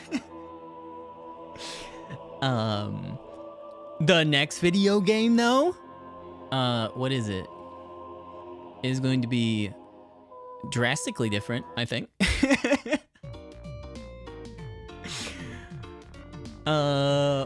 What was the other one that I wanted to play? I believe it was called Deep Snow Delivery. I saw this game. It didn't look like a game graveyard game, and it was also a 1 to 2 hour game that apparently doesn't have any saves and has to be done in one sitting. And I thought, oh, I'll do it along with this other 2-hour game that turned into a 3-hour game. So hopefully I can finish it in the sitting. Might go a little long. Anyways, I better get it going soon so we can do it. But this is Deep Snow Delivery. I gotta change up my keyboard. Frick!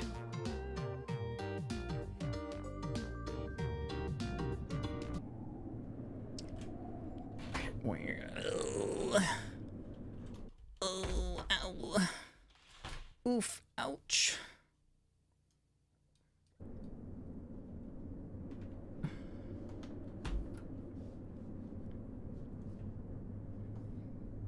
Is there a true ending that I'll have to replay? Wait, what are you talking about? What's going on?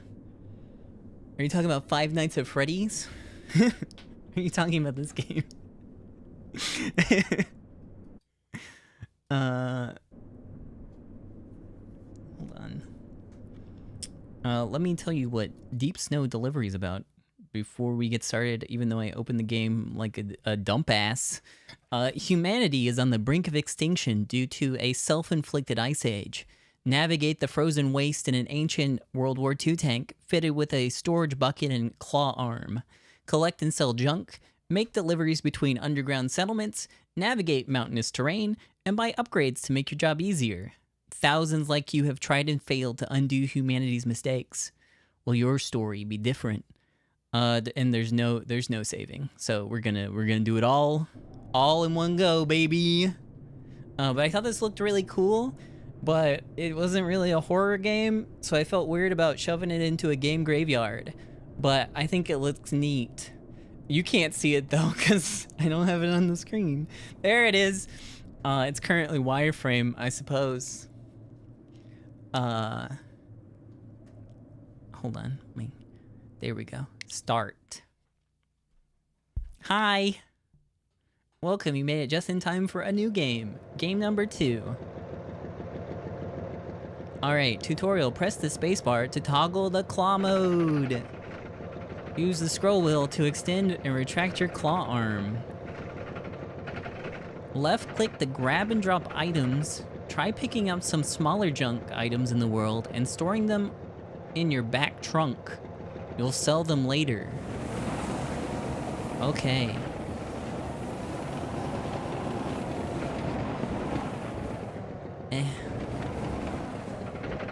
Cube. Left click. Alright. It's kind of hard to see if it's going in there. Okay, I got it. Oh, radiator. 80 bucks? Wasn't the cube was 60. Okay. How am I left clicking with my arms crossed? I'm not using my hands. And I refuse to elaborate further.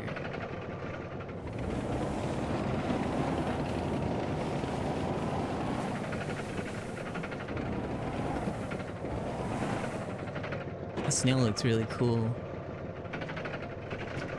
I bet I could draw a big, funny object in the snow.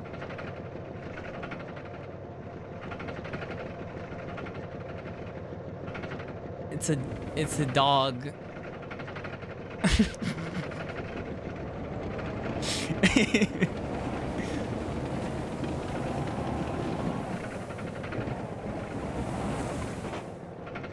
Strange cube.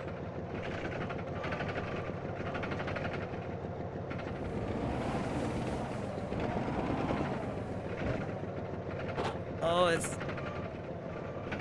The camera's at, like, a kind of an odd position. I feel like I'm blocked by the tank a lot of the time when I'm looking at stuff. Oh, fucking hell. My cube.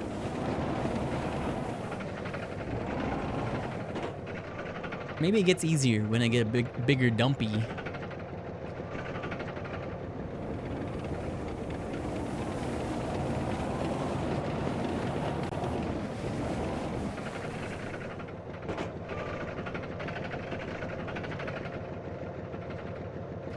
Your storage is getting pretty full. Head over to the junk settlement and sell what you've collected. Is it? Oh, that's it? Okay.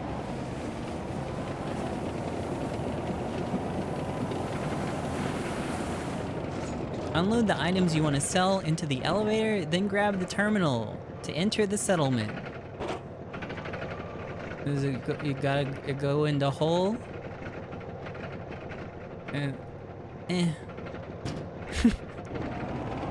Do I just drop him on the ground? Onto the elevator, not into the elevator.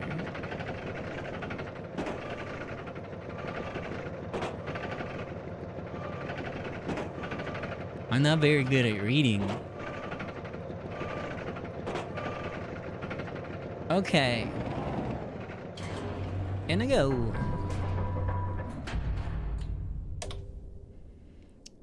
From the elevator tab, click on Sell Deliver to sell deliver whatever items you've placed on the elevator. Okay. Okay. Now that you have some money, see if you can buy any upgrades from the Upgrades tab. Upgrades. There is a scanner, a headlight, a claw light, engine torque, maybe a scanner? Press R to scan for objects and settlements required for delivery missions. Well, you probably need that then. Buy. You can now accept delivery missions from the Deliveries tab of any settlement. Alright. Rusted junk, city settlement, packages, mangled steel, crumpled rebar, rust powder. Okay. Do I have enough space for that? I don't know. Start mission. Press R to scan for items. Carefully load each package into your storage. You can rotate your claw by holding right click and moving your mouse or pressing Q and E.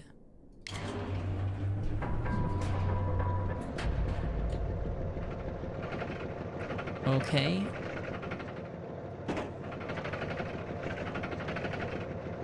I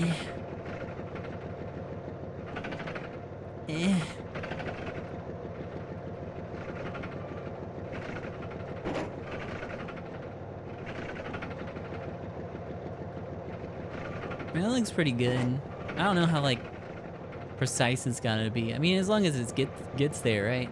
Well, I think it has to be Q and E. Oh, that rotates. Is there any way to rotate the other way? Oh, like that. Ah!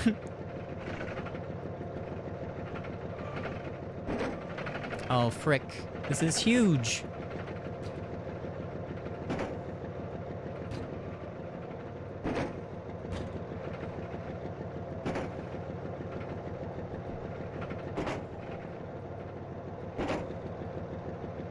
Yeah, there we go.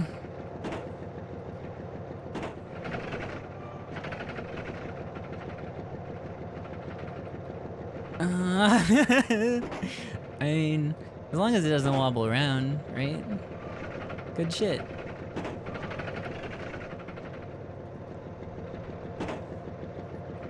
Fit in there.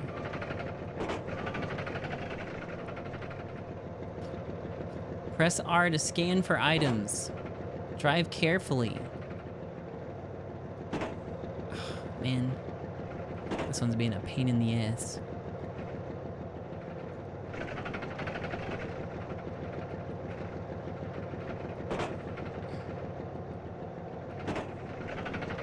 Come on, brother. Get in there.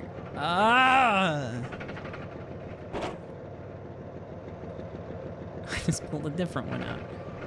I think we're fine. I think it's okay. Where the hell is this going? City settlement?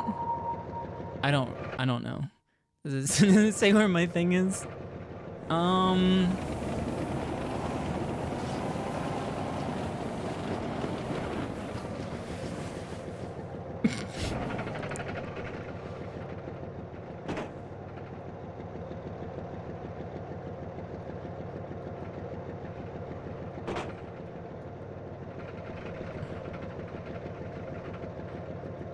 It's all messed up.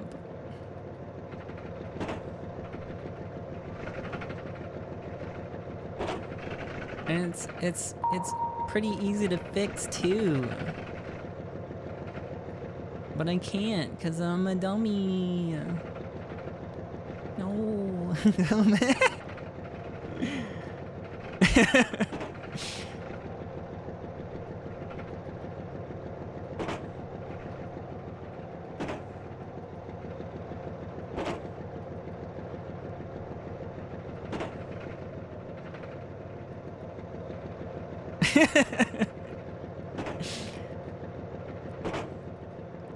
Okay.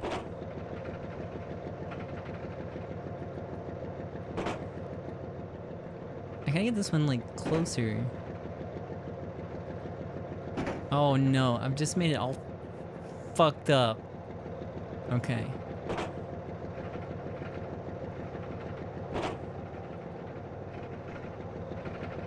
Did I lose one? No, no, no. I thought there was another one that was missing. Oh.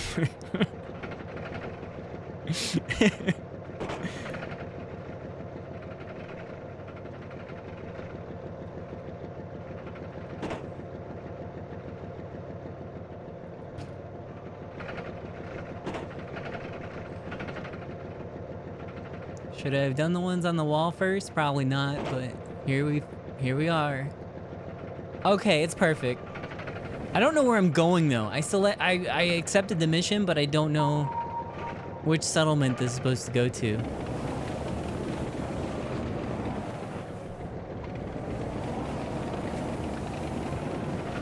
I'm gonna have to go check.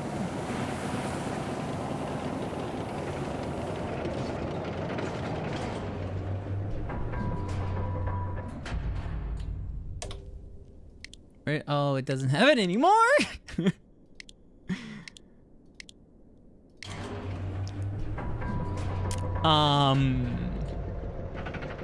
Do I have like a log? Do I have a log of...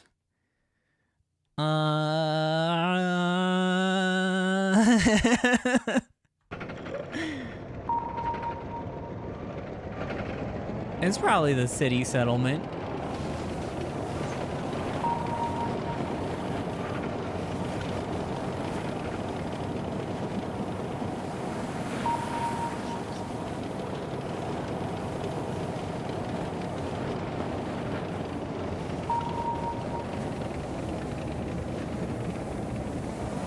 Tutorial, if you're struggling to climb a slope, try zigzagging up.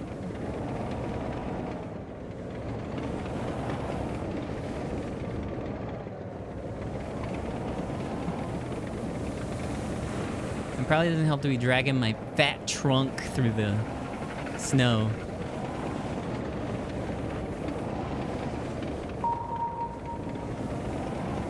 Oh yeah, it does say for city settlement on it. Oops. Hehe.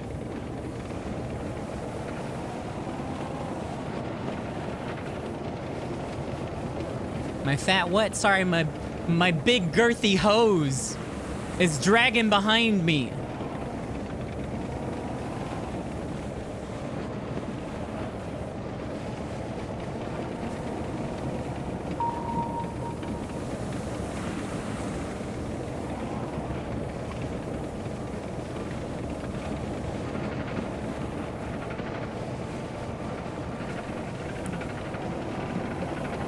Fun.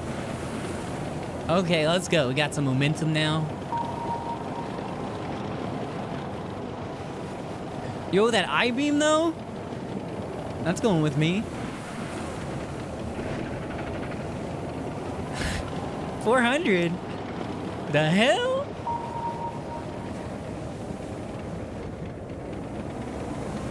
After exiting claw mode, spacebar, you can zoom the camera in and out with the scroll wheel. Oh, exiting claw mode also drops the thing.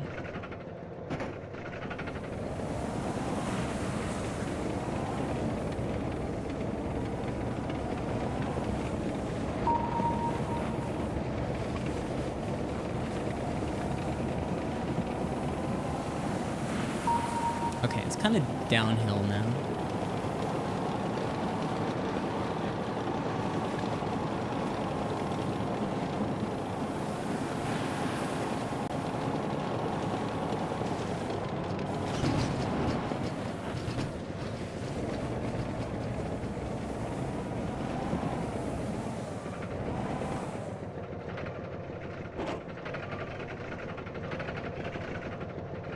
Oopsies.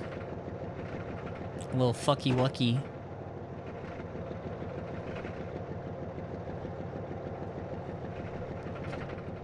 I didn't think the tank could get air. I didn't think the tank could get air, you know? I thought it'd stay firmly on the ground.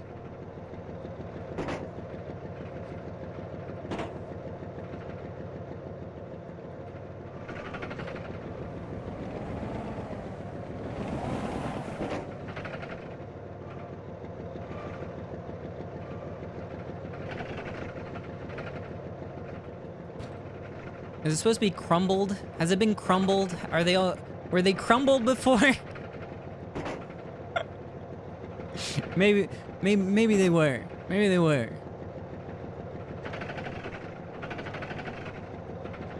Oh my god.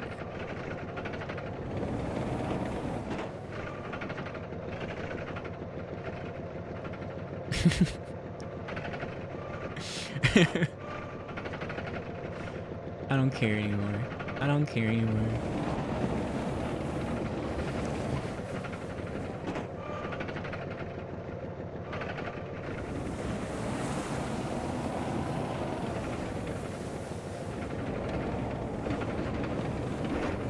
That's my I-beam.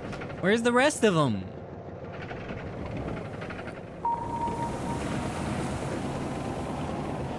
Oh, there's another I-beam. Shit. We're gonna slap that on too. We'll use it for weight. We'll use it for weight to keep the other things all in place.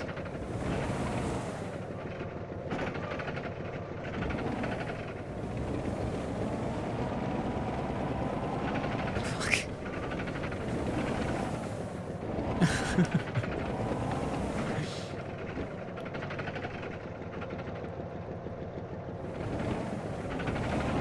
Oh, no. Backwards. I think that's all of it. I got all the things. There's some nut in the distance, but I don't need it right now. Just hold this like here. You know? And it'll prevent things from falling out.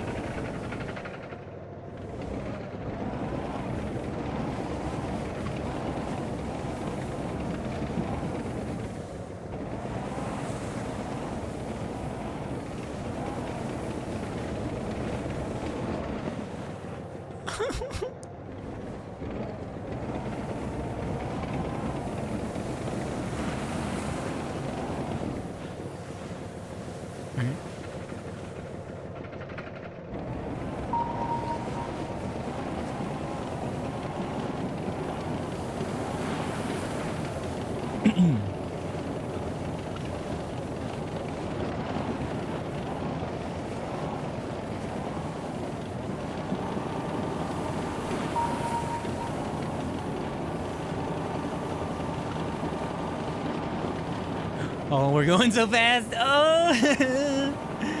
I can't tell how steep this is. We're good.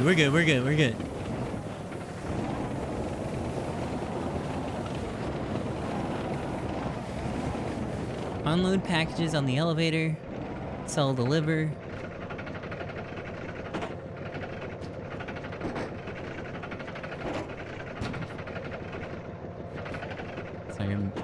Very strong.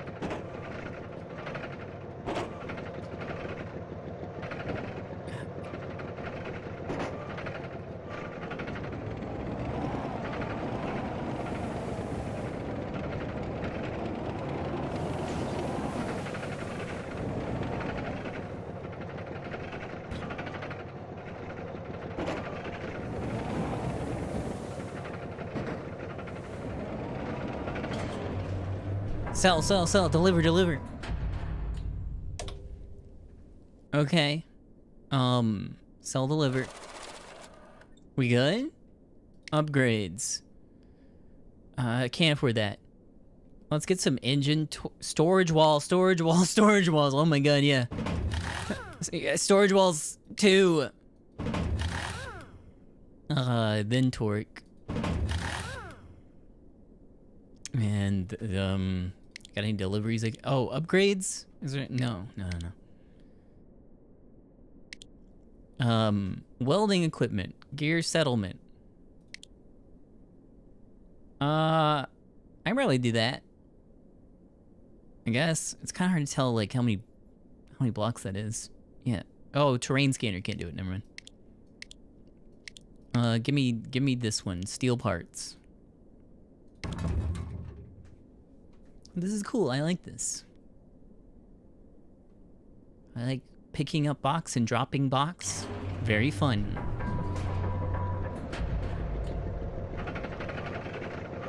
Both. Oh, you know what? Maybe. Yeah? Save time doing a couple things.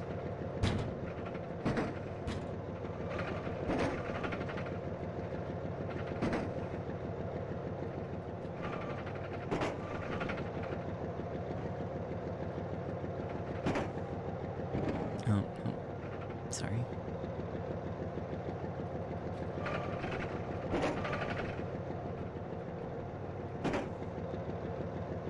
Okay, so that's for the junk settlement.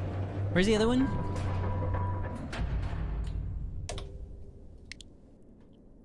Oh, yeah, junk settlement.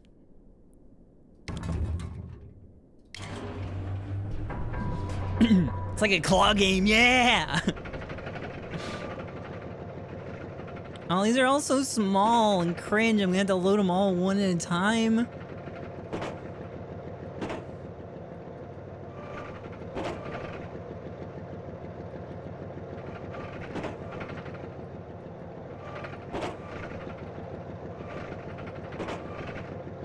Jeez.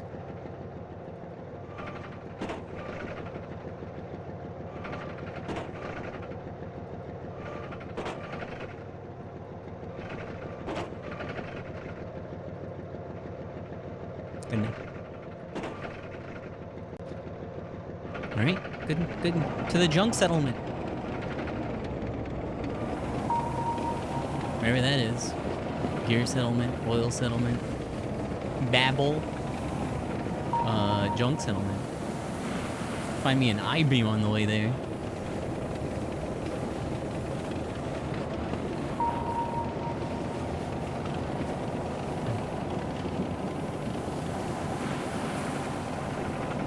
Oh, metal sheet? That probably doesn't occupy a lot of space, right? It's flat. Put it on the cheese.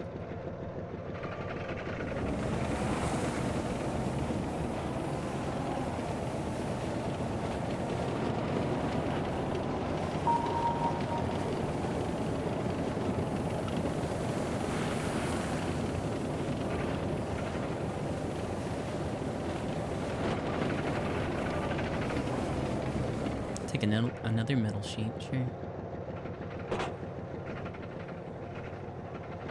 Oh no. Stay there.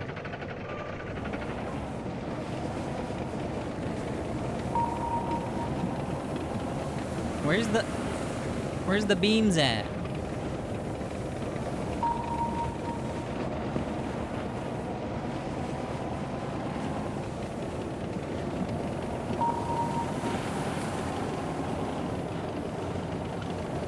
Yoink! Fuck!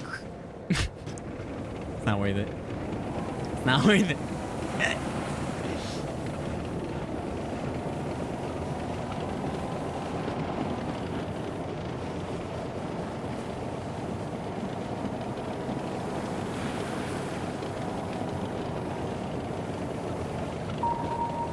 Don't go so steep.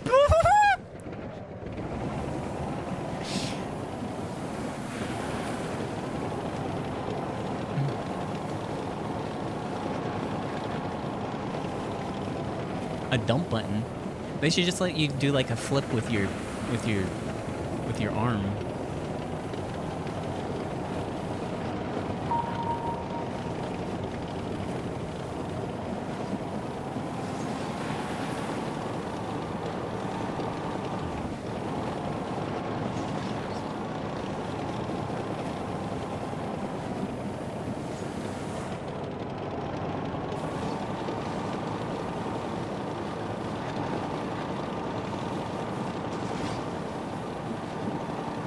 Maybe there's like an upgrade that does it?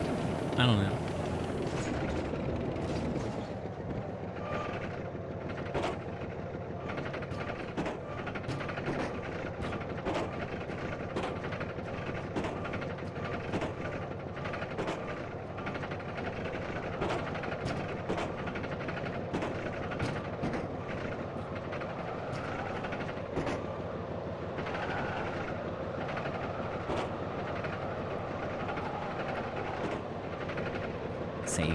Saved it.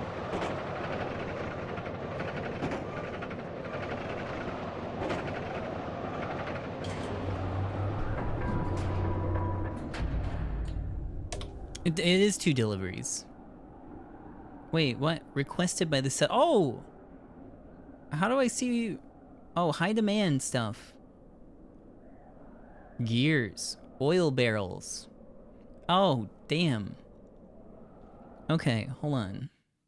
I don't know how frequently these change, but I might as well keep a record of it, right? I didn't actually drop off the things. My bad. Forgot to sell.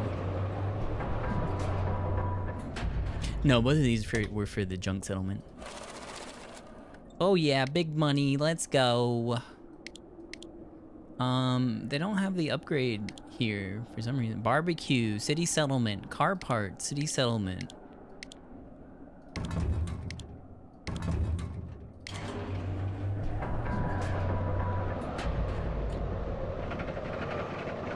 Barbecue time.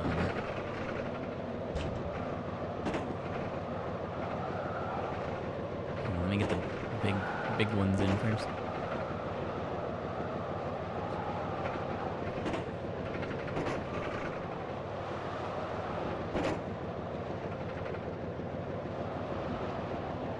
Good enough.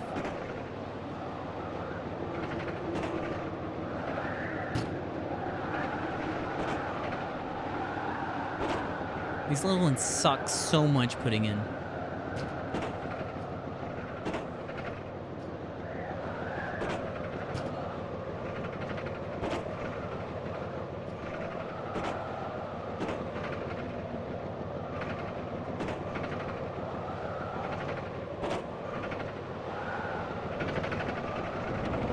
I trust that will settle out.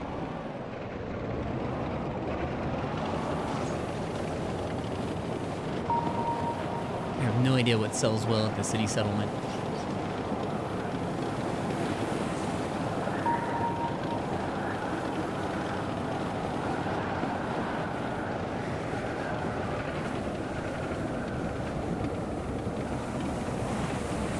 Go!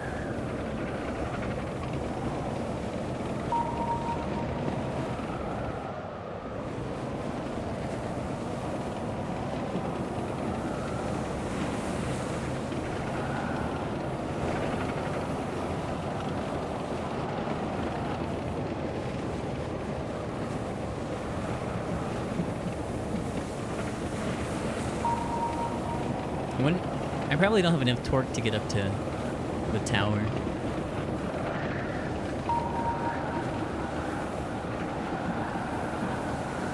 I wonder if stuff respawns.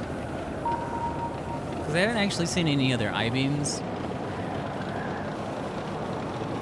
I might have squandered those.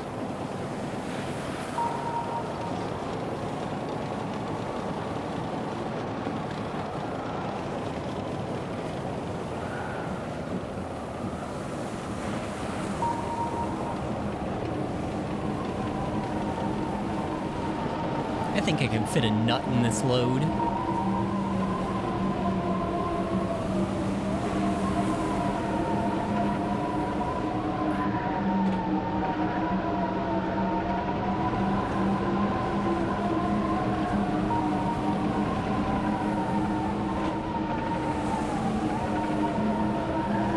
Oh, there's another acting. Never mind. Weather's getting spooky. All right, you know what? We'll get it next time.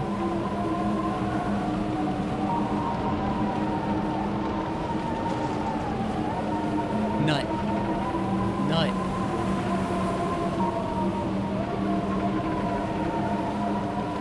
Couldn't get it. Denied the nut. Oh, we are cruising! Fuck.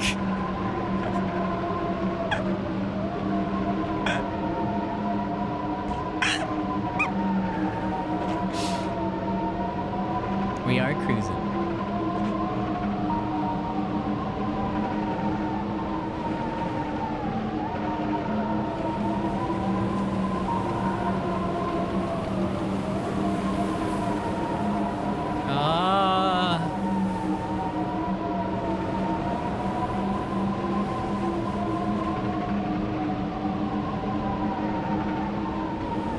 Good enough.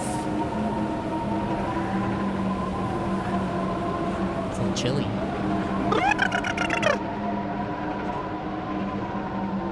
I only have like 300 meters to go. Just fucking stay still.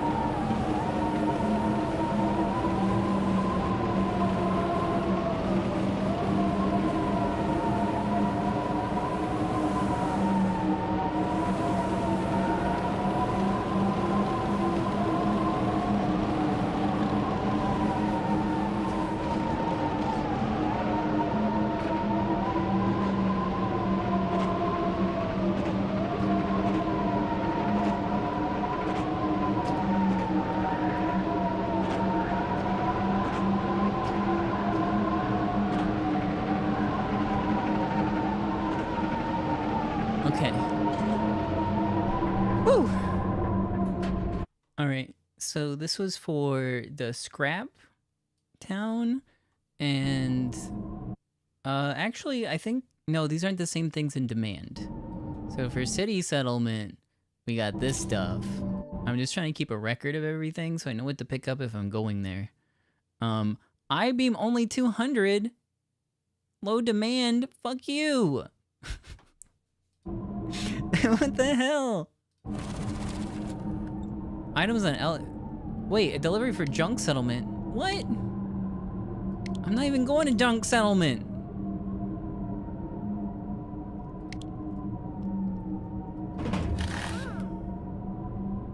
G to toggle terrain scanner. Okay.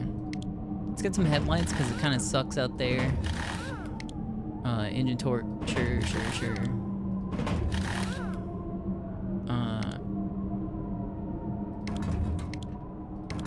I probably should have picked both of those. Those are gonna be fucking massive, huh? Oh well. Is what it is. Oh no, look at this dumpy. I can handle it.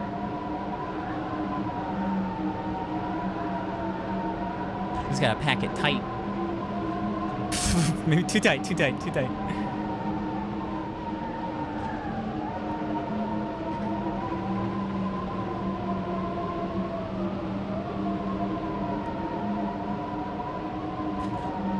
Okay, what if we do it? What if we do it on the end? Yeah.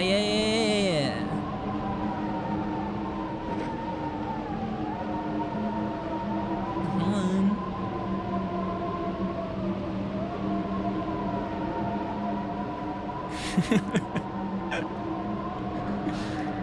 Fuck. All right, you know what? Just stack them up. Just stack them up.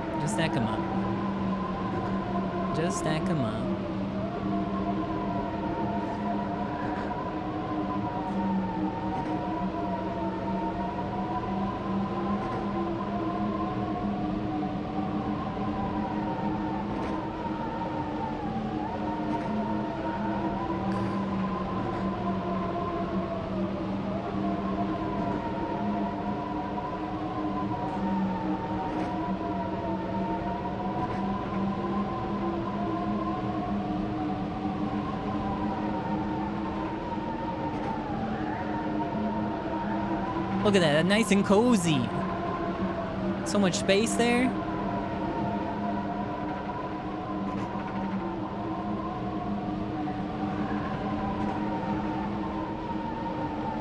You always want to load the back first. I think. I'm pretty sure. Pretty sure that's what you want to do. You want to have all the weight in the very back.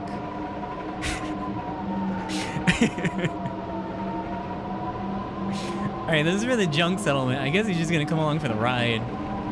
One day I'll sort it out, I guess. God, the junk settlement's over there. Give me that beam.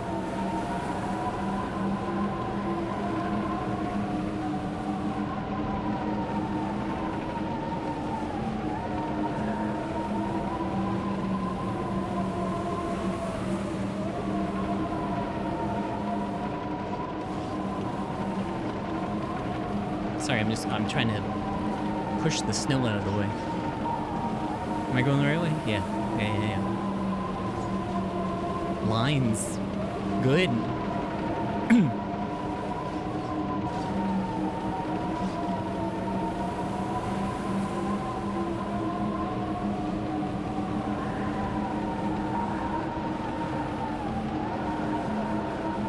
Okay, it's getting a little steep. I have to go around. Oh my god, it's a lot steeper than I thought. Oh fuck.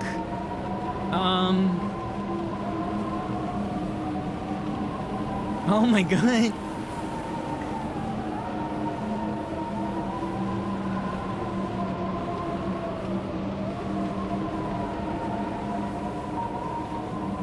There's gotta be another way to get to the gear settlement. It doesn't require you to go up this mountain like an idiot.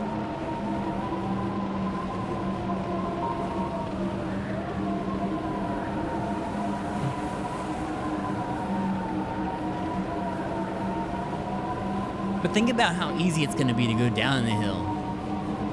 Make up a lot of time. As the packages come hurtling from the back. Alright. Oh my god! Cowabunga. Ah!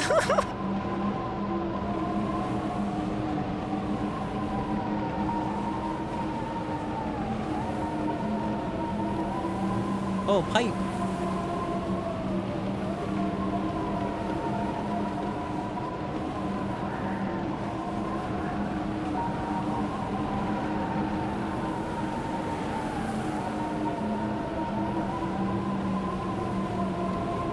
I think as long as I don't hold W, I'm okay.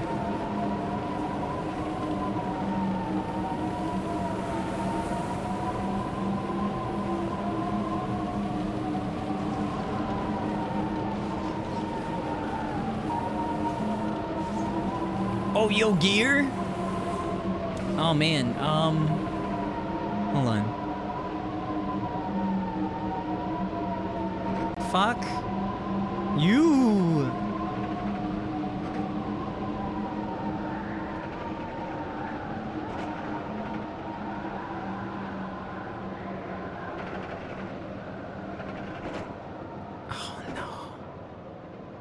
Everything out here in the middle of this storm. Just go in there. That one's not even in place anymore. I've messed this up so bad. I gotta reload everything now. Thanks a lot, gear.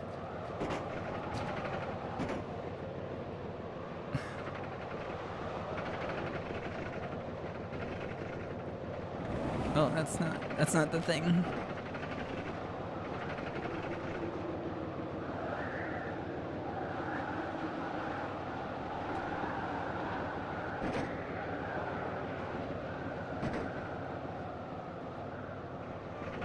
Okay.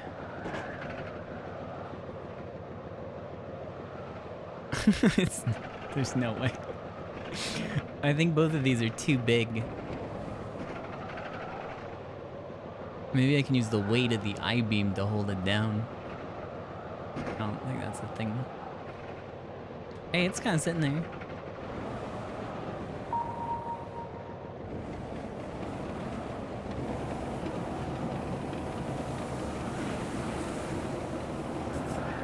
not staying there.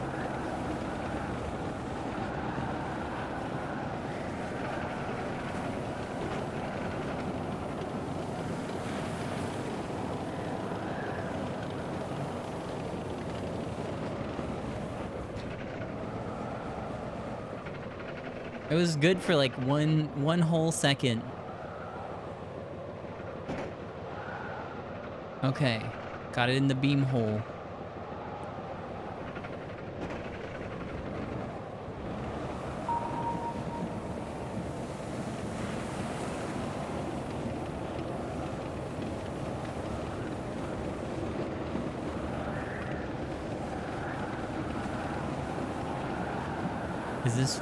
Is this War Thunder? Yes, and if you use code CUMSQUIRT, you'll get a cool starter pack to start your adventure in War Thunder.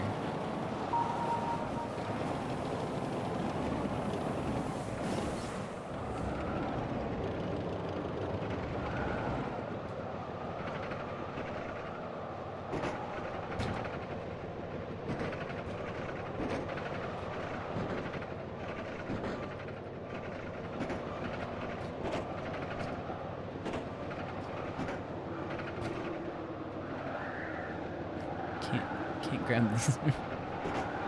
Okay. Woo!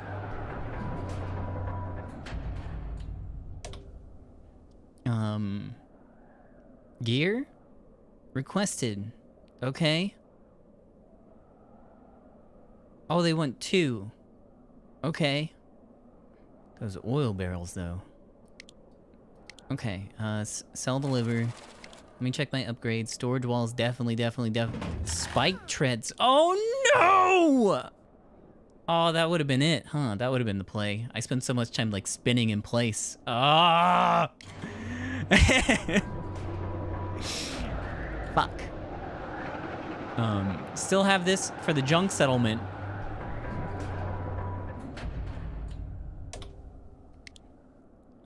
There's two that goes to big money going to the junk settlements too. These are both that's an extra large and this is a medium. I think I can do both. That's a big payday. Well, actually, let me look first.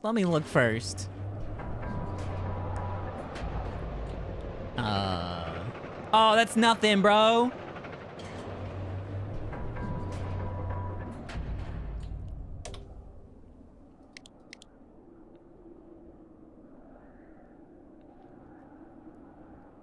So, I think some of these might, I don't know, tank roller, conveyor belts, alcohol.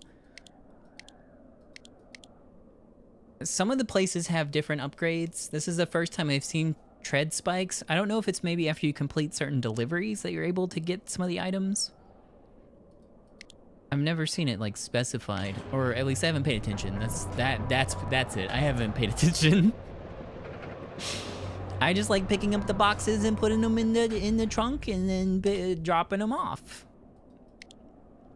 That simple. Okay.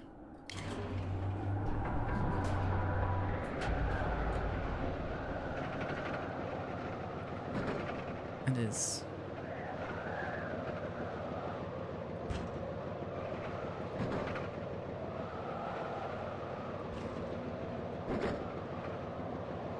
That Trimple.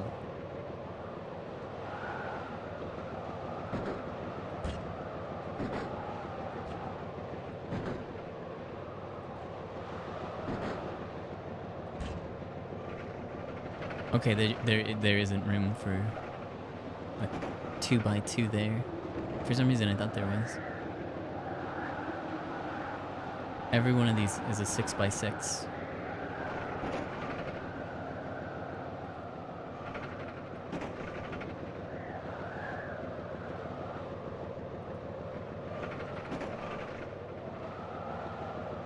Yeah, I think this game's really cool.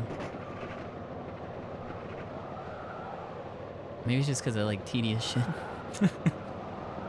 It's got a lot of style. Or like a little goofy itch.io game. Brother, this is good stuff.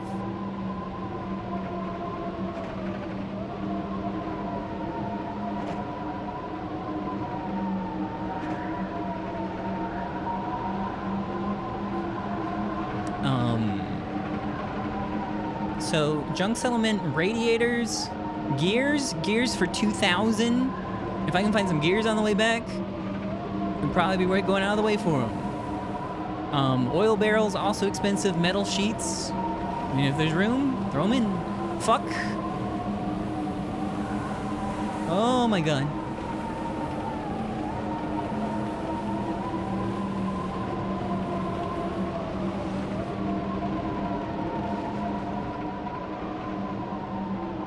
That was just the test ride.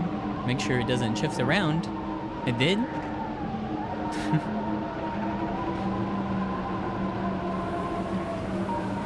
All right, to the junk settlement. Floor it.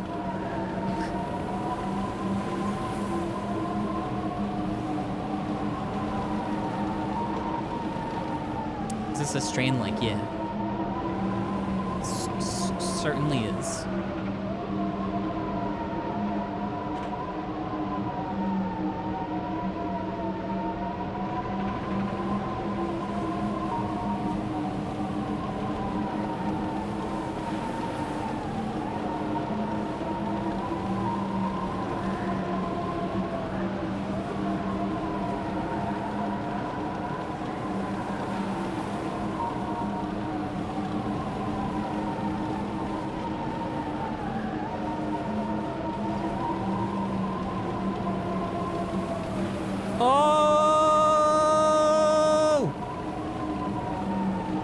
Now this is if like the prices hold. They might change periodically. But this was worth like 2,000.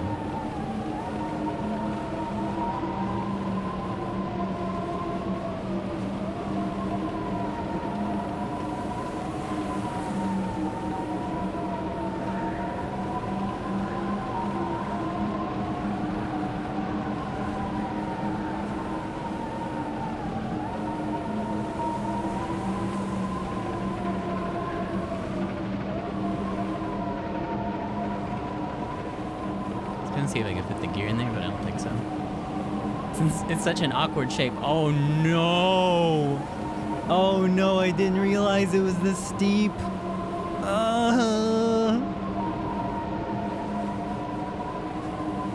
It's so red.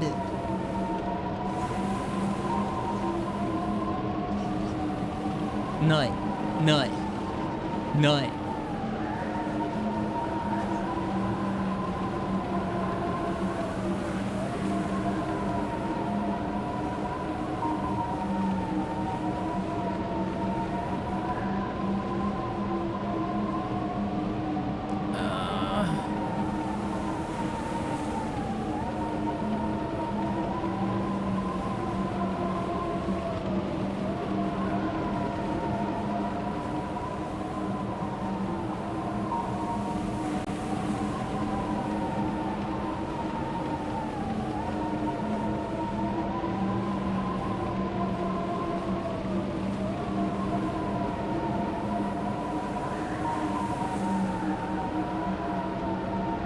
Oh my god! When you're sitting here staring at it for a while, it's a little disorienting. I thought it was kind of flat, and then I turned the camera and then we're vertical.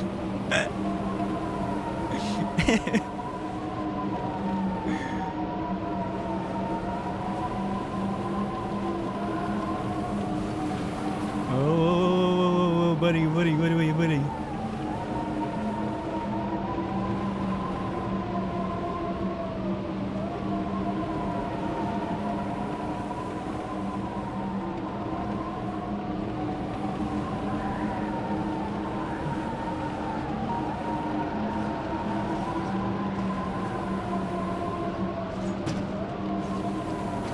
That fucking thing, oh no! What did I hit that bounced me so hard? Was it like a nut? What the fuck? Okay, that was my metal sheet. I don't really care too much about that. I do need the tank roller.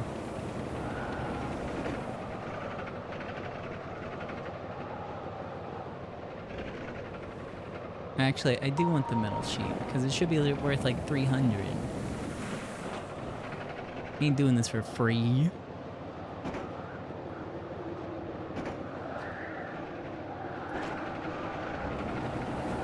Okay, I can see now. Did the metal sheet fall out again? Fuck it. Fuck it, I don't care. I don't care anymore. Oh, we're getting some air. We're getting some air. Oh my gosh. Too much torque.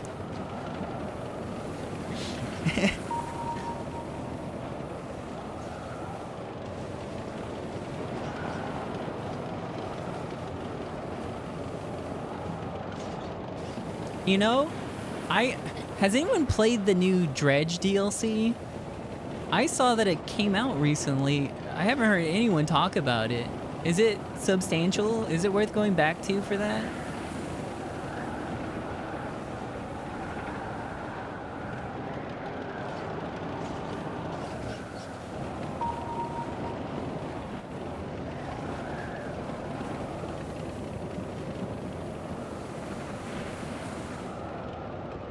Oh gosh.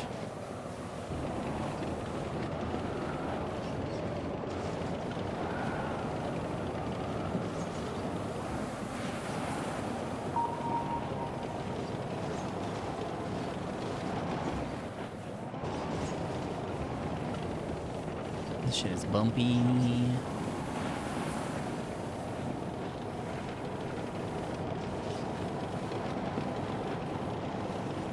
I saw an article that says it kind of looks weak compared to Still Wakes the Deep. Yeah, I guess so. Oh! Yeah, I guess so, yeah.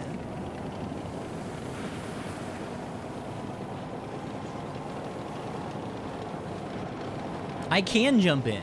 I know I can. The packages are not staying in the back, but I can jump it.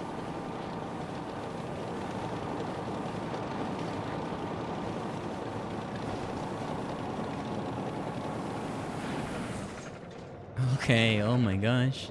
This one's kind of been hell.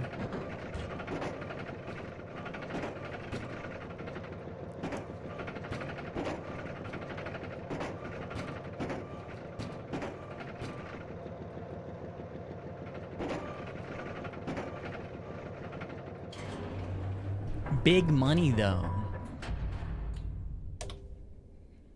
Oh yeah, it's still worth it. Okay. But it's only one, so then this is all I'll ever get for the stop. Still. Engine torque 6? I don't know if that's a good idea. Or it's engine torque 3. I don't know, is it 6? I don't think that's a good idea though. I think I need to go get the treads. Do I have anything that'll take me back? There's no deliveries to this location. Well, now I'll look like a doofus if I don't buy it, so. Now I'm just gonna look like a doofus. Did I... Was it the city settlement that had... Ah, man. No deliveries, huh? I think it was the city settlement. Right? That had the treads, or was that the gear settlement? I was a dumbass and didn't record what the gear settlement wanted.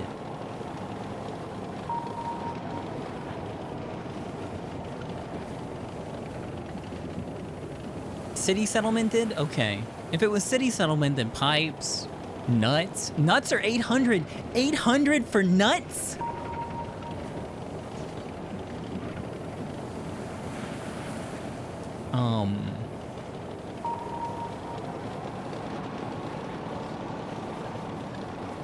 But I think I gotta go into like the mountains for some big nuts.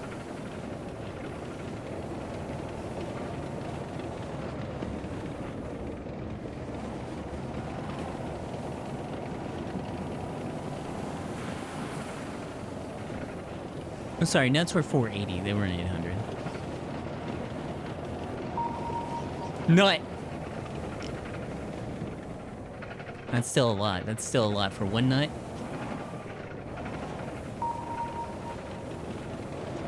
Springs or springs. Springs are in high demand. I can take 8 springs back with me.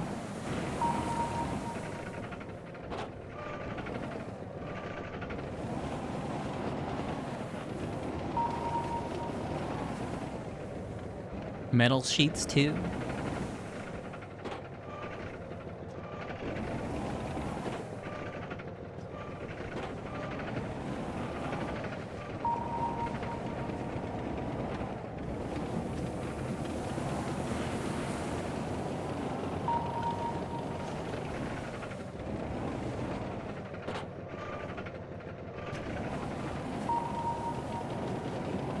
Nut, spring.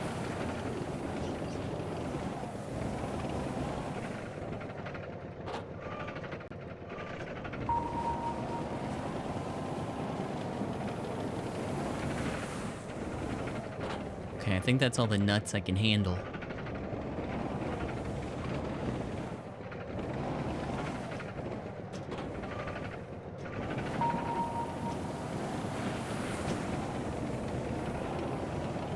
I do want the metal sheets,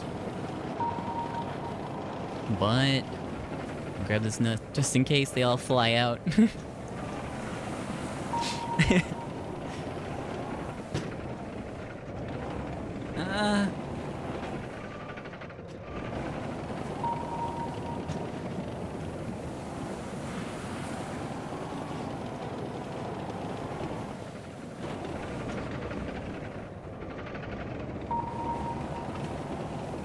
Spring.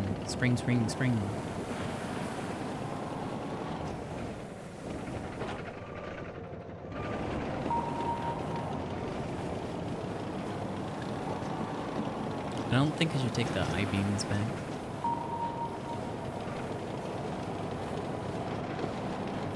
Need more spring.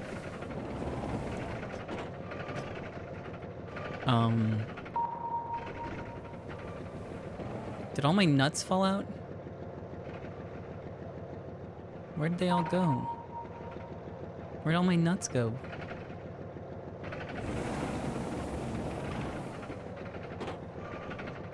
Where'd my nut load go? What happened?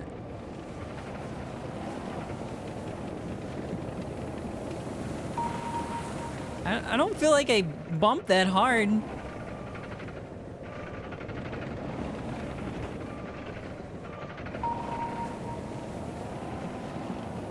Maybe I did.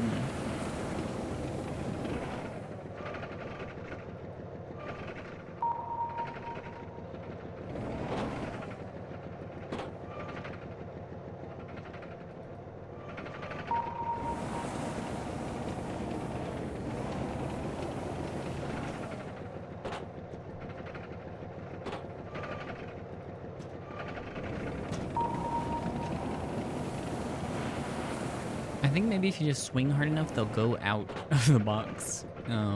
Just like through the wall.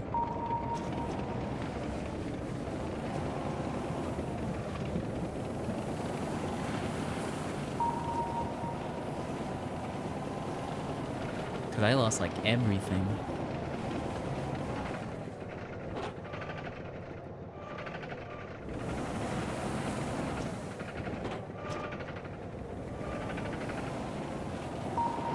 I'll just take what I got. Could use a nut though. Oh.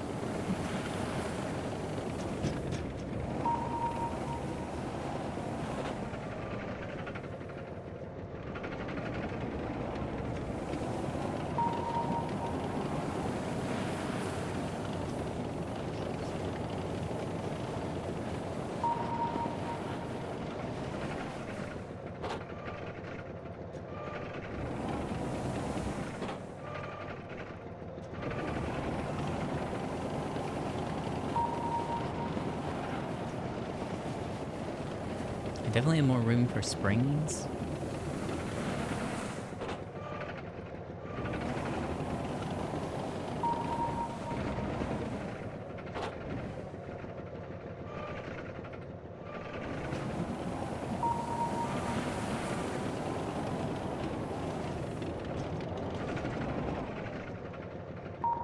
See, that nut just like fell out through the ground even. What the fuck?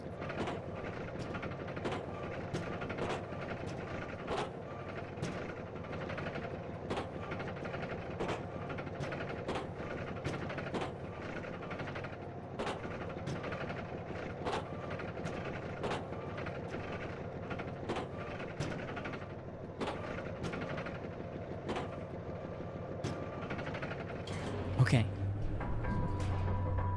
Yeah, I drew a dog earlier.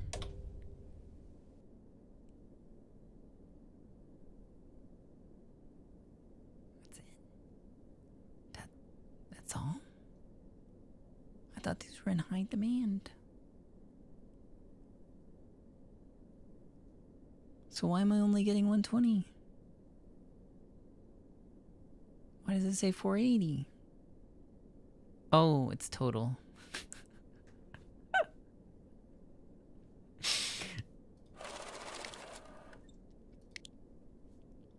So I gotta go to the gear settlement so I can get the treads. So, math, bro, math. That's how they get you.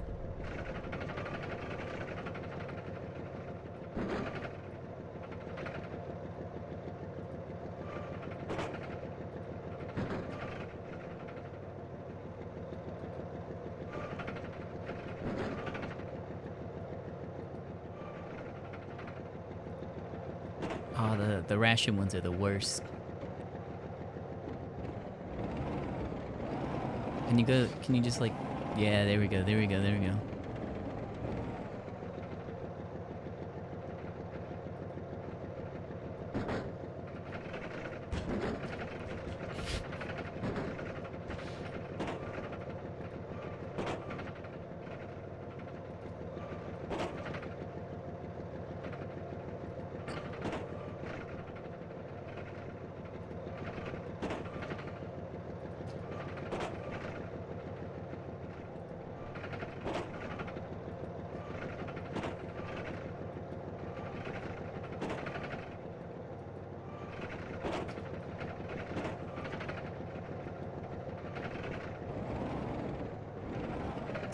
Go in. Just settle in there. Okay, I'll do these two last.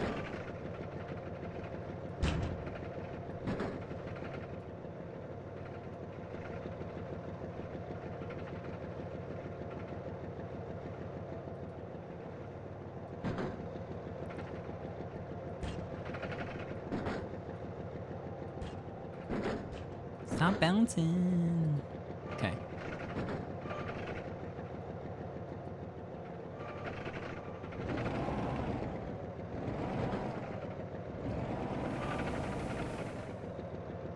I've done this in the worst way. Huh. What was I thinking? What was I thinking? I wasn't. Okay? I wasn't thinking. I just wanted to go.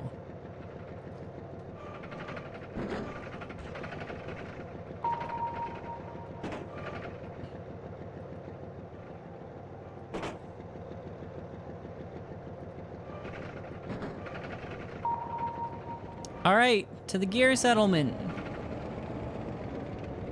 Back over the fucking mountain. Somewhere. Where's the gear settlement at? Over here.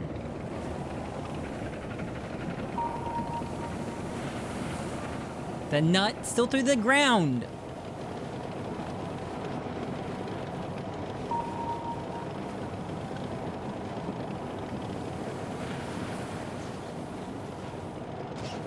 Just drive carefully. Yeah. When haven't I?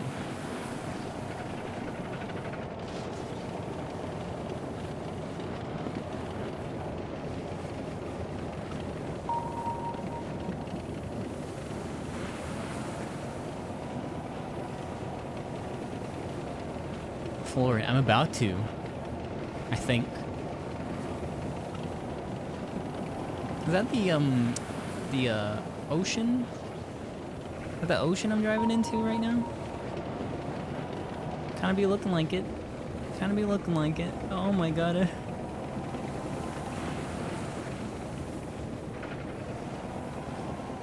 But there's a lot of good scrap in the ocean.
Okay.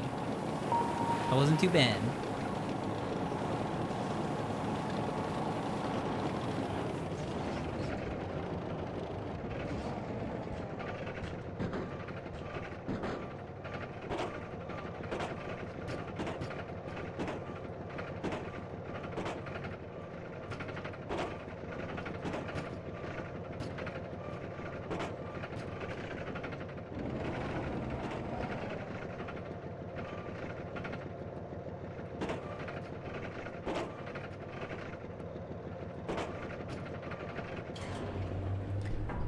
Please have the trends.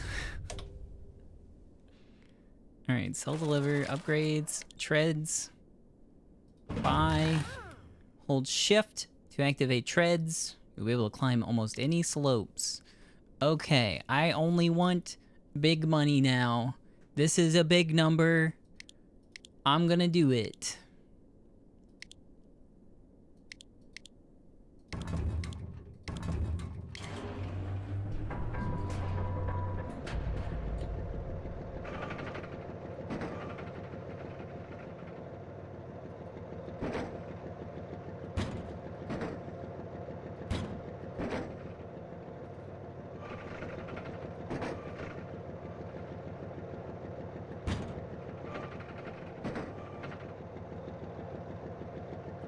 Almost, I imagine it wouldn't let me, like, climb up the tower.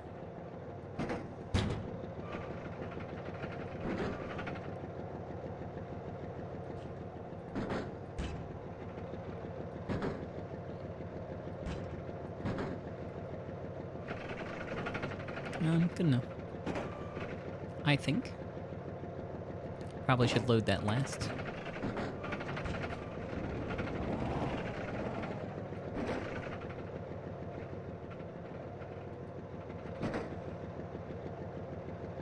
I might have picked up a few too many.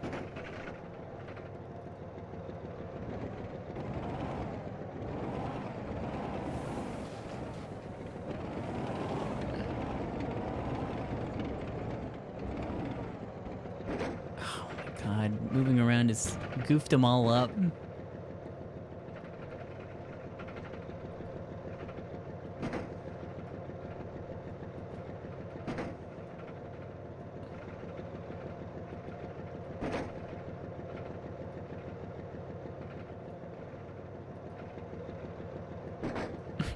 Okay, it's not meant to be placed like that.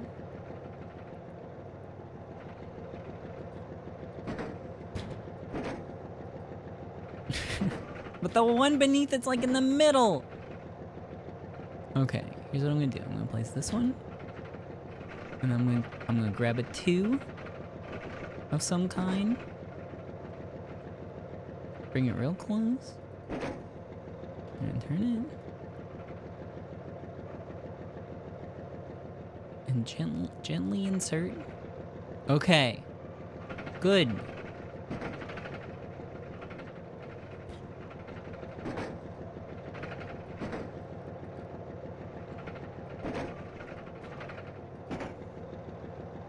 That one's fine. I shouldn't have touched it, because now it's ruined.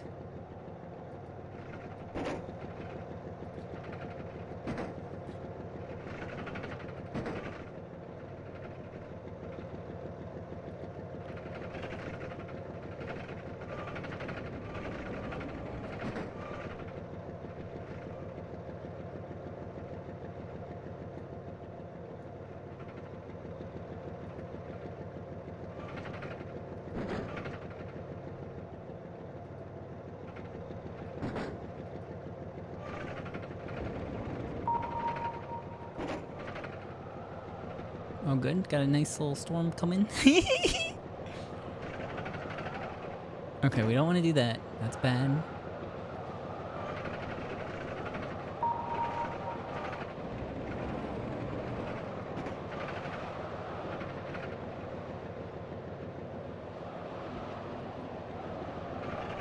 Okay. All in. Where is this going? City settlement.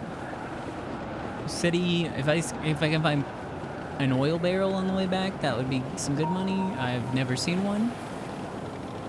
Maybe they come from the oil settlement? That is not the right settlement to go to.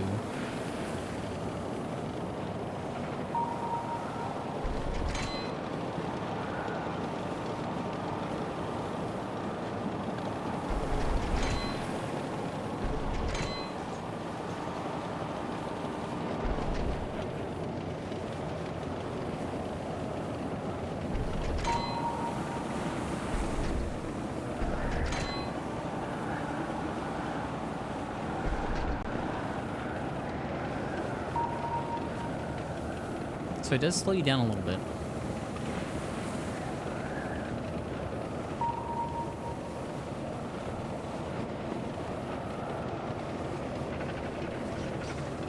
Come on, do not bounce me like that.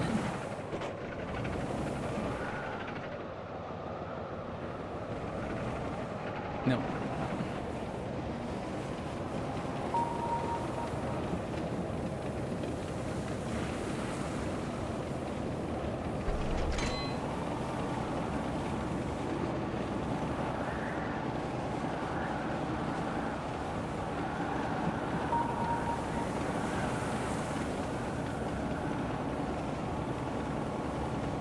Just gonna see if I can go straight over. What's the point of the treads if you ain't using them? Oh boy. There goes the gear. Maybe soon more. It's okay, it's okay. I don't need it. There's other gears.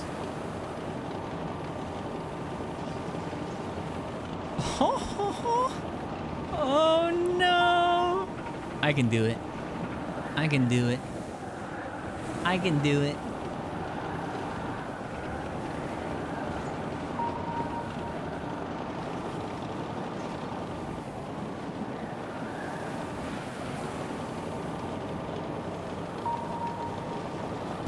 Easy. Wait. That was okay. That was something else. Something else. It's not my problem.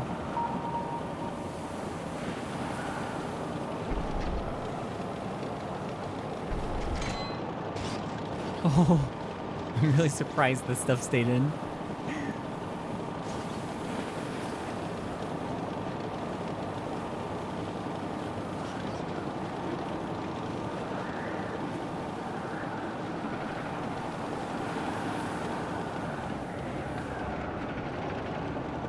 So I wonder if this has like an in-game, because I haven't seen any new upgrades in a bit.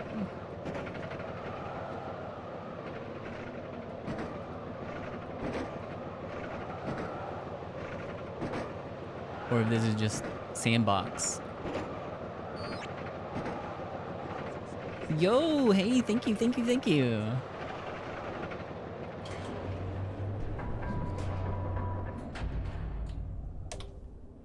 All right, sell. The only upgrade left is engine torque 4, which I don't have enough money for. I don't have any deliveries I can do from the city settlement. City settlement is now pointless.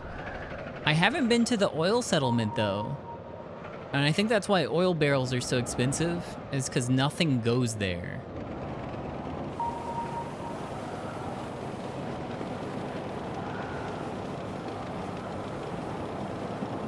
So I'll go there.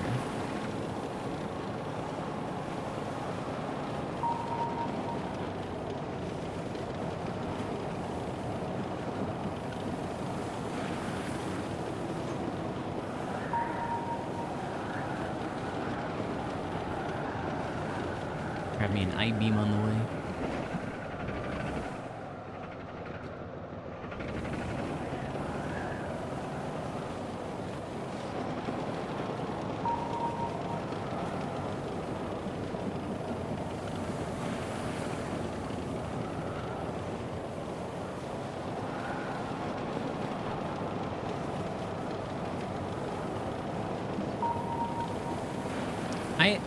The only thing I can think of is maybe you get all the upgrades.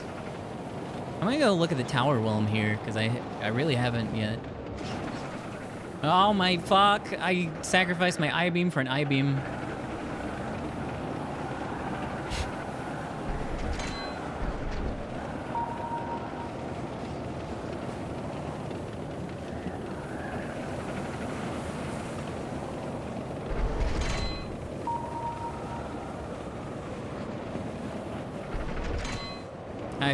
Goodbye, I-beam.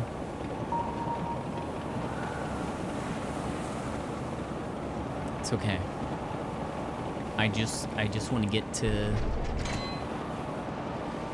the oil settlement. I don't even care if I have stuff with me.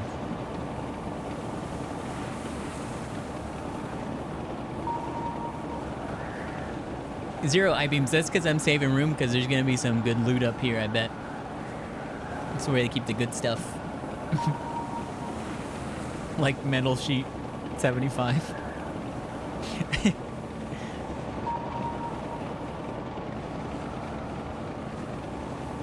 Remember to zigzag? I don't have to zigzag anymore.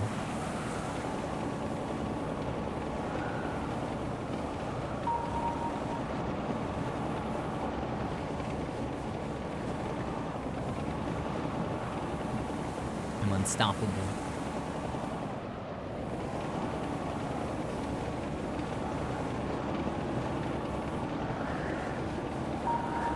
Yeah, there's not really anything up here, is there?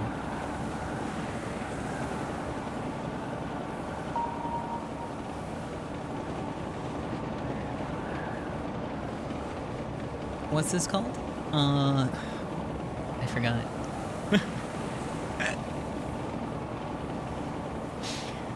I've already forgotten. Does it say here? It is called Deep Snow Delivery. I wonder why.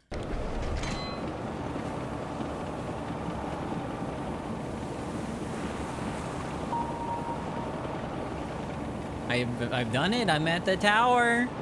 And you know, since I'm not carrying anything, we just go full throttle down the hill. It's gonna be a climb challenge. I'm not sure. I don't really see any way to start going up it. I think that'd be neat.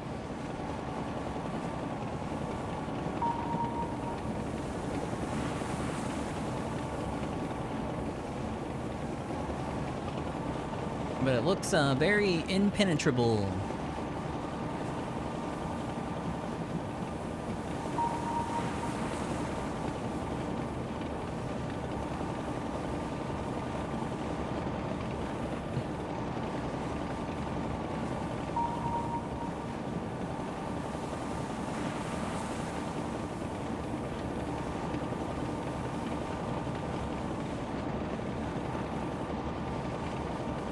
You think so?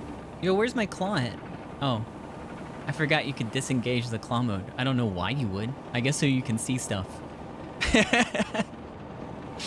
I guess that's cool.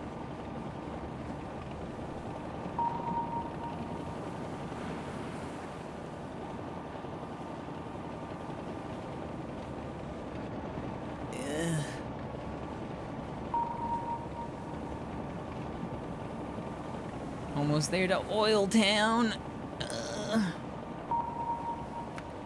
Oh yeah, I haven't turned on my lights that I bought. They don't seem to be helping a ton.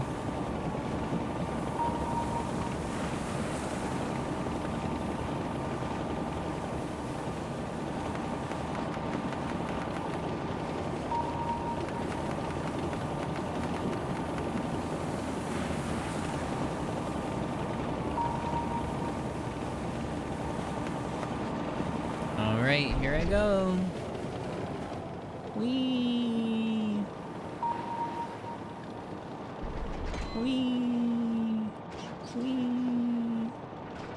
Whee! Whee! Oh my god.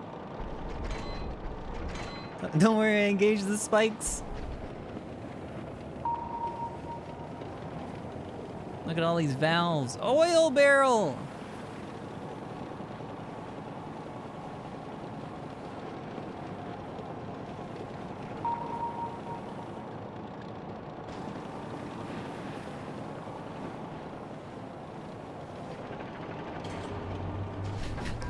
I'm not quite on it. Deliveries. A thermobaric bomb. For 0?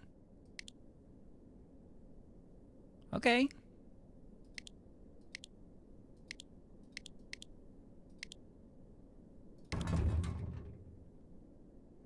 Oh, I've got I've got 4 minutes to do it. Hey, why'd you guys activate it already? That's weird. Oh.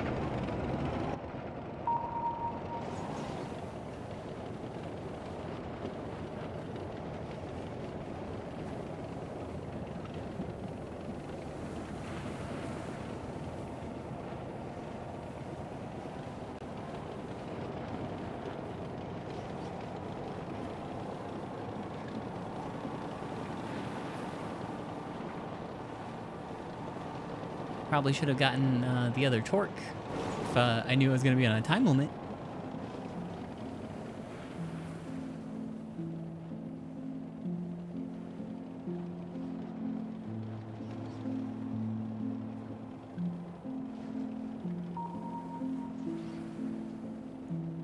Don't really know where the door is. I guess I'll follow the power lines.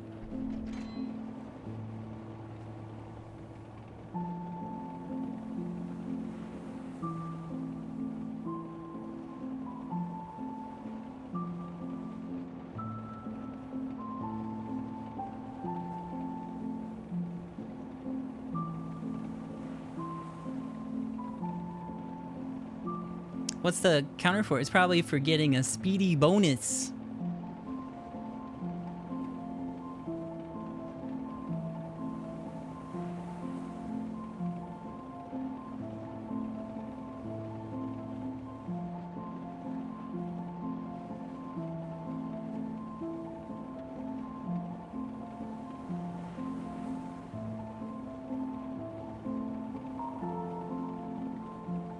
I think we're pretty good.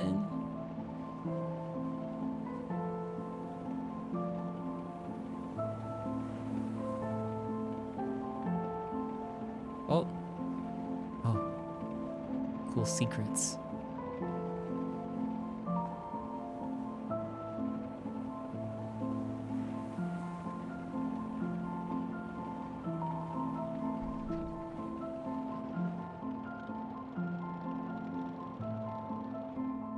So I'm gonna put it here.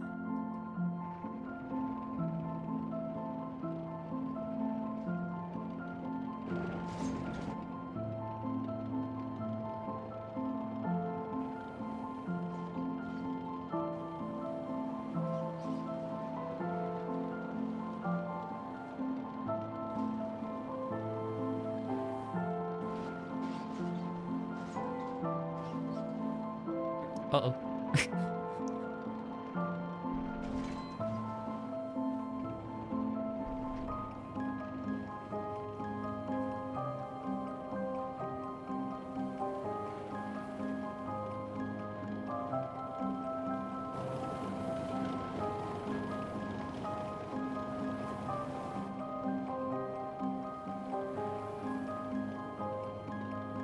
Guess we can wait here. Maybe.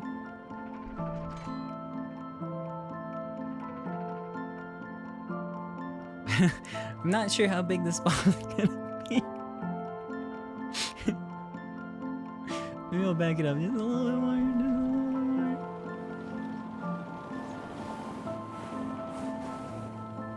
more. Okay, there we go.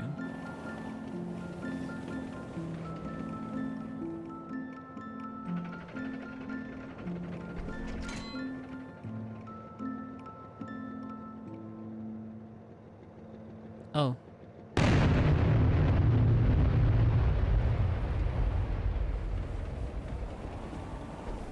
Wow. Think of all the scrap. Oh, we're gonna be rich.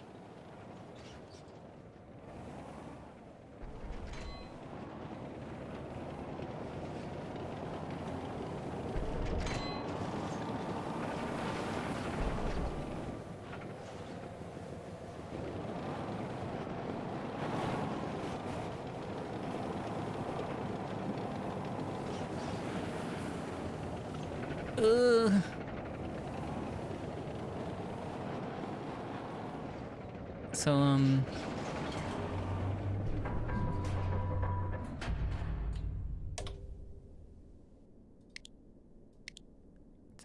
okay, well, I don't have any more deliveries to make on that one. I guess we go check out, the hole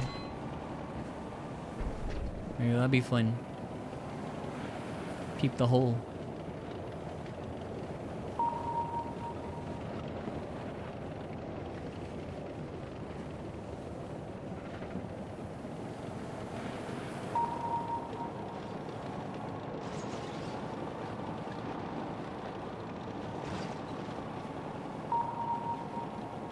Yeah, love to peep the hole. Yo, Prime Gamer, thank you.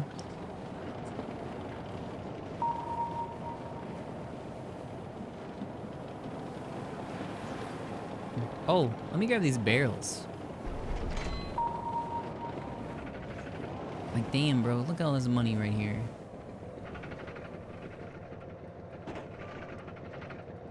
Boop.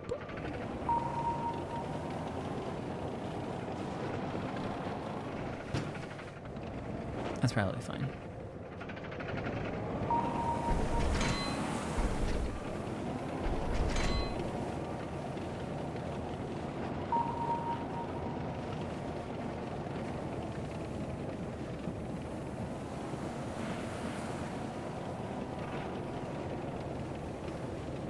Can't believe I got paid nothing for delivering that bomb. And then they just ignore me.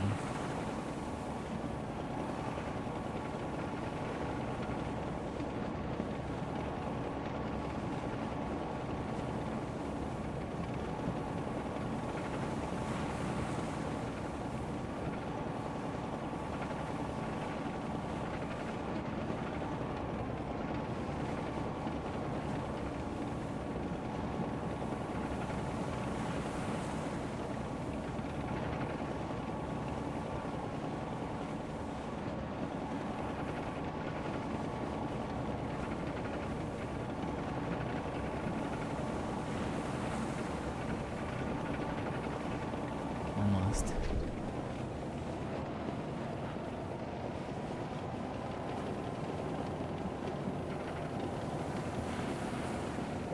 Yeah, I think so. It stopped snowing. There is nothing. There's nothing here. Just nothing.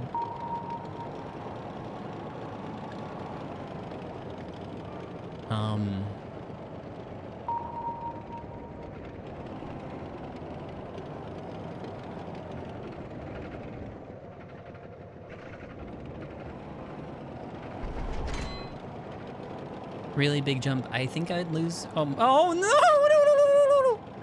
I think I'd lose my barrels. I'd like to keep them if I could. Oh well, that might not be possible anymore. I have the treads engaged. I have the treads engaged. I have the treads engaged. Well, there goes the barrels. The treads are engaged. I'm going backwards at full speed.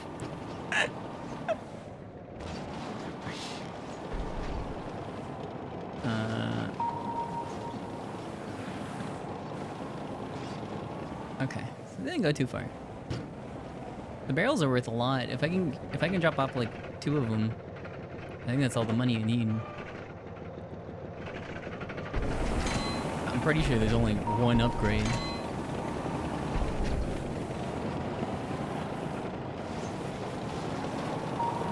Unfortunately, the other barrel got flung way the fuck out here.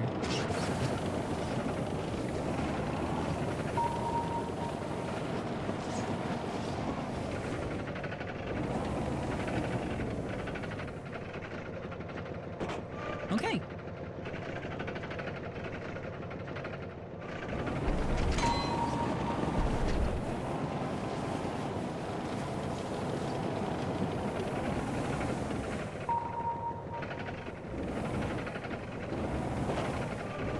Take this. I feel like the camera's really close up my ass. I don't...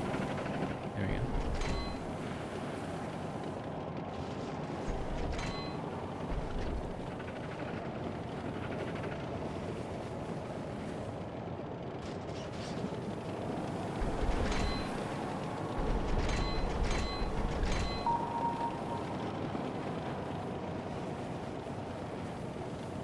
You keep playing. I don't know.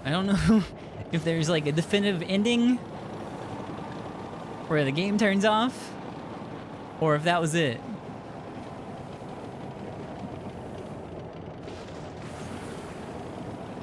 There isn't. It's done. It's just over now.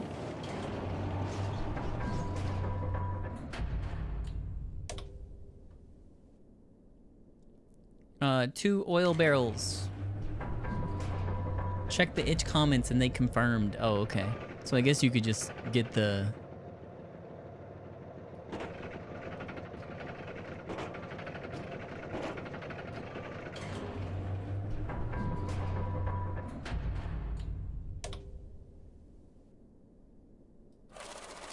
I'm so close to the final upgrade. I only need 2,000 more. I'm at least gonna get that. I'm at least gonna get the last one. You know, just to double confirm.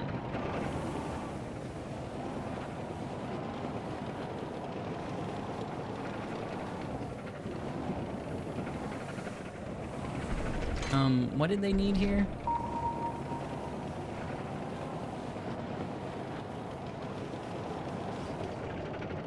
It's so bright now. Yeah, I'm in. Oh, uh-oh. Uh-oh. Okay.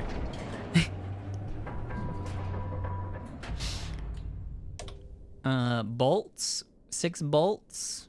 6 springs. 3 radiators. Nuts, bolts, radiators. Springs. Nuts, bolts, radiators, springs. Nuts, bolts, radiator springs. Nuts, bolts, radiator springs. Nuts, butts, radiators, springs.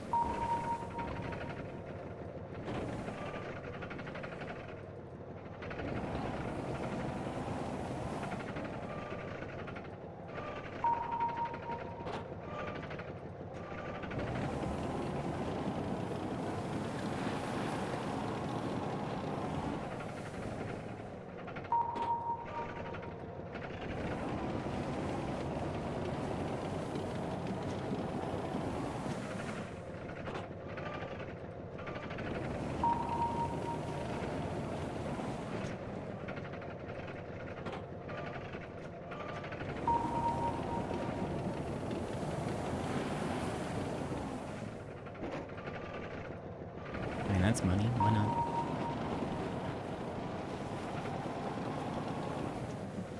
I don't think there's any radiators in this area. I think all the radiators are at the junk heap.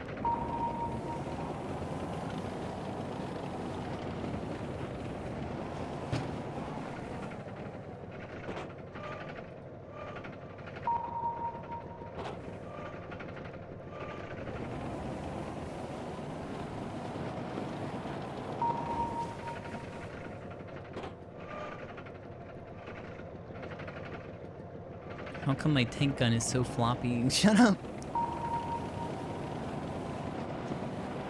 Nuh-uh.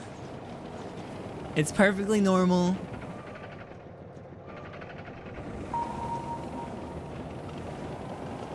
Spring.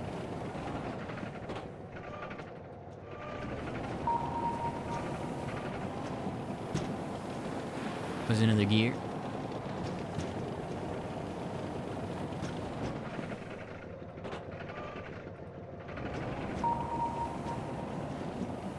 Another nut. I think I should probably be pretty close. Unless they, like, reduce the amount that I get on the gears.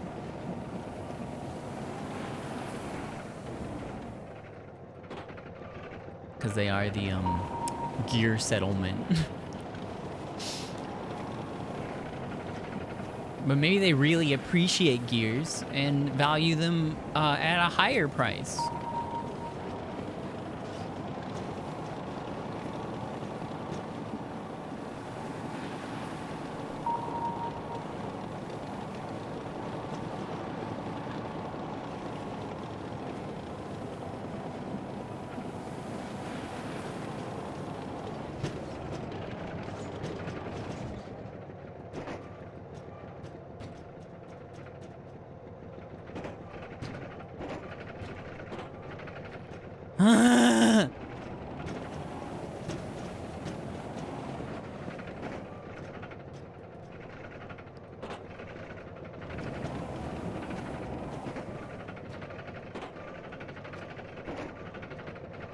I keep throwing them like clear across.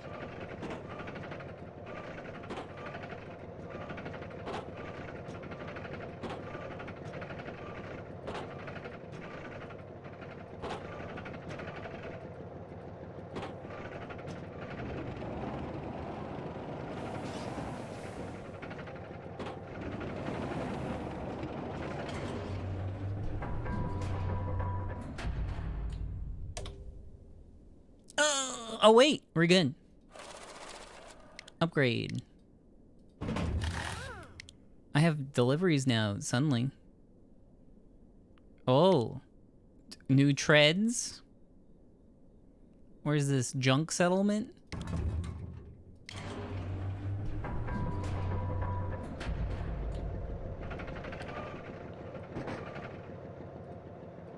Just keep going. Forever.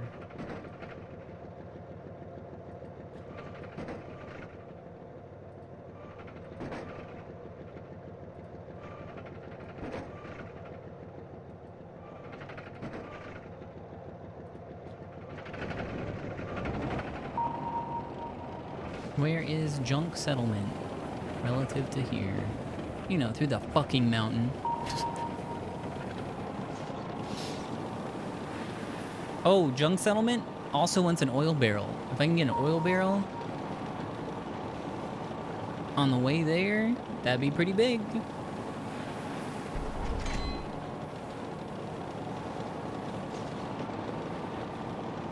This is Deep Snow Delivery. It's pretty fun. I like it a lot. If there was more to this, I'd probably play a lot more of this.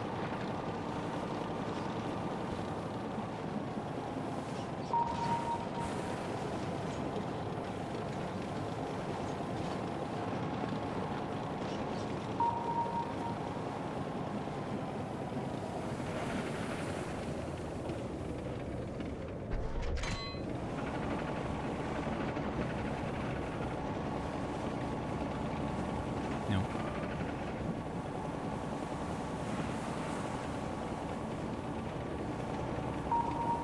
Oil barrel, that's what we need.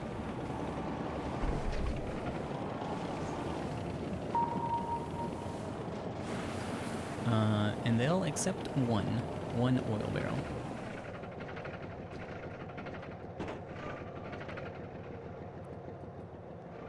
Okay, it's in there. I have no idea where that gear went. Down there? Nah. Meh. Don't care.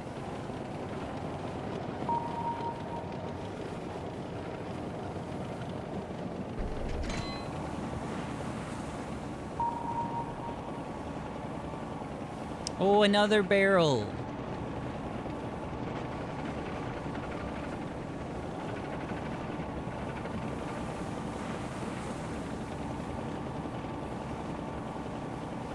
This is definitely a strand-like of sorts.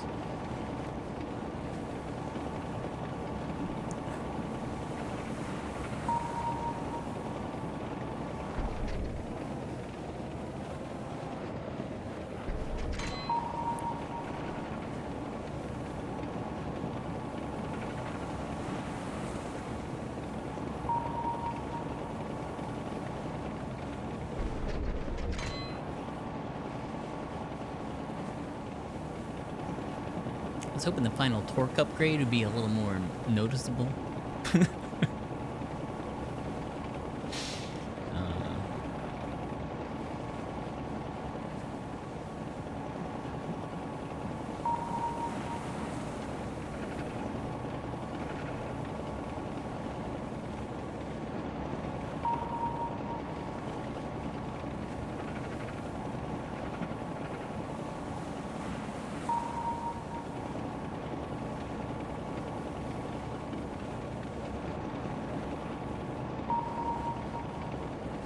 I'm kind of surprised there's still deliveries to do. I thought I did all of them.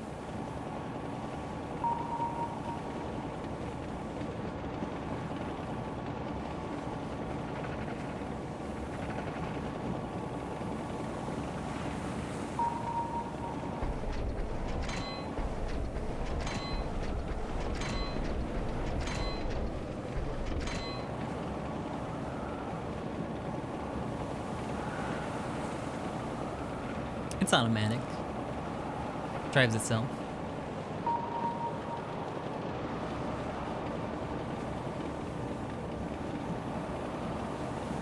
Yeah. This is fun.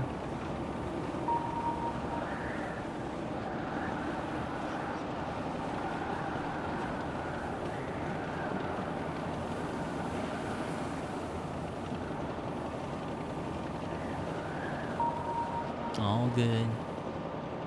All good. All good. Oh no. Okay, well, it's going towards the destination that I needed to go anyways, so... I mean, good for it. Good for it.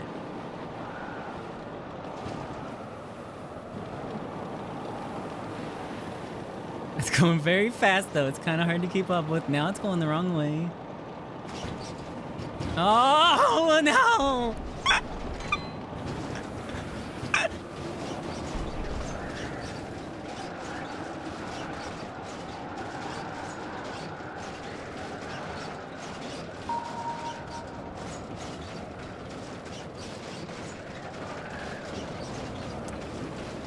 It appears one has been implanted in me.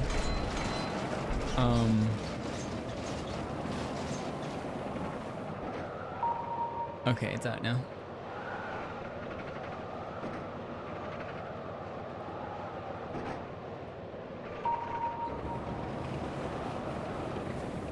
Okay, I see the oil barrel.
Like, I feel like we got most of them, right?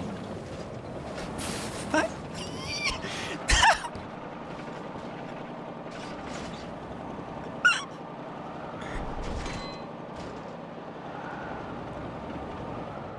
I think I've bricked my tank.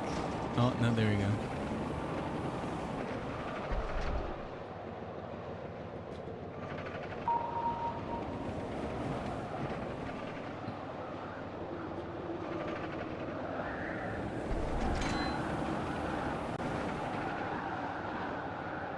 That's gotta be like all of it, right?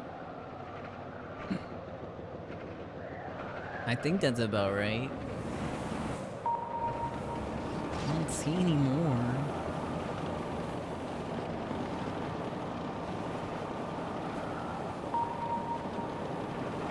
I lost one of the oil barrels, but...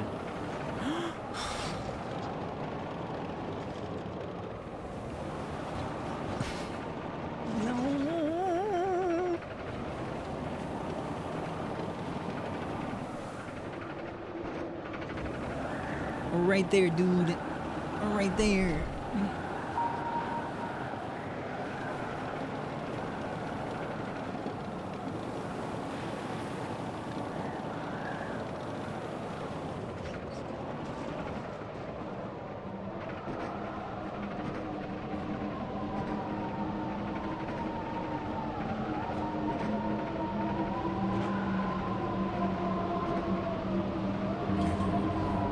That was a painful haul.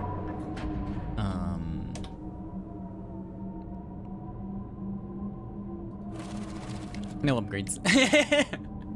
Okay. Alright, we're done. But I think this is really fun. Wait, the weather's back? Oh, I guess we didn't really do anything, huh? Oh well. Still kinda sucks out there. Well, is what it is. Anyways, thanks for hanging out with me, friends. I'm gonna not yell over the game though. There we go. But that's it for me tonight. Thank you so much for being here. It was a lot of fun checking out these 2 games. Tomorrow, I don't know what it's gonna be. I still have White Day 2 to finish, and something else that doesn't come to mind right now. So I won't think about it. But thank you for being here. A big thank you to all the Ko-fi supporters. Thank you guys so much for everything you do. If you enjoy the stream, consider checking out my Ko-fi, !Ko-fi, we'll get you a link to it. Also trying to hit Partner Plus this month. We are incredibly close, incredibly close. I think within like 10 right now-ish, 10-ish, I don't know, math's hard. If you ever thought about subscribing now, would help out a ton. Also, I'm gonna try really hard to get the archive updated. I'm not gonna be here from like Thursday of next week, or I guess this week. Is it Sunday now? Yeah, it is. From like Thursday until Monday, I won't be around. So you can check out the archive. !Archive will get you a link to it. Yo, Faithless, thank you. Thank you so much. It was very sweet of you. That is many gifts. Thank you so much. What was it? What was I saying? Archive. I'm gonna try to get it caught up. I won't be here for a couple of days next week because I'm going to PAX West. If you're going to PAX West, let me know, and we can share a hot dog or something. I don't know. Maybe. But that's it for me. Have a good one, friends. I'll see you all tomorrow. Bye-bye. There's a little good night kiss for you. Bye. What was that?